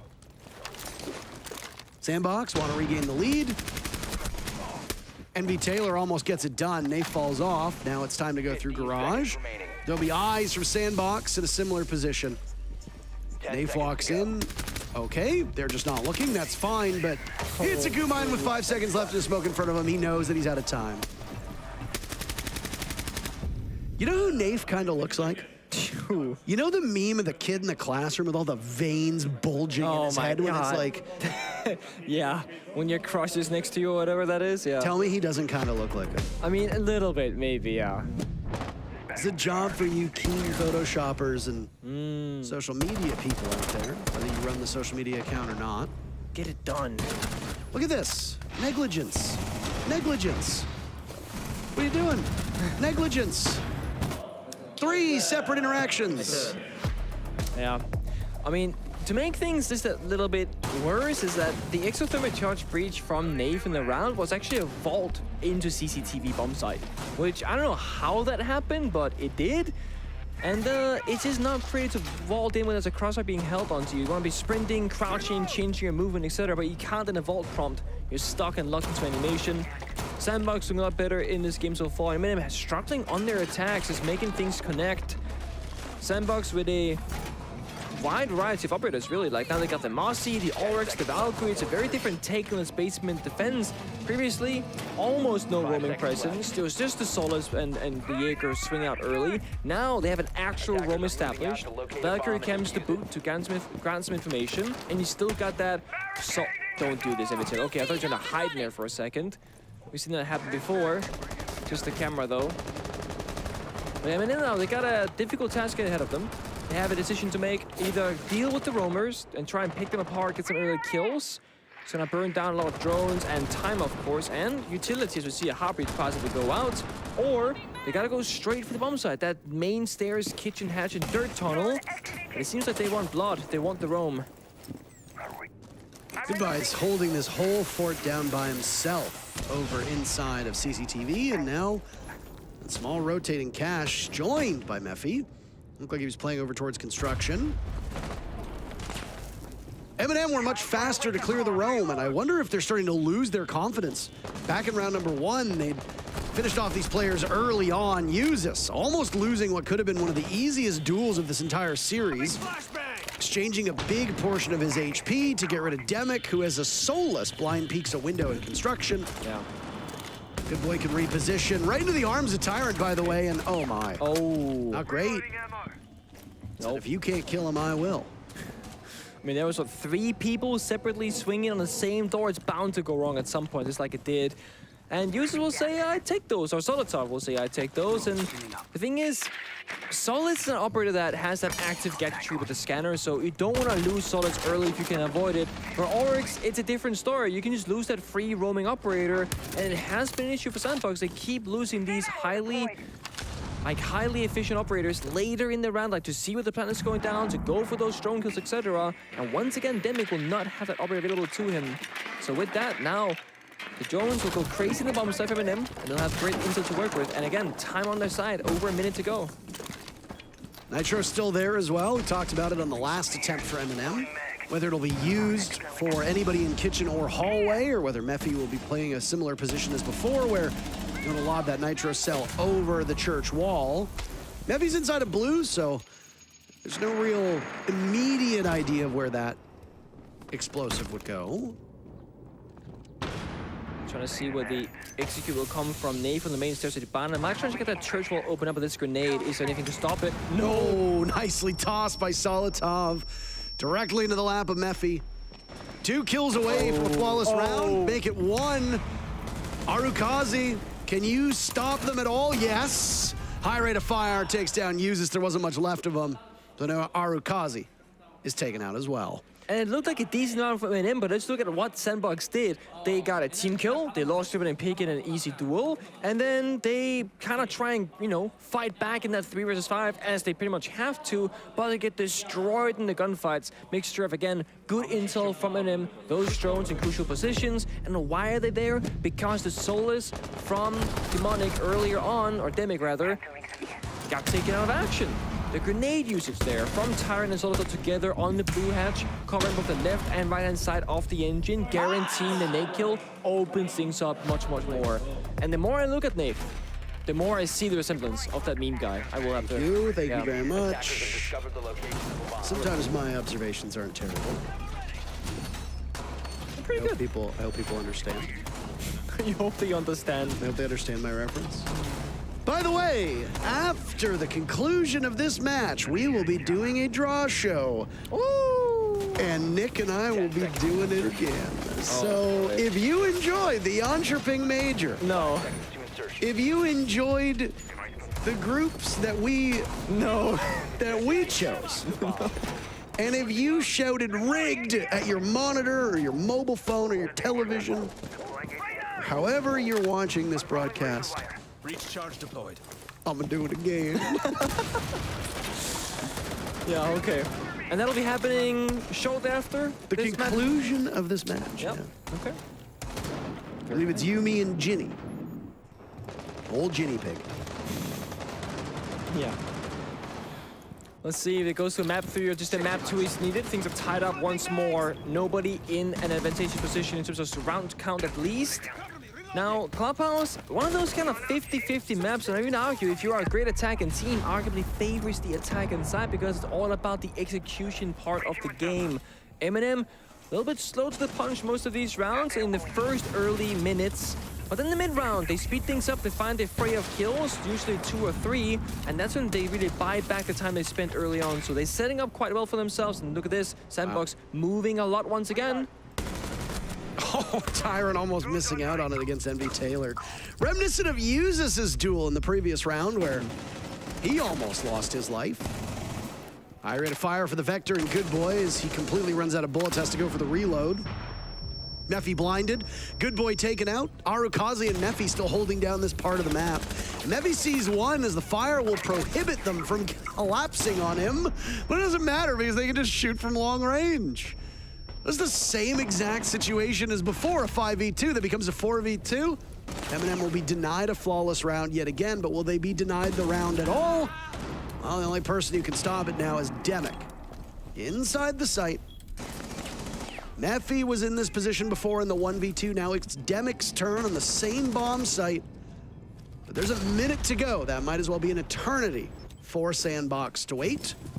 Yeah, and it's a 1v4 this time as well, so many more enemies to fight against. Demic being harassed by those drones, spam pinged.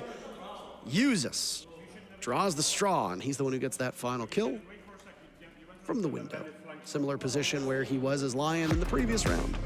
He loves that balcony. Yes, he does. Eminem take the lead for the first time on their map. We heard a small brief of the audio from Nilo and Eminem there during the highlight, or like the player camps rather, and saying how they gotta take a couple of seconds after every single kill they get because there is going to be movement happening from Sandbox. And he's right. The second, first minute, nothing really happens as we see, and it looks like the attack on side is very slow. But then in the mid round, like about the 1 minute to 2 minute area, that interval, that's when a lot of things happen. And once again, Eminem, they find 3-4 kills in quick succession, and every time they take out one member of Sandbox, someone else starts moving around the map. So Eminem, they've actually read into Sandbox quite well, and it's really paying off so far. Sandbox, if they recognize this, will have to change the way their approach to how they're playing these rounds. Of course, every bomb site plays out differently as well. They started with a turtle basement, then they went on to the roaming basement, which didn't work at all. Now they're back to that same turtle style. Arukaze on the bandits gonna make sure that the church walls are not going to get opened up whatsoever because they have seen that Eminem are bringing secondary impedes and Thatcher himself as well. So the mute previously didn't do anything. The bandit, it might stop or slow down the breaches, but this time there's going to be no roamers really from Sandbox. So Eminem, they can be quick to the punch, take that bomb site in control, start the verticality as we saw last time, and then all they got to do is choose where and when they want to execute. Mephi has been the front lines for Sandbox almost every single round so far. He's even 3-3. Usually, he gets a bit of damage off, but also takes a bunch himself and falls back towards that bomb site. Good joint work from both teams. Sandbox covering both the Valkyrie cameras and the defaults and sharing that information. But again, there's no roamers. No one can act upon this. Eminem, they too are droning. They know the map is basically clear now.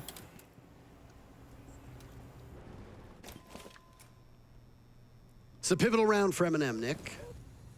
Because if you believe that the harder side is attack, Eminem going up 4-2 in the first half would set them up pretty spectacularly for those, what would be the next 3 rounds for a 7-2, should M&M want that. Obviously, there's been errors committed by both of these teams. Not that I'm here to advertise former colleagues, but if you want to see an enjoyable read, Jess is currently losing her mind on Twitter. Yeah? Over this game, or? Over some things. Over some things, okay. Over some things, some decisions that have been made by maybe some of the teams. I see. Quite enjoyable. This is one of... Just sent my way. Yeah? Oh, it was shared to you, I see. Well, because it was fun.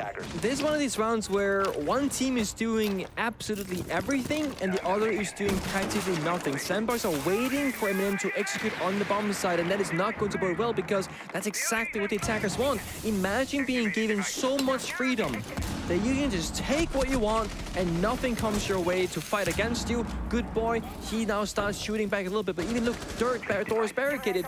The defenders have practically no map control. This is a great Valkyrie, Cameron. Solitov has no idea that it's there. Home improvement happening in front of the eyes of Sandbox, and now Good Boy will engage, but looks like the sledge is out of that position. Will assemble over towards Dirt. Only a tiny bit of HP for Solitov as well, but you know the threat that he can be?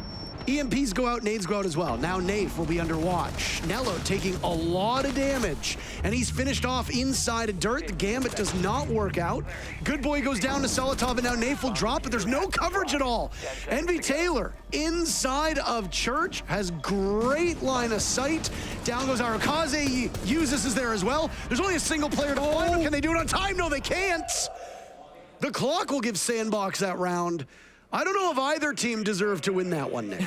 I'm gonna be honest, blunder, absolute blunder from Nave. He drops the kitchen hatch on the wrong side. He dropped basically behind the chassis, which grants you protection. So you might get shot mid-air. That's not what happened. He literally hit the ground and then died because, again, he landed on the wrong side of the area. Didn't have any cover, therefore the plant doesn't go down, and you can see Nave not too happy with that, nor should he. It's not too dire for either team. A 3-3 side, it's equal. We'll see if MM can do a better job defending, or if Sandbox can do a better job at attacking than what we just witnessed in that previous round. Yeah.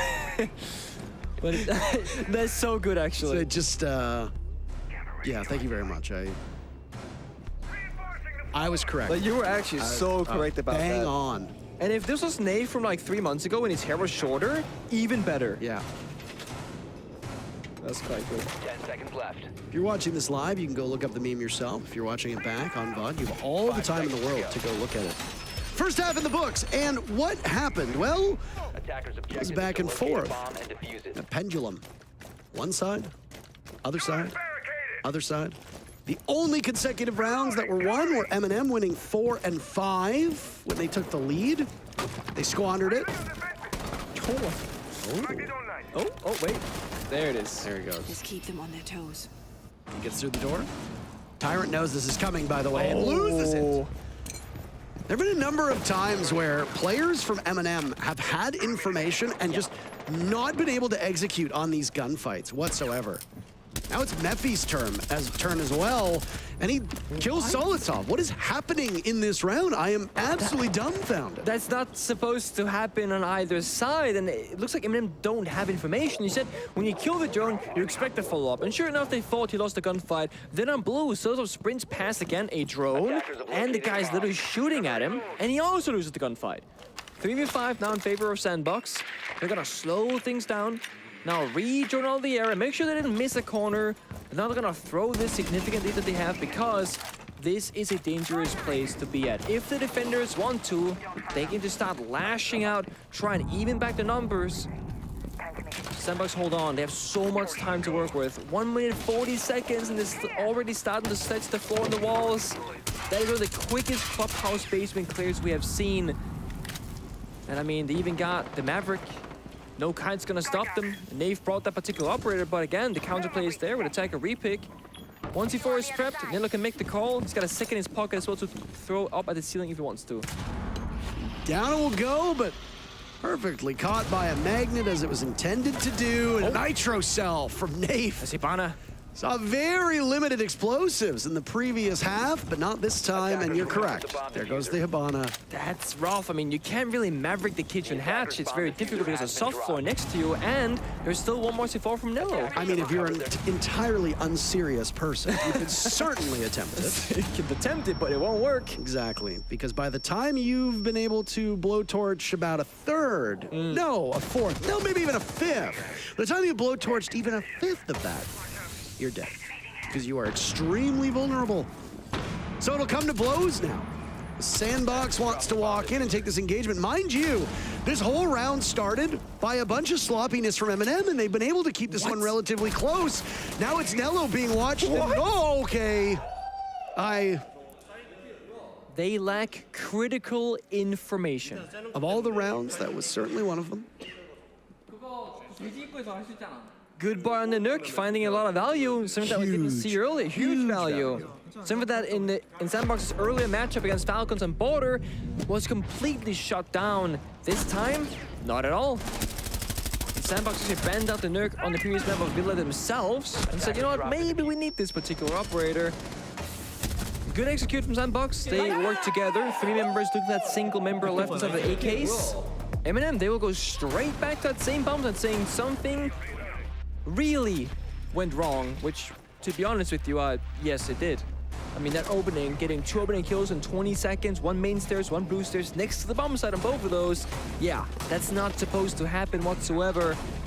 Sandbox, let's see if they're gonna change things around or go for that same similar approach. They're going through their attacker repick phase right now.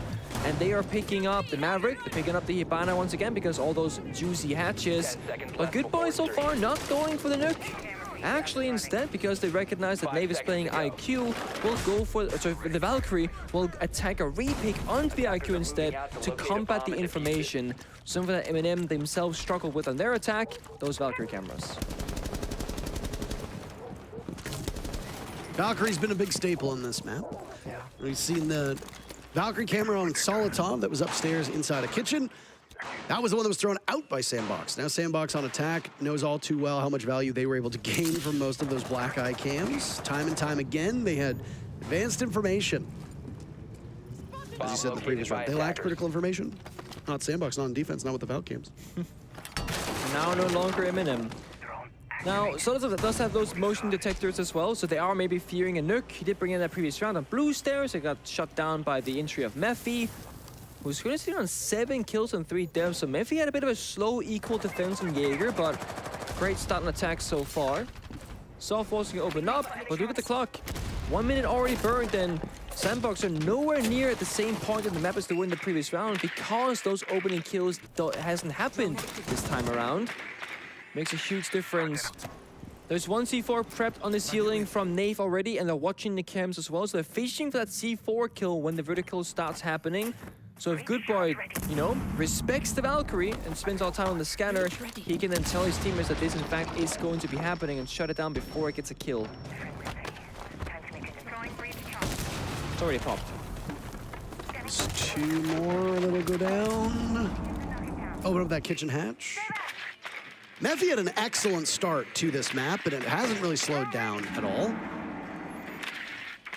Good Boy's consistency issues have obviously been a bit of a sore spot for Sandbox, but, well, unfortunately, I might have just cursed him. Solitov gets the leadoff pick in this round. Down goes Good Boy. And the question is to be, though, he actually swipes the blue staircase. What a bit of a small mistake, maybe. And I don't know if there's any Valkyrie cams left, to be honest with you, because nobody from him is watching them right now. So maybe Good Boy, you know, already took care of them. And in that case, his life is, it's okay. Sometimes you get the value that you want. I really got to question the Maverick on this bomb site. Like, you have... It's tough. You have Buck, who's available with that secondary can opener. Yeah. Right? Like, that's the big one. Could very easily bring a Buck. Yeah, Ying is banned. That's fine. Whatever. You'll be okay. But, like... I gotta feel like it's a suboptimal pick. Anyway, we'll talk about it later. 30 seconds left, and it looks like it's gonna be a dry take, but the guns are working out for Sandbox. They very quickly eliminate 3 of the 5 members from M&M, and as the diffuser goes down in the hands of Arukaze, M&M are in so much trouble. The Nitro Cell from Nello falls short. He'll retake blue with 2 separate players from Sandbox in that position. And he wins one duel, but not the other. Sandbox putting together their own streak now. Yeah. 5-3, M&M calling a timeout. And Sandbox playing so tight together in these executes. They're there for the trades, but the thing is, M&M, they're not even picking up any kills. No trades needed whatsoever. M&M will call their tactical timeout, and they gotta really figure something out here because they're playing very passive, very safe on the bottom side. I mean, you gotta enable uses, Tyrant, solo stuff, and then sure, they get the opening kill. It's a 5 versus 4 in their favor, but look at this. The gunfights heavily going to the side of Sandbox. Get on the roam, get active, make it difficult for Sandbox. Give them problems that they have to solve. I mean, at the very least, we can expect a different bomb site. M&M, they went basement twice, they got slaughtered both times, and surely will not try a third in a row. I mean, I'm just cleaning off my screen here. Okay. M&M 7-1 Sandbox on Sandbox's map, and now Sandbox is 5-3ing M&M on M&M's map. Are we sure we didn't get those? Are we sure? Maybe it's backwards. Are we sure we didn't get them wrong? Let me call production real quick. Production, now the map's correct in order. Is Clubhouse indeed M&M's map pick?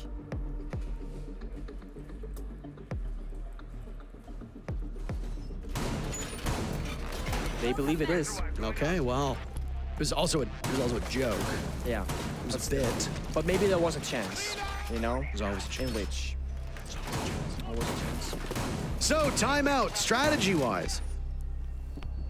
M&M on Villa.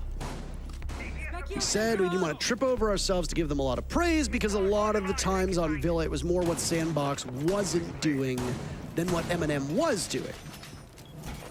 On this map, characterization seems to be what neither of them are doing. So, yeah.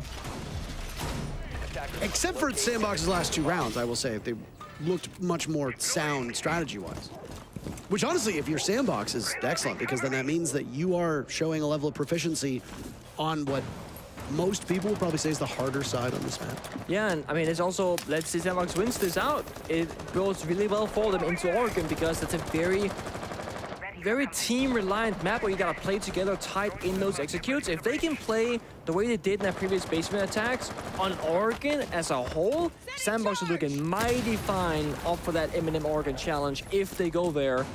Of course, M&M can still turn around. They just took their time out. They had some time to talk things through, maybe change up the approach. Now, look at the operators. I mean, now they got the Solas. Now they're playing more practice. They got the bandit tricks as well to go. Ban is not in the right position for this particular exothermic charge though, so the construction wall will be opened up. Nello is playing in a jacuzzi bathroom wall instead, opting for that side of the map to deny it. And of course, uses on the frost. Let's see if they can catch any people in the mats later on during the execute. It's been a highly successful operator at this major so far. The frost, that is. Big value right now from these explosives. Terra drones used by Mephi. 3 so far, 1 remain. The attacker's bomb I mean, diffuser has M&M are hugging each other on the middle of the bomb site. They're playing back to back. They're trying to stay warm. Yeah, maybe, but I mean, they got Molotovs and marshmallows. They should be cozy and warm already. Get out there. Roam. Sitting around the campfire, cooking those marshmallows for the s'mores, I have no doubt. Of course, if Sandbox can't find the openings, it's great to play close together on the defensive side. And Nave could find the opening here. He does this. The run out catches Envy Taylor. Correct call by Nave. Took minimal damage from that impact as well. It's a bit startling. A tiny amount of damage, actually. Yeah, very, very little. Solotov finally sees that drone. It was giving a lot of information. Guarding against the hatch play from Sandbox. M&M had an advantage in the previous round. It was all for naught, and it seems like this might be the case again as Good Boy springs on in and Demic will join. Down goes the player inside a bathroom. That's Nello. Site control firmly for Sandbox. M&M will need to retake yet again, a familiar situation. But look at this. They might be able to get the planter. No, Nafe, you're on the wrong side of it. Gets it at the last second, reducing Sandbox to just a single player. But Mephi's in that power position. He knows they're gonna come up the stairs, good for one. Mephi always seems to find himself in that weight room spot. Now he can hold the window. Who wins the duel? Nave's gonna sit on it. And there's the vault in! Oh! Nave reads him like a book. Keeping their dream alive. That would have been Sandbox moving to map point, but instead it's a one-round game.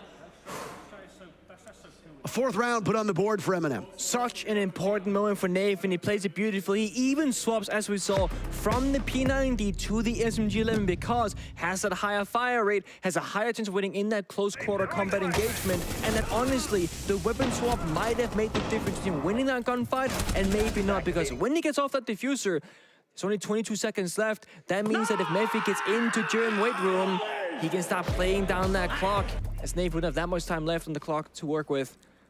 Great start, but that's German defense. That's, you know, where things are arguably easy. Only gets tough from here. CCTV up next for M&M. And let's say they win. Then it's between Bar and the Basement. The Basement, both times they played it, they got demolished. Bar, they've yet to go there.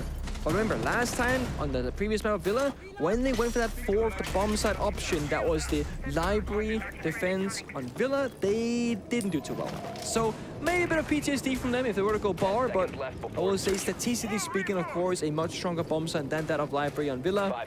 Solotov finally reunited with the Solis.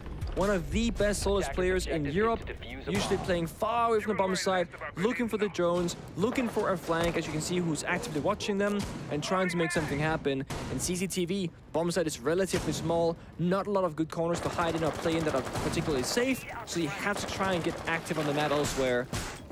You see it here. So, they're gonna do the good old Sophia stun drone hole exothermic charge. That's an old one. That's a very old throwback for Bandit. You can also prevent it by putting a barricade up on the door. All the while, good boy. Finished off by Kitchen. It's a big kill. It's your only set of grenades for the attack inside, and also majority of your self-destruction, and Sophia's already spent some for the drone hole. ADS clear plus, of course, the stun itself, and yeah, also you're playing, of course, from a man down. Good boy had a decent beginning on the attack inside, but the last two rounds, not finding much success at all. It was extremely crucial, if you recall, when he was playing on that note. He's past the line. Solus gets it. Goodbye, Mephi. Nice read. The advantage for M&M will grow, but as we saw in the last two rounds, the advantage was there for M&M. Almost lost it. In the previous round, the advantage was there, and they did lose it. Not a sure thing. No, never is. The Solotov again on the Solus really shows how much value you can find. He just plays that fine line where the drone saw, and he gets past the drone line. And as you saw, gets a completely free kill after earlier taking down Goodboy as well. Mephi, the top gunner for his team, also Ash gone from the operator pool now for the attack inside. And now M&M, they can play very comfortably near the side, get as many guns pointed in the right direction to get that 5 versus 3 enabled. Nello has a shield, has a strong position, but Juices, he gets a kill again. They're all lined up. Envy Taylor waltzes right in, sees a body at the top of red stairs. Not good enough. Followed up with Nate having the shotgun out. Nello does things as well as he's used to. A flawless round will tie things up. The comeback right now for M&M is complete. Now, they need to take the reins. Yep, that timeout really doing a lot of work for them. The question now comes, which bomb site do you go to next? Look at that. The same position that Nave got a kill with in the last round is where Solotov got one himself. Of course, on the different players, all users ran out the garage door, actually. And Nave just barely survives as Nello saves him. Basement. Oh boy, you guys can see it just here, but basement is where M&M will go. And let's recap what happened last time. The first time, they got smashed.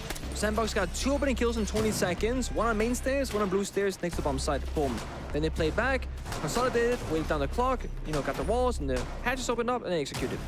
Second time, they didn't get the opening kill, but they went for a very quick and aggressive in through moto door, down the blue hatch and blue staircase, and just won every single gunfight imaginable. And it was almost a flawless round at that.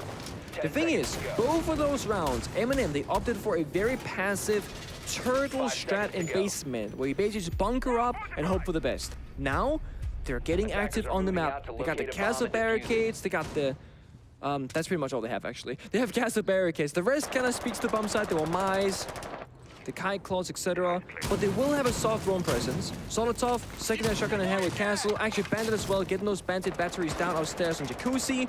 So Sandbox, they gotta problem solve this. Either deal with it or avoid it entirely.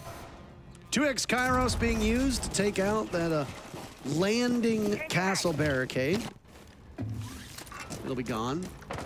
Feel like with an ace and with a Hibana, you feel relatively confident in where your hard destruction is going to go. Now a Rotero drone to open up the wall into CCTV. 2 previous attempts on this bomb site for M&M were frankly quite miserable. And even though they had early advantages both times, they still fumbled in the final 20, 30 seconds. It was well read by Sandbox, the way that Sandbox asserted control over Moto, Blue, and isolated the remaining players from M&M in Dirt Tunnel and the back of Arsenal. So, Sandbox replicate that success. It's my favorite round of the maps. Why? Because the winner goes on to map point. If you're M&M, they go on to match point. Sandbox not just fighting for their own lives, but for the lives of an entire region where every APAC team has gone home so far in Phase 1. It could be a clean sweep if M&M have their way. We'll see. So far it's tense and it's close. No one's died just yet. No one really taking any risks. M&M with the early soft roam, they fell back to the bomb site and consolidated back into that 5 versus 5. Thing is, Sandbox, they have a good set of operators. They have both the Ace and Hibana for hard destruction. Still have a nade in the pocket of Good Boy as well. Flashes to go, but no smokes. Oh, the Kite Claw actually gets it. Wow. That's gonna slow down the attack. The time now could be a problem for Sandbox. C4 is prepped as well. If Aurakaze walks in, try and get this claw dealt with, it's gonna be problematic. Look at his teammates. Flores so far off the map. Ash rotates instead. Juicy will pick up the C4, toss down another claw. I think this one's good as well. Yep. It is. Oh, the time. It might not be sexy and it might not be flashy like people want to see, but sometimes you can win around with utility, and Uses might have just done that. Yeah. Now you cannot go through Kitchen if you're Sandbox. You have to go elsewhere. You're going to rely on brute force through Blue, through Moto, bottom of main stairs. That means the defenders can hold down the bomb site really effectively in B. Now where the storm comes. Are they ready for it? Oh. No! Sandbox suddenly dominating the kill feed. Nave gets 2, Uses with 1. It's an all-out brawl. Uses very front forward. Nave gives his position away.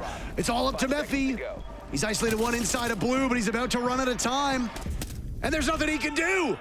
M&M moved to series point. And I think you're right. The kite trick on the Kitchen Hatch single-handedly wins the round because Sandbox had to change their entire attacking strategy with only 20 seconds left on the clock. And the good thing about this is M&M, they recognized it. 2 members playing Blue together, 1 holding the staircase, 1 holding the ladder position, and they win both of their gunfights. Sure, it's a 2-for-2 trade, but they remain in control of the bomb set itself. And then Uses flanks the main hallway, shuts down the planter. Mephi tries to get the 1v2, but there isn't enough time to do so. Sandbox, rightfully so, will now call their tactical timeout, which is when they're down on match point, but it's better late than never, and this could be the very final round. This next one upcoming. And M&M, last time they were in this position where they can change things up. That's when they was that 4th bomb set on Villa. They could try and go bar again here to just take the full world tour, so to speak, and settle it before OT. Well, they're fired up. Sandbox will use their timeout.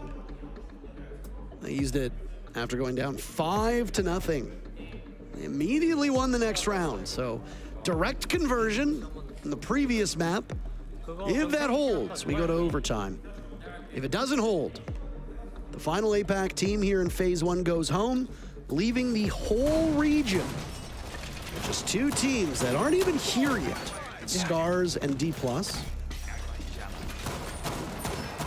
There will be growing pains when new regions play their first set of matches. And for some of these teams, they got flown halfway around the world and have to acclimate to a time zone, a land build, and they might only be able to play 3 maps. It's tough. Well, that's how it is. M&M did not go for bar. Disappointed. But they went for Jim, as they had to, as they're locking on these bomb sites in quick succession. They went Jim, when it started with their win streak, into CC, flawless round, into the basement round that we just witnessed. Very close one at that. Sandbox, they haven't really changed too many things around. The only thing they kind of flex on and off is the Sophia and the Maverick. But this round, with Goodbye on the Sophia, there's going to be no grenades available for the attacker lineup to try and get those kills from below, which honestly is a pretty big staple of this Jim attack, usually.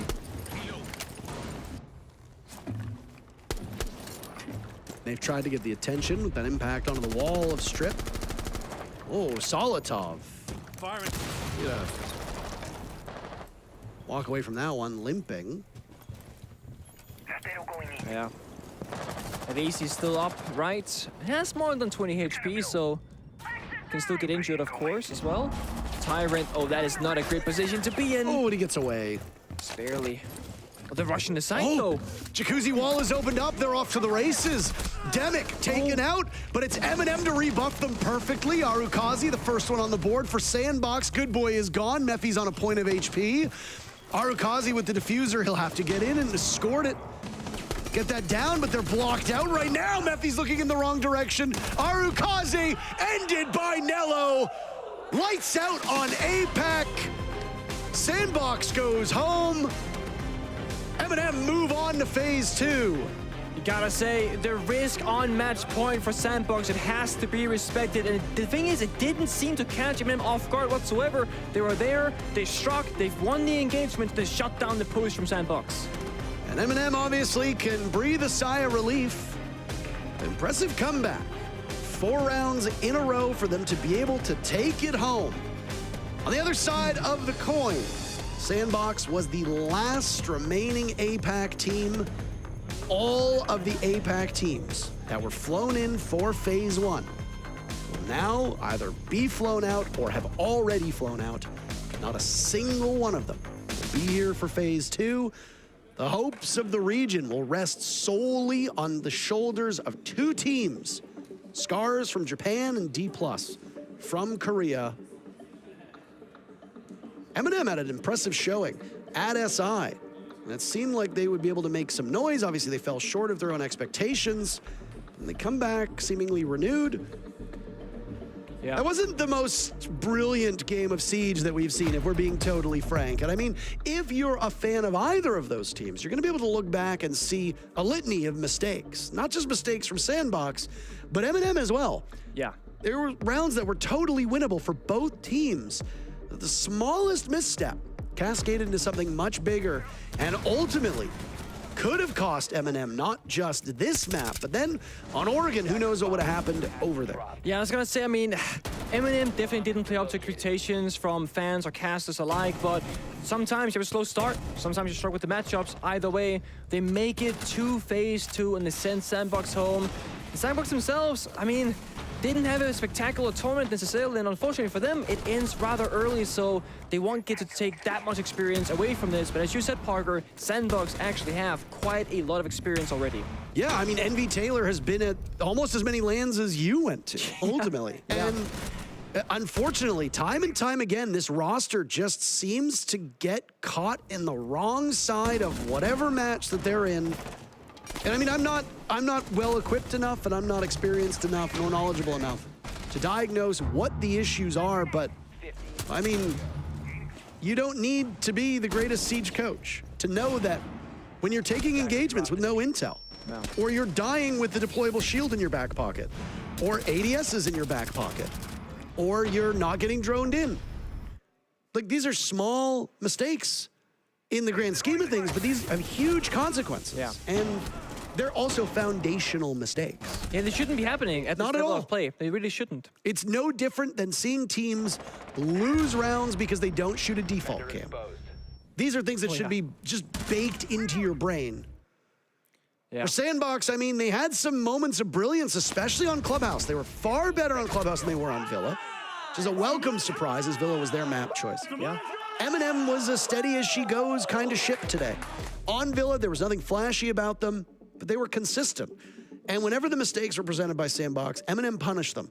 So while M&M move on, there's a lot that they're going to want to look at and fix for phase 2 because competition only gets tougher from here on out. But enough for us. Is an interview ready? Ginny, take us through. Yes, Ginny, indeed. We're here ready with the interview. So first of all, congratulations. You guys are now on phase 2. You're joining the rest of the EU team, so that must feel pretty great. Yeah, pretty good after the start we had. So it's definitely not the worst thing possible. You know, we're in phase 2 now, so that's what matters the most. Let's talk about the start you guys had, because against Falcon, maybe it wasn't the best showing, but on these best of 3s, it's very much been like, okay, M&M has entered the building. You guys look a lot more composed. Maybe not that second map. It was a little bit back and forth. So what happened there? What's going on? Well, I mean, we had a big talk after the Falcons game. I think like we didn't have our default set down. Like I think we in the Falcons game we had like a lot of man advantage, getting the opening kill, doing the hard stuff well, and then we were just struggling to do the easy part. So like, I think we spoke about it, sat down, and then just decided, you know, just like we're in our minds, we got to go and think we're the better team. So we just do the easiest thing possible, play together, and just, you know, outcome was a bit better today. So. Yes, definitely. The first map was absolute dominant showing. So what goes through your head when you get onto Villa? It's not even your own map pick, and you go 7-1. Well, I mean, I'm pretty sure we were looking to pick Villa as well. So okay. So I mean, when they picked it, it was like, okay, then thank you. So I guess, but yeah, no, we're confident on the map, and we thought that, you know, I don't know, just played our game on that map. So yeah, I just didn't have any gaps, just shut them down. Absolutely not. But the second map was a little bit of a different story. It felt like you guys had to crawl back a little bit. So in that regards, when you're in a situation where you have that one map advantage and then you come onto the second map, it's a little bit back and forth. What does it take as a team to be able to get back into it? Well, I think the main thing is, which we said after the game, was, you know, this map's not 7-1, it's 0-0 right now. So we still have to just like they had to reset. We had to reset as well. You know, it's a different map, and then we came into it just, you know. So we could have won an extra attack or two, and then we started off slow on the defense. Like we just gave a bit like just free picks when we didn't need to, and that's why we had the timeout. We talked about like, well, just need to calm down, just talk. It's all right. So it's gonna be okay. And you know, we brought slowly but surely brought the rounds back. Absolutely, and you did indeed. So now you're qualified for phase 2. Thank you so much for the interview. We're going to be looking at the brackets, and that's just so that you're able to walk off. Okay, then. Yeah, it's gonna be broadcast magic. Let's start off with Group A, because that's the first group in alphabetical order. Falcons were the ones to qualify, and M&M, you're second to be coming through. I mean, it's the first matchup that we've seen on the week where it was Falcons against M&M. Both of these teams have made it through. Congratulations to both of them. Unfortunately, Sandbox and Fury are sent home. Looking at Group B was the second group of the tournament here at Play-ins. Space Station Gaming, as well as Ninjas in Pajamas, have qualified through. Space Station Gaming coming through that upper bracket. Best of ones is all they've played, so we're yet to see what they're able to show us in best of threes. Whereas when we're looking at Ninjas in Pajamas, both of their best of threes went 2-0, dominant performances, sending Elevate as well as SixKarma home. Group C is a third group that we've seen this week, and from here we've qualified Soniqs as well as Reven. A little bit of a rivalry happened there in the upper bracket between them, but with the win from Reven over on Northeption, that meant that another team was sent home, as well as La Vega. They cut their trip short. Looking at Group D, the final group here at Play-ins Phase 1 of the Major. W7M qualified through the upper bracket. Only two best of ones that we've seen from them, and Wolves crawling through the lower bracket, joining the rest of the EU teams after winning in EU LCQ as well. So they're no stranger to making it through some of these tough battles. That's it from us here from Phase 1, but just so you guys can stay up to date in terms of what we can expect, we're going to be back again on Saturday. Tomorrow is actually going to be a little bit of a break because, you know, we all do need that sometimes. It's going to give everyone a chance to re-energize, and we'll be back on Saturday at the same time, same place. You guys can see it right next to me. We have the schedule already, which is pretty cool. We're going to be starting off with two best of ones, as well as a couple of best of threes coming your way, but that's it from us for Phase 1 here at the Major in Copenhagen. We're gonna be back on Saturday, same time, same place. You do not want to miss it, because Phase 2, it's gonna be a spicy one.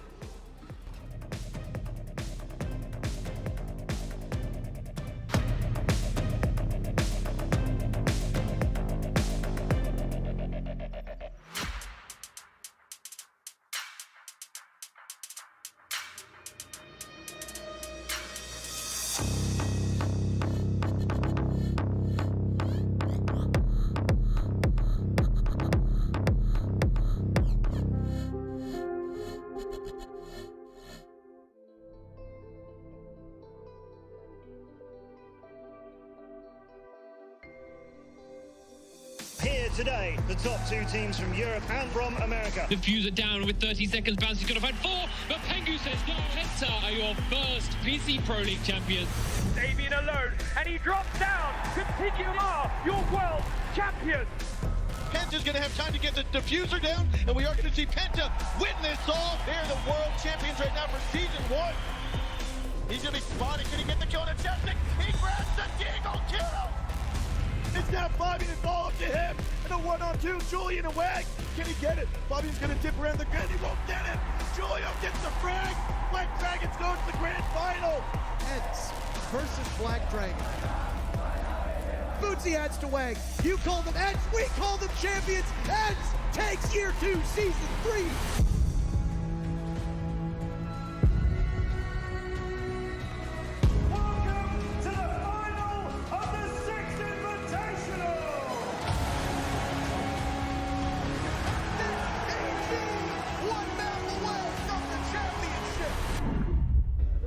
Let's go back on stage, boys. We have this. Let's go. Diffuser in a position where they'll have to see when the Hibana goes through. One will cover the doorway as they start to defuse. Pengu goes for one on the young. Can he go the second? They're often known as the best team in the world. We are in Atlantic City. Tentando caçar com tudo. E o CPH consegue levar o round. A Team Liquid vai sendo campeã da Pro League.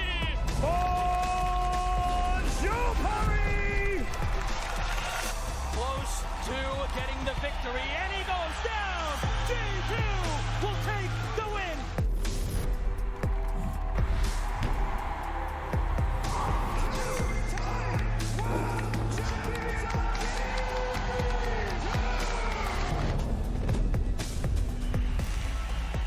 Sound cue to give Dim the information. Oh, he takes one down. Oh! Empire will rise as you crown a new champion here in Milan.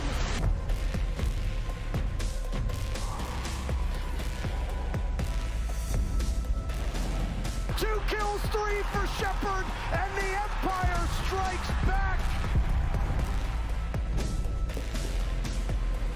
2v3, Kendrew finds one, and Hyper is there. Na'Vi just need a couple more seconds. And it's done! We have a new Pro League champion. It's Na'Vi!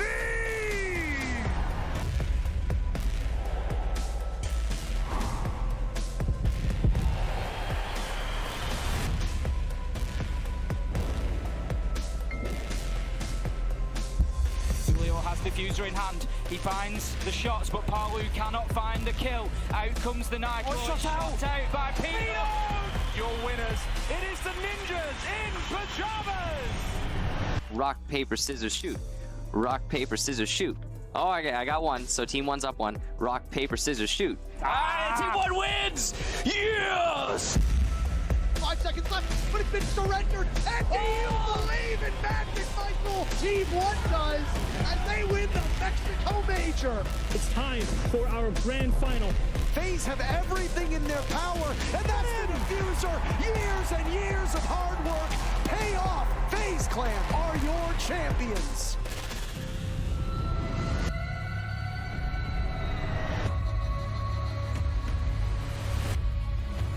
All he has to do is stop joystick. 2 seconds left. There's multiple people looking, but always has the insurance policy. Empire have come so close before, but they've fallen short, and they'll do so again. TSM are your 6th Invitational 2022 World Champs.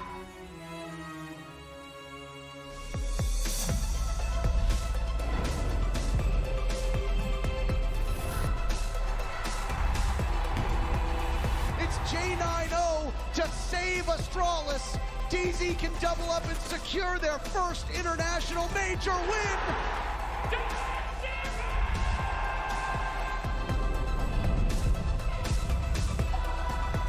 Yesterday they took the crown from LA. Today they take their kingdom from Lucknow. Rogue EU winners of the Berlin Major. 3 versus 4. Oh!